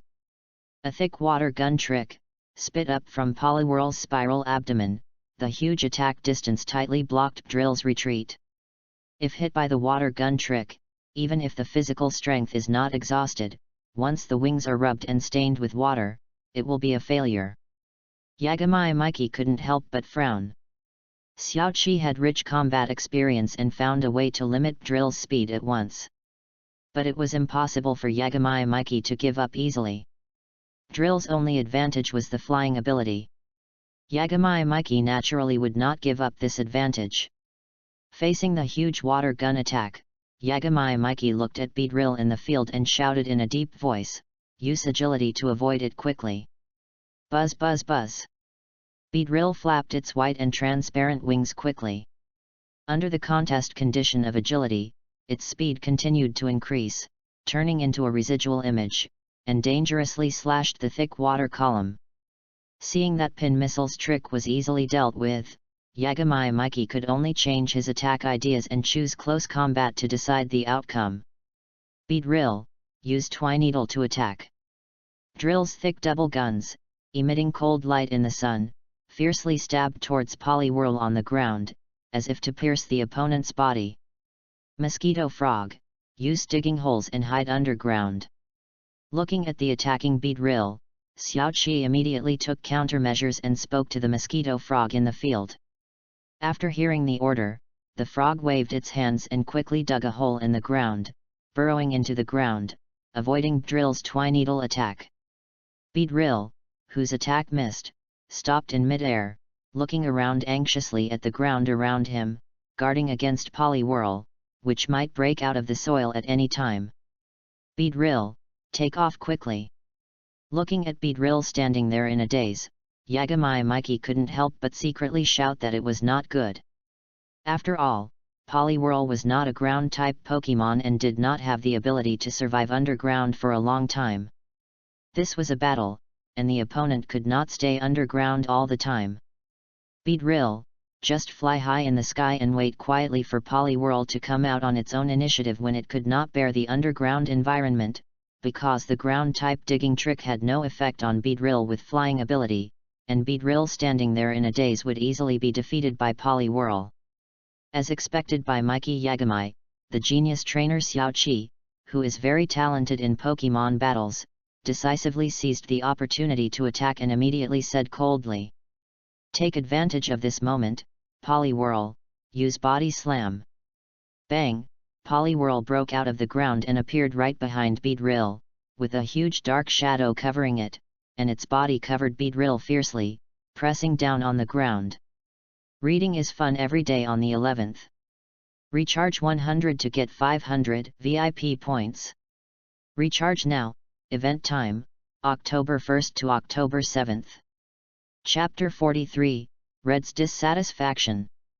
Body Slam normal physical attack special move, presses rival with the weight of the whole body, and has a certain chance to paralyze rival. If it is performed by Snorlax, the world's largest Pokémon, it will deal critical damage. Seeing Beedrill being shrouded in a dark shadow and unable to dodge in time, since he can't dodge anymore, he won't dodge. Yagami Mikey shouted in a deep voice, "Beedrill, use the Rage special move." Looking at the pressing Poliwhirl, Drill's eyes flashed red, and he waved the Twineedle with a rage face and hit the opponent to meet the pressing Poliwhirl head-on. Attack rival to cause damage. After using this skill until the next time the user uses a skill, the user's attack ability increases by 1 level for each attack caused by the damage. Continuous attack skills will increase the attack every time they hit. This effect cannot be activated when substitute blocks the damage. Bang! After all, Drill's level is not as good as Poliwhirl. In the first collision, Poliwhirl's body slam trick was successfully used, and Beedrill, who was flying in the air, was pressed down to the ground, making a bang sound. Looking at Beedrill, who was hit by this trick and was completely pressed under Poliwhirl, Yagami Mikey shouted loudly, "Stand up, Beedrill, I know this is far from your limit, so just use the rage trick continuously." Bang bang bang! Hearing the shout, Beedrill continued to struggle under Poliwhirl, and the rage trick hit Poliwhirl firmly, slowly hitting Poliwhirl's body and making it bulge, making it cry out in pain. Beedrill swung the Twineedle vigorously, attacking the mosquito coil frantically, and gradually broke free from Poliwhirl's body slam. Seeing Poliwhirl being gradually hit and floating in the air, Yagami Mikey naturally would not miss such a good opportunity. While Poliwhirl was still in the painful suspension, he shouted to Beedrill, "Take advantage of this moment, continue to use the rage attack, and hit Poliwhirl to the sky for me." Beedrill, who continued to perform the rage attack, swung his double guns with more and more force and momentum. Before Chihong could react, he successfully hit Poliwhirl 3 feet off the ground.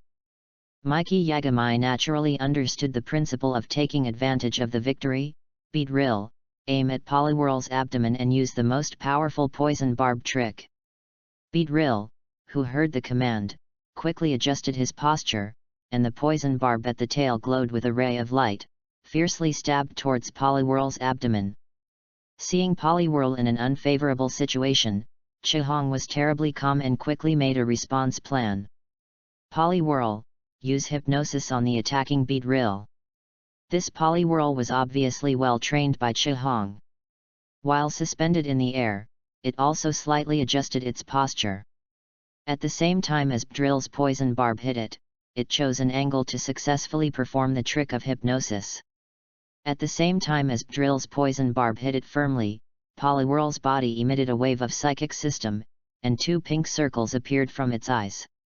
With its eyes wide open, it also successfully hit Beedrill. Bang and bang, 2 sounds of falling to the ground rang out. Beedrill and Poliwhirl fell to the ground at the same time, raising a cloud of dust, but Poliwhirl quickly got up from the ground, while Beedrill fell to the ground and fell asleep, and the winner was decided. I lost, come back, Beedrill. Watching the red who was about to launch an attack, Yagami Mikey took back Beedrill and announced that he had lost this game. Beedrill in rest was equivalent to completely losing his fighting power, and he didn't want to fight meaninglessly. After this battle, he also knew Beedrill's shortcomings, the weak power of Bug-type's special moves, and the weak defense of Beedrill as a fragile Pokémon.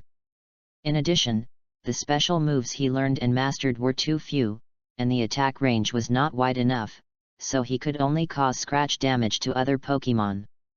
The battle has not yet reached the last moment. How can you admit defeat? Red, who took Poliwhirl back into the Pokeball, had a little dissatisfaction on his face. That's right. Mikey, if you continue to fight, there is hope of winning, Yuto Sunday, looking at the admission of defeat, also complained. Yagami Mikey didn't say much, just shook his head gently, not wanting to explain anything. For him, a win or loss is not that important. He didn't want to add more damage to the sleeping Beedrill, which would only shorten the life of Bug-type Beedrill. After a friendly conversation, the 3 of them got to know each other. Yagami Mikey and Red are currently traveling around to challenge various city gyms and collect badges to participate in this year's Indigo Plateau Conference.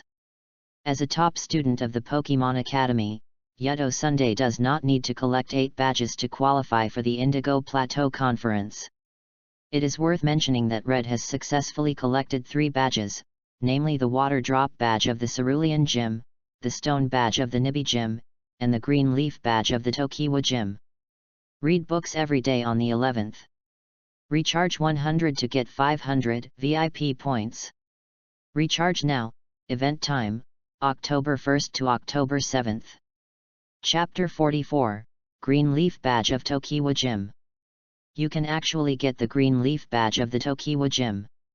Seeing the Green Leaf Badge in the red badge box, Yuto Sunday cried out. As a student of the Pokemon Academy, she had obviously heard about the strength of Itaki, the strongest gym leader in the Kanto region. I heard that since the establishment of the Tokiwa Gym, it has never issued a badge. All the trainers who challenged the gym have never been recognized by the big floor. You can actually get it. At this moment, Yuto Sunday was completely convinced by Red, and he didn't care that the other party stole the Bulbasaur he wanted to capture. Even Yagami Mikey was surprised. Born in Tokiwa City, he naturally heard of Itaki's name and knew the harshness of the challenge to the Tokiwa Gym. So at that time, even though Mikey was in Tokiwa City, he gave up the opportunity to challenge the Tokiwa Gym and planned to stay until the end, after he successfully built a rainy day team. Well, the Green Leaf Badge is the badge I got for my first gym challenge. The Gym Master is really powerful. Both the level of Pokemon and the command level of trainers are impeccable. I was not a rival at all and was easily defeated. However, after comprehensive consideration, the Gym Master gave me the Green Leaf Badge and asked me to go to the Tokiwa Gym again and fight him before attending the Indigo Plateau Conference. That's also very impressive. In all these years in the Pokemon Academy, I have never heard of a trainer getting the Green Leaf Badge of the Tokiwa Gym. You must be a very good trainer to be recognized by the Gym Master of the Tokiwa Gym. Even so, Yuto Sunday still looked at Red with admiration, with little stars in his eyes, and he had the tendency to develop into Red lost L sister. After the three of them took a short break and had a meal, Red refused Yodoside's invitation to travel together, intending to continue his journey to become a Pokemon master alone. They waved to each other and prepared to leave in different directions. Watching Red stride away, Yagami Mikey and Yodoside also set off to continue their journey to become a Pokemon master, not wanting to fall behind. The dense forest, soaring in the sky, was cut into strands of blue silk by the branches of tall trees, with mottled spots of light scattered down, blinking mysteriously with the drag of leafage. Walking on the grass, Yagami Mikey, who had just repelled an arbo snake, said to Yodoside, "Sunday, do you want to capture this arbo snake? Its evolved arbo monster has great potential." "No way. This kind of terrible Pokemon obviously does not fit the temperament of my beautiful girl trainer." The girl looked at the arbo snake with circles in its eyes and lost its fighting power with a look of disgust, and rejected Yagami Mikey's kindness. Helpless Yagami Mikey only planned to capture water Pokemon at present, so he let go of this arbo snake whose strength was not at the elite level. After receiving so many benefits from Yodoside, Yagami Mikey had nothing to repay her. The only thing he could do was to help the girl capture a few more rare ones with good strength. Pokemon. Leaping over the fallen Abraxas, the two of them ignored it and groped their way deeper into the forest. After a while, they came to a fork in the road. A wild Oddish came out from the rustling bushes, looking at Mikey, Yagami and Yodoside in panic, thinking about how to escape. Mikey Yagami really looked down on Oddish, a weak Pokemon. Just as he was about to pass Oddish and burst into the deeper part of the forest, he didn't expect. "Wow, is this Oddish? It's so cute. I decided to capture it." Yodoside looked at Oddish in front of him with satisfaction. Mikey Yagami's face was full of question marks. He really didn't know what value Oddish had in cultivating. It was not as good as the Abraxas before. However, seeing the excited Yodoside, he did not stop him, which would spoil his interest. After all, the other party was rich and powerful. Even if he kept Oddish as a pet, he would not lack a little feed. On the contrary, it would be more fortunate for Oddish. Just as Yodoside took out the Pokeball and prepared to capture Oddish. "Wait, don't hurt Oddish," a girl with blue hair tied together came out of the bushes on the other side and said to Yodoside anxiously. Yodoside's action of throwing the Pokeball stopped abruptly, and her movements were stiff in place.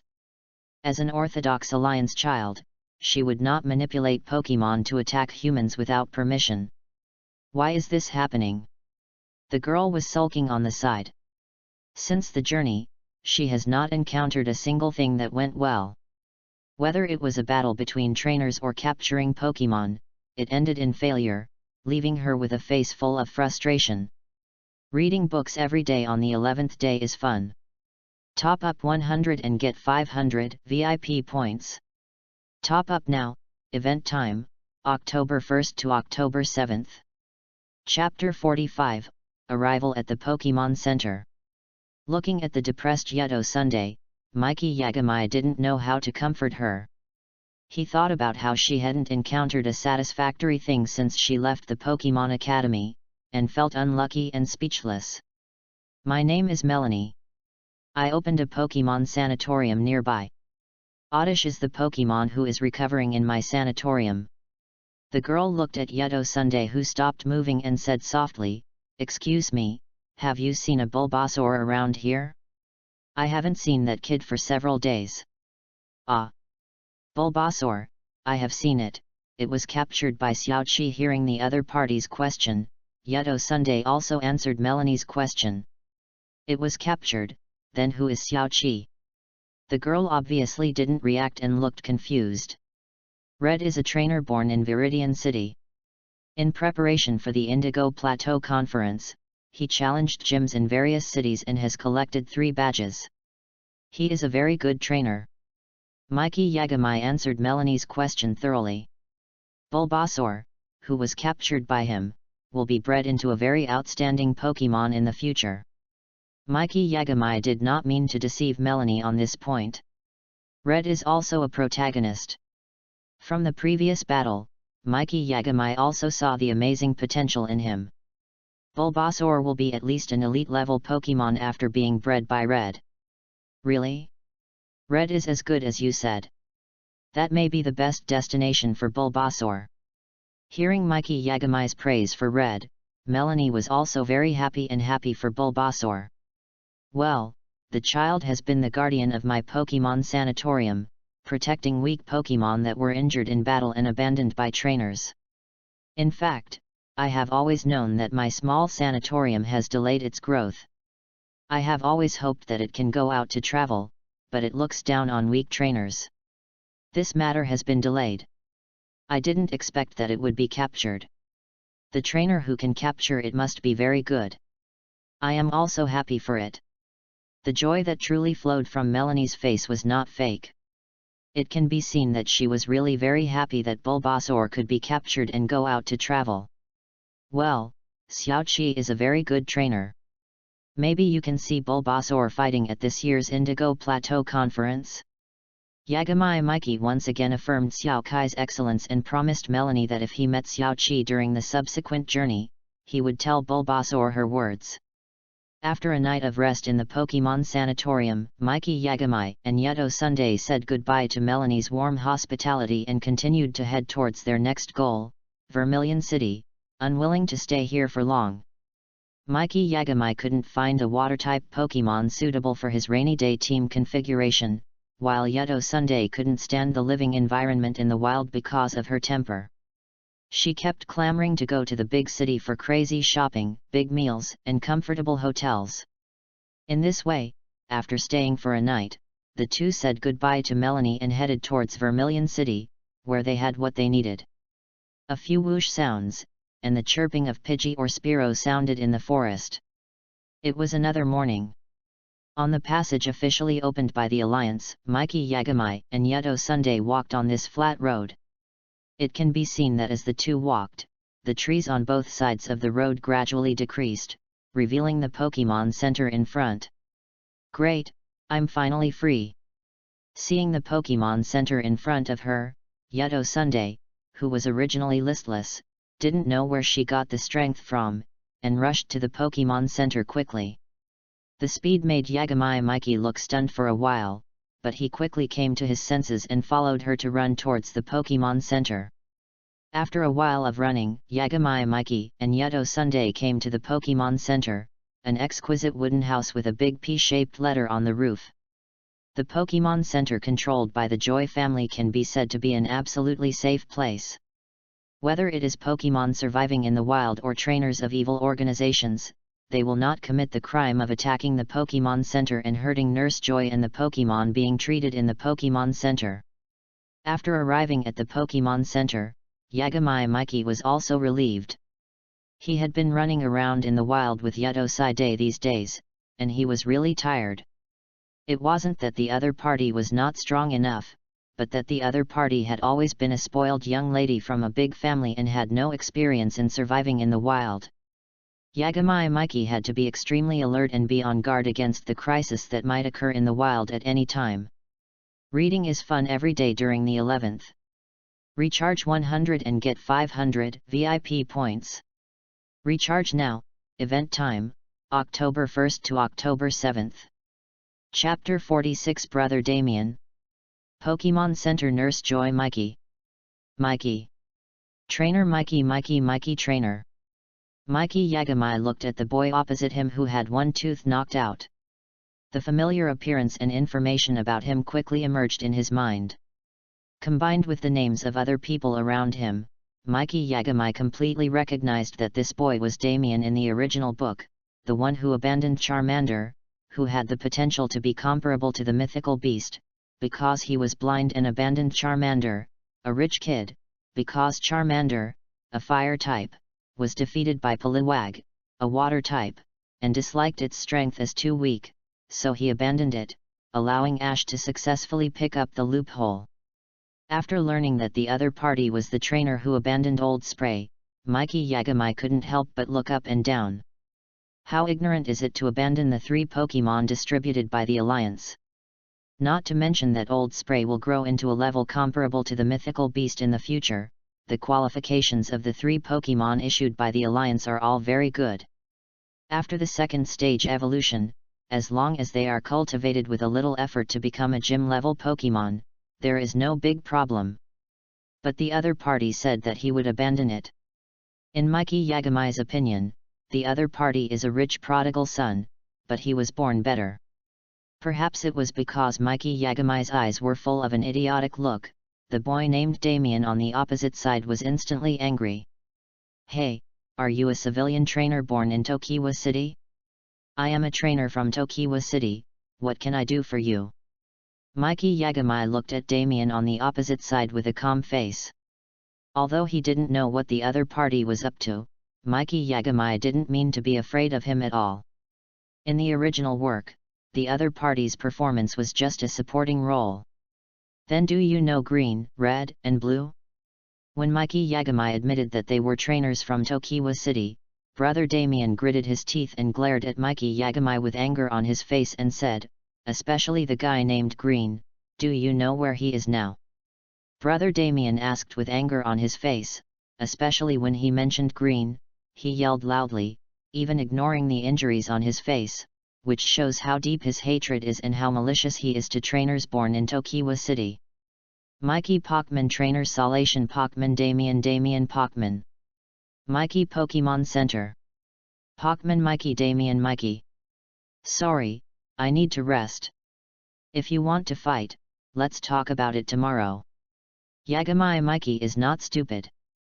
Damien, who was beaten 3 times in a row, is obviously much smarter. Judging from the posture of the people around him, it is obvious that this time he is going to fight a group fight. Yagami Mikey is not stupid enough to fight one-on-many. A lion can't stand the beat-up of a pack of wolves.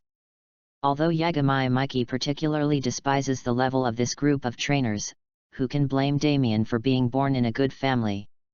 With the financial support of the family, it is no problem to train 6 Pokémon to the elite level. Judging from the opponent's posture, it is very likely that after being beaten 3 times in a row, this time he directly does not intend to talk about martial ethics and is ready to force a beat-up. Have fun reading every day on the 11th. Recharge 100 to get 500 VIP points. Recharge now, event time, October 1st to October 7th. Chapter 47, Excellent Viridian City Trainer. Yeto Sunday was too lazy to pay attention to these guys. After saying hello to Mikey Yagami, he went back to the room to rest. Mikey Yagami also laughed, and under the raging eyes of Damien and his gang, he returned to the room and slept soundly. He survived in the wild, and he finally got a good night's sleep at the Pokemon Center. It was night, and Mikey Yagami and Yeto Sunday, who had rested for a day, walked out of the room energetically and came to the cafeteria of the Pokemon Center, intending to fill their hungry stomachs first. After Yeto Sunday ordered a table of rich dishes, the two chose a seat by the window and ate quietly, not paying any attention to the taunt of Damien and his gang during the day. It's better not to get involved with those people. Nurse Joy pushed the food cart and walked towards Mikey Yagami. While placing the dishes on the table, she said, they have a bad reputation. They often abandon Pokemon that fail in battles and have no responsibility as trainers. Nurse Joy, do you know about the battle between Blue, Red, and Green and that guy? Mikey Yagami asked curiously after hearing what Nurse Joy said. Although he knew that the guy named Damien would not be the rival of Blue, Red, and Green, Mikey Yagami was also curious about the specific battle situation. He couldn't help but want to ask Nurse Joy what happened in between that made this guy named Damien so hostile to the trainer born in Tokiwa City. Nurse Joy, I saw that guy was beaten black and blue. Are Blue, Red, and Green really that strong? Yeto Sunday also asked Nurse Joy, who was walking over with a little doubt. After all, she had seen Red, and she also learned from Mikey Yagami and Red that Blue and Green were also civilian trainers born in Viridian City. It is not that civilian trainers defeated trainers born in Alliance. This kind of thing is not to say that it does not happen, but it will not happen for several years. Most trainers born in civilians have collected Pokémon with less qualifications and potential than the 3 starters distributed by Alliance, not to mention that the number of Pokémon is 2 or 3 times different. With fewer people fighting more, with weak people fighting strong people, unless the civilian trainer is really excellent, it is usually used as an experience pack for trainers born in Alliance, and they can only be beaten. But looking at Damien's miserable state, it is obvious that he suffered a great loss in the confrontation between Blue, Red, and Green, so Yeto Sunday is really very curious. Viridian City has produced so many excellent civilian trainers this year. It is really unexpected. Yes. Blue, Red, and Green, although all 3 were born as civilian trainers, they are really excellent trainers. Nurse Joy also sighed. Viridian City actually produced 3 excellent civilian trainers this year. Especially Green among the 3 of them, who became a gym leader level trainer at a young age. The Wartortle in his hand who likes to wear sunglasses is really strong. His strength has broken through the elite and is at the low level of the gym. With this Wartortle, he easily swept all the Pokémon of Damien's gang and beat up Damien's gang severely. Nurse Joy also sighed, her eyes full of praise for Green. Wait! Nurse Joy, are you talking about Green's Wartortle who likes to wear sunglasses? After hearing this, Mikey Yagami, who was originally not surprised, was stunned for a moment. Could Wartortle, who likes to wear sunglasses, be the boss of the Squirtle army that Ash conquered in the original book? Soon, Nurse Joy's words confirmed Mikey Yagami's guess that the other party's Squirtle was the boss of the Squirtle army that Ash conquered. Well, that Wartortle, according to Green, was originally the leader of a Squirtle Corps, leading a group of Squirtles abandoned by trainers, making trouble everywhere in a small town, revenge humans, and was subdued by him. Nurse Joy looked at Mikey Yagami in surprise at first, and then quickly continued to say. According to Green, his Wartortle was also a Squirtle abandoned by trainers. It was abandoned because it lost in battle. In fact, from Green's ability to evolve Wartortle into a gym-level Pokémon early, it can be seen that the Squirtle is excellent, and how incompetent its trainer was before. Many trainers blame Pokémon for their failures in battles, but don't look for the reasons from themselves. Perhaps because Mikey Yagami was also a trainer born in Tokiwa City, Nurse Joy said a lot of things, and finally reminded him to be careful of Damien's beat-up, and then left. Enjoy reading every day during the National Day holiday. Top up 100 and get 500 VIP coupons. Top up now, activity time, October 1st to October 7th. Chapter 48. None of Ash's 3 great Pokémons are left. Well, Ash's 3 starters have had their heads shaved. After hearing Nurse Joy say that Red's Poliwhirl easily defeated Damien's Charmander, causing Damien to abandon Charmander, and Red successfully conquered the opponent's Charmander, Yagami Mikey had the urge to cover his face. Ash's 3 starters that could compete with the legendary beasts in the original work, Bulbasaur and Charmander, were conquered by Red, and Squirtle was conquered by Green, and they were all captured in one fell swoop. It is not known whether Ash can still achieve dazzling results in the Alliance competition in the future after losing 3 starters with outstanding qualifications. However, in Yagami Mikey's opinion, it is not a pity that Ash's 3 starters were conquered by Red and Green. First of all, Red and Green will definitely let Bulbasaur, Squirtle, and Charmander evolve to their final forms in the second stage and train them strictly. Unlike Ash's pampering, in the original work, only Charmander was successfully evolved into Charizard in the second stage, and Bulbasaur and Squirtle agrees with the 2 of them not evolving, and calls it respect for the choice of Pokémon itself. It's ridiculous. Yes, in the eyes of Yagami Mikey, that is pampering, not a qualified trainer. If you want to maximize the potential of Pokémon, evolution is inevitable.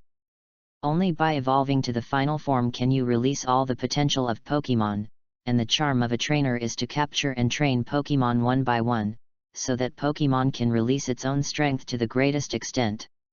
So instead of being captured by Ash, Yagami Mikey is more optimistic about the future in which Bulbasaur, Squirtle, and Charmander, the 3 starter Pokémon, can be captured by Red and Green. I think that under the training and encouragement of Red and Green, Bulbasaur and Squirtle in the original work will willingly evolve into the final form, Venusaur and Blastoise, as the 2 solid main Pokémon. Hey, you civilian from Viridian City, trainer, do you dare to fight me now? Just when Mikey Yagami was thinking about who was stronger between Red and Green, Damien, who was pushed open the door of Pokémon Center, came to the table with a group of younger brothers, looking impatient. It was tomorrow, I will fight you tomorrow. Mikey Yagami, who was defeated, looked at these guys with unhappy faces and snorted. Pushing Damien and his gang away, Mikey Yagami took Sunday and left the restaurant, and went back to the room to discuss countermeasures. After all, Damien and his gang of 5 or 6 people clearly wanted to beat up. If they didn't discuss it properly, they might be beaten. Mikey Yagami currently only has 3 Pokémon, Beedrill, Marill, and Goldeen, while Yato Sunday has Growlithe, Graveler, Wartortle, Pidgeotto, Cubone, and Gible. After some discussion, Mikey Yagami decided to use the Rain Team tactics for the first time, with Mikey Yagami commanding the Pokémon to drag the 5 opponents, while Sunday commanded the Pokémon to use long-range attack moves in the back to seize the opportunity to defeat the Pokémon sent by the opponent. The core of the Rain Team is Rainfall. After learning what Mikey Yagami needed, Yato Sunday generously asked for a Pray for Rain skill disc from the family, quickly delivered it to the Pokémon Center, and handed it to Mikey Yagami. While feeling that Yato Sunday's family was wealthy, Mikey Yagami was also slightly moved. Although the special move Pray for Rain was rarely used in battle and was a very unpopular special move, it was worth hundreds of thousands. The other party gave him one without hesitation, which made him not know how to repay her. He could only remember it in his heart and repay her kindness in the future. The special move Pray for Rain was exactly what Mikey Yagami needed at the moment. After getting the skill learning disc, he quickly let Goldeen and Marill learn it. Knowing that a big battle was about to break out, the 2 Pokémon were also very obedient and kept practicing. The skill Pray for Rain is a water-type transformation special move. By sensing and manipulating the water energy between heaven and earth, it is transmitted to the clouds, causing heavy rain. When the weather on the field is rainy, the power of fire skills is halved, and the power of water skills is increased. When it is rainy, the lightning attack of electric skills will hit, and the duration is related to the level of Pokémon and the proficiency of skill mastery. Marill and Goldeen continue to learn and master the skill of Pray for Rain. Opening the window, they look at the dark clouds gradually gathering and soaring in the sky, mixed with a few lightning bolts. Mikey Yagami smiles slightly, and is more confident about tomorrow's battle. Tomorrow, it will be a good battle weather. As Mikey Yagami finished speaking, soaring in the sky gradually began to drizzle, hitting the flat ground, and the sound of running water continued to sound. Have fun reading every day on the 11th. Recharge 100 to get 500 VIP points. Recharge now, event time, October 1st to October 7th. Chapter 49, Low Profile Rainy Day Team's First Battle. The next day, early in the morning, soaring in the sky was dim, misty, and drizzling. According to yesterday's weather forecast, it was going to rain today. Seeing the raindrops dripping on the grass, making a ticking sound, Yagami Mikey was more confident about the next battle. After greeting Sunday, who had just come out of the room and washed up, the 2 of them headed for the restaurant without rushing, intending to fill their stomachs first. After eating a delicious breakfast, Yagami Mikey took Yato Sunday out of the Pokémon Center and met Damien and his gang head-on. After hiding for a day, you finally came out. Damien and his gang, who had been waiting outside early, had wet clothes, but they didn't care that it was drizzling in the sky. When they saw Mikey Yagami come out, everyone took out their Pokeballs and released Pokémon. Raticate, Fearow, Pidgeotto, Beedrill, Readaloud, There were more than 20 Pokemon in total, most of which were at the low elite level, and only a few reached the middle elite level. Among them, only Damien's Fearow reached the high elite level. From the hair on these Pokemon and their listless eyes, it was obvious that these Pokemon were not well cultivated. Meryl, Goldeen, used double rain praying tricks on soaring in the sky, Beedrill used pin missile to attack, and when Damien and his gang released Pokemon, Yagami Mikey also took out the Pokeball immediately, and before the other party finished speaking, he gave orders to Beedrill, Meryl, and Goldeen. With the roar of Meryl and Goldeen, soaring in the sky seemed to feel their call, and a small group of dark clouds formed above their heads. The raindrops hit them, and they didn't feel uncomfortable at all, but seemed very happy. Under the active rainy weather of Meryl, Goldeen and nature, the triple rainfall overlapped each other, with Meryl and Goldeen as the center. A strong water energy spread out. Looking at Meryl and Goldeen, who were covered by the rain praying trick alone, the rainy day system was initially constructed successfully, and Yagami Mikey shouted with a face full of vigor. Meryl used water gun to attack, and Goldeen swiped over to use horn attack. A thick column of water spit up from Meryl's mouth, and the water energy continued to gather. The diameter of the water gun trick was more than twice as large as usual, like a turret normal, fiercely sweeping away several Pokemon on the opposite side. Under the heavy blow, they fell to the ground and circles appeared in their eyes, losing their ability to fight. Goldeen also assisted the water stains on the ground and slid quickly. Although it was not a light ability, it still had the strength to fight on the ground. The sharp horns on the top of his head easily knocked away an elite middle-level Raticate, making it lose its combat effectiveness. The sharp horn attack successfully hit the opponent's vital point. Beedrill, who was at the elite high level, was not very suitable for fighting in rainy days. Even if he was not within the coverage of the rain prayer trick, the light rain in natural weather alone dripped on his wings, causing him to consume more physical strength to maintain his body shape and fly in the air. The pin missile trick was also affected a little, and the dripping rain slightly changed the trajectory of the attack, only rubbing several Pokemon on the opposite side. Pokemon, causing some damage. Fierce Hurricane. Confusion. Hyper Fang. Tackle. Water Gun. Crazy Fury Swipes. After suffering a wave of attacks, the opponent looked at several Pokemon that fell to the ground and lost their combat effectiveness after being attacked. After cursing them as trash, he quickly called his friends and commanded the Pokemon to perform a series of skills, attacking in the direction of Yagami Mikey. Seeing that he was about to be covered by the Pokemon skills, Yuto Sendai quickly commanded his Pokemon to defend. Graveler, Defense Curl and Rollout. Growlithe, Growl. Cubone, Bone Meringue. Pidgeotto, Fierce Hurricane. Wartortle, Water Gun. Round Sand, Dig Hole. Under the command of Yuto Sendai, the attacking skills from the opposite side were successfully intercepted. The two waves of skills collided in the air with a bang sound, and a burst of haze broke out.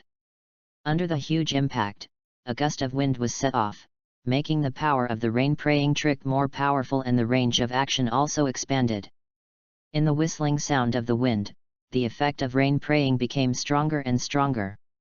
All Pokemon that stayed under the rain, except for water-type Pokemon, became more and more uncomfortable, as if they were hit by a rainstorm, with a look of discomfort on their faces, especially the rock-type Pokemon that were afraid of water, and were even more restless and in danger of rioting. Meryl and Goldeen were able to adapt to the rainy weather and were still excited. Seeing the worsening rainy weather, Mikey Yagami could not help but order again, Meryl, Goldeen, use the most powerful water pulse. Sunday, cooperate with me. Got it. Pidgeotto uses the most powerful tailwind trick against the water pulse trick. Hearing Mikey Yagami's call, Yuto Sendai quickly ordered Pidgeotto to take action. This was the combination skill that the two discussed yesterday. Okay. This combination skill is basically known by trainers, and it has no technical content at all, but it is more than enough to deal with Damien and his gang. Have fun reading every day during the 11th. Recharge 100 and get 500 VIP points. Recharge now. Event time, October 1st to October 7th. Chapter 50 Tailwind plus Water Pulse Secret Skill. Tailwind Ultimate Move, creates a violent whirlwind, increases the speed of all members for 4 turns, and puts the field in Tailwind contest condition for 4 turns. The speed of all Pokémon on the field doubles. Pidgeotto, who heard the command, manipulated a stream of air and flapped his wings quickly, blowing a strong wind towards Meryl and Goldeen, in conjunction with the use of the Water Pulse skill. Water energy quickly gathered around Meryl and Goldeen, and a huge rhythmic rotating water column spit up from the mouths of the 2 Pokémons, in conjunction with Pidgeotto's Tailwind Ultimate Move, quickly released, and sprayed water columns, making a slight sound in soaring in the sky, so fast that it cut through soaring in the sky, and under a large-scale attack, it covered the remaining more than 10 Pokémon on the opposite side and swept straight across. Bang, bang, bang, dozens of Pokémon were knocked to the ground by the water column. With the combination of Water Pulse and Tailwind, facing the monstrous water column with power comparable to the Hydro Pump skill, more than 10 Pokémon on the opposite side were knocked back, their eyes were round, and they lost their fighting power. Their bodies fell on Damien and others, making them scream and faint on the ground. After confirming that they were not dead, but just in a coma, Mikey Yagami did not carry them to the Pokémon Center to avoid the rain. Anyway, according to the physical constitution of humans in the Pokémon world, a heavy rain would at most cause them to catch a cold. Yato Sendai, who also had no good feelings towards these guys, also readily agreed to his decision. After the battle, Mikey Yagami and Yato Sendai breathed a sigh of relief. It was the first time for both of them to fight with multiple Pokémons. They pulled their clothes that had been soaked by the rain, and rushed back to the Pokémon Center without paying attention to Damien and his gang who had fainted on the ground. After taking a shower, they put on their neat clothes again, said goodbye to Nurse Joy, and continued their journey towards Vermilion City. On the one hand, they didn't want to get entangled with Damien and his gang anymore, and on the other hand, after the battle, the dark clouds retreated, the rain stopped, and the sky cleared up. After a good rest, the two of them didn't want to delay anymore, and hoped to reach Vermilion City as soon as possible while it wasn't raining. After walking on a flat road, Yagami Mikey and Yato Sendai came to a small town. On the town's bulletin board, there were several huge posters of a firefighting group composed of Squirtles. The characteristics of these Squirtles were that they all wore a pair of black sunglasses and looked cool. Looking at the group of Squirtles wearing sunglasses on the poster, Yagami Mikey also knew where this place was. In the original work, Ash subdued the Squirtles. Now, this is where Blue-Green subdued his future trump card main force Blastoise's Earl Dervish form, the Squirtle's boss. In the original work, this group of Squirtles were abandoned by the trainer after losing the battle. After seeing the bond between Ash and Pikachu, they began to trust humans again and were recruited by Miss Juncha to become firefighters in this small town. This is not Ju, amid the alarm of fire. Miss Juncha drove a car and rushed to the fire scene with a group of Squirtles. With the excellent water gun trick of Squirtles, the source of the fire was quickly extinguished, solving a fire accident and gaining praise from the surrounding residents.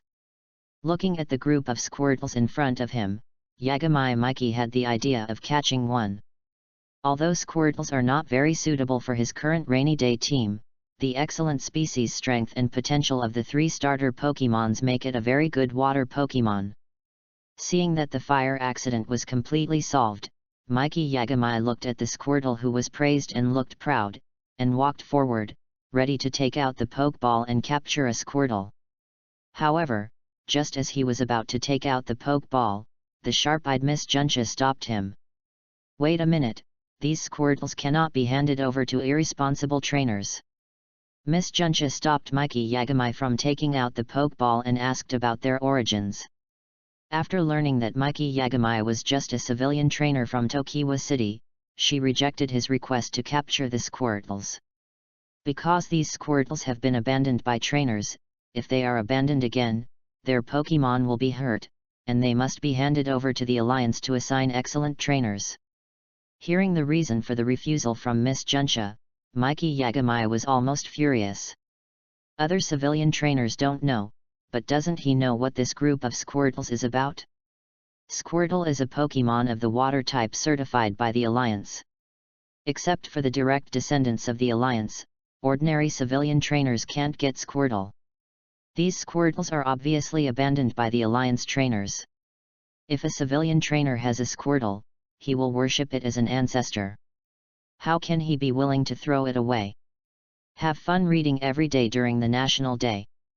Recharge 100 and get 500 VIP points.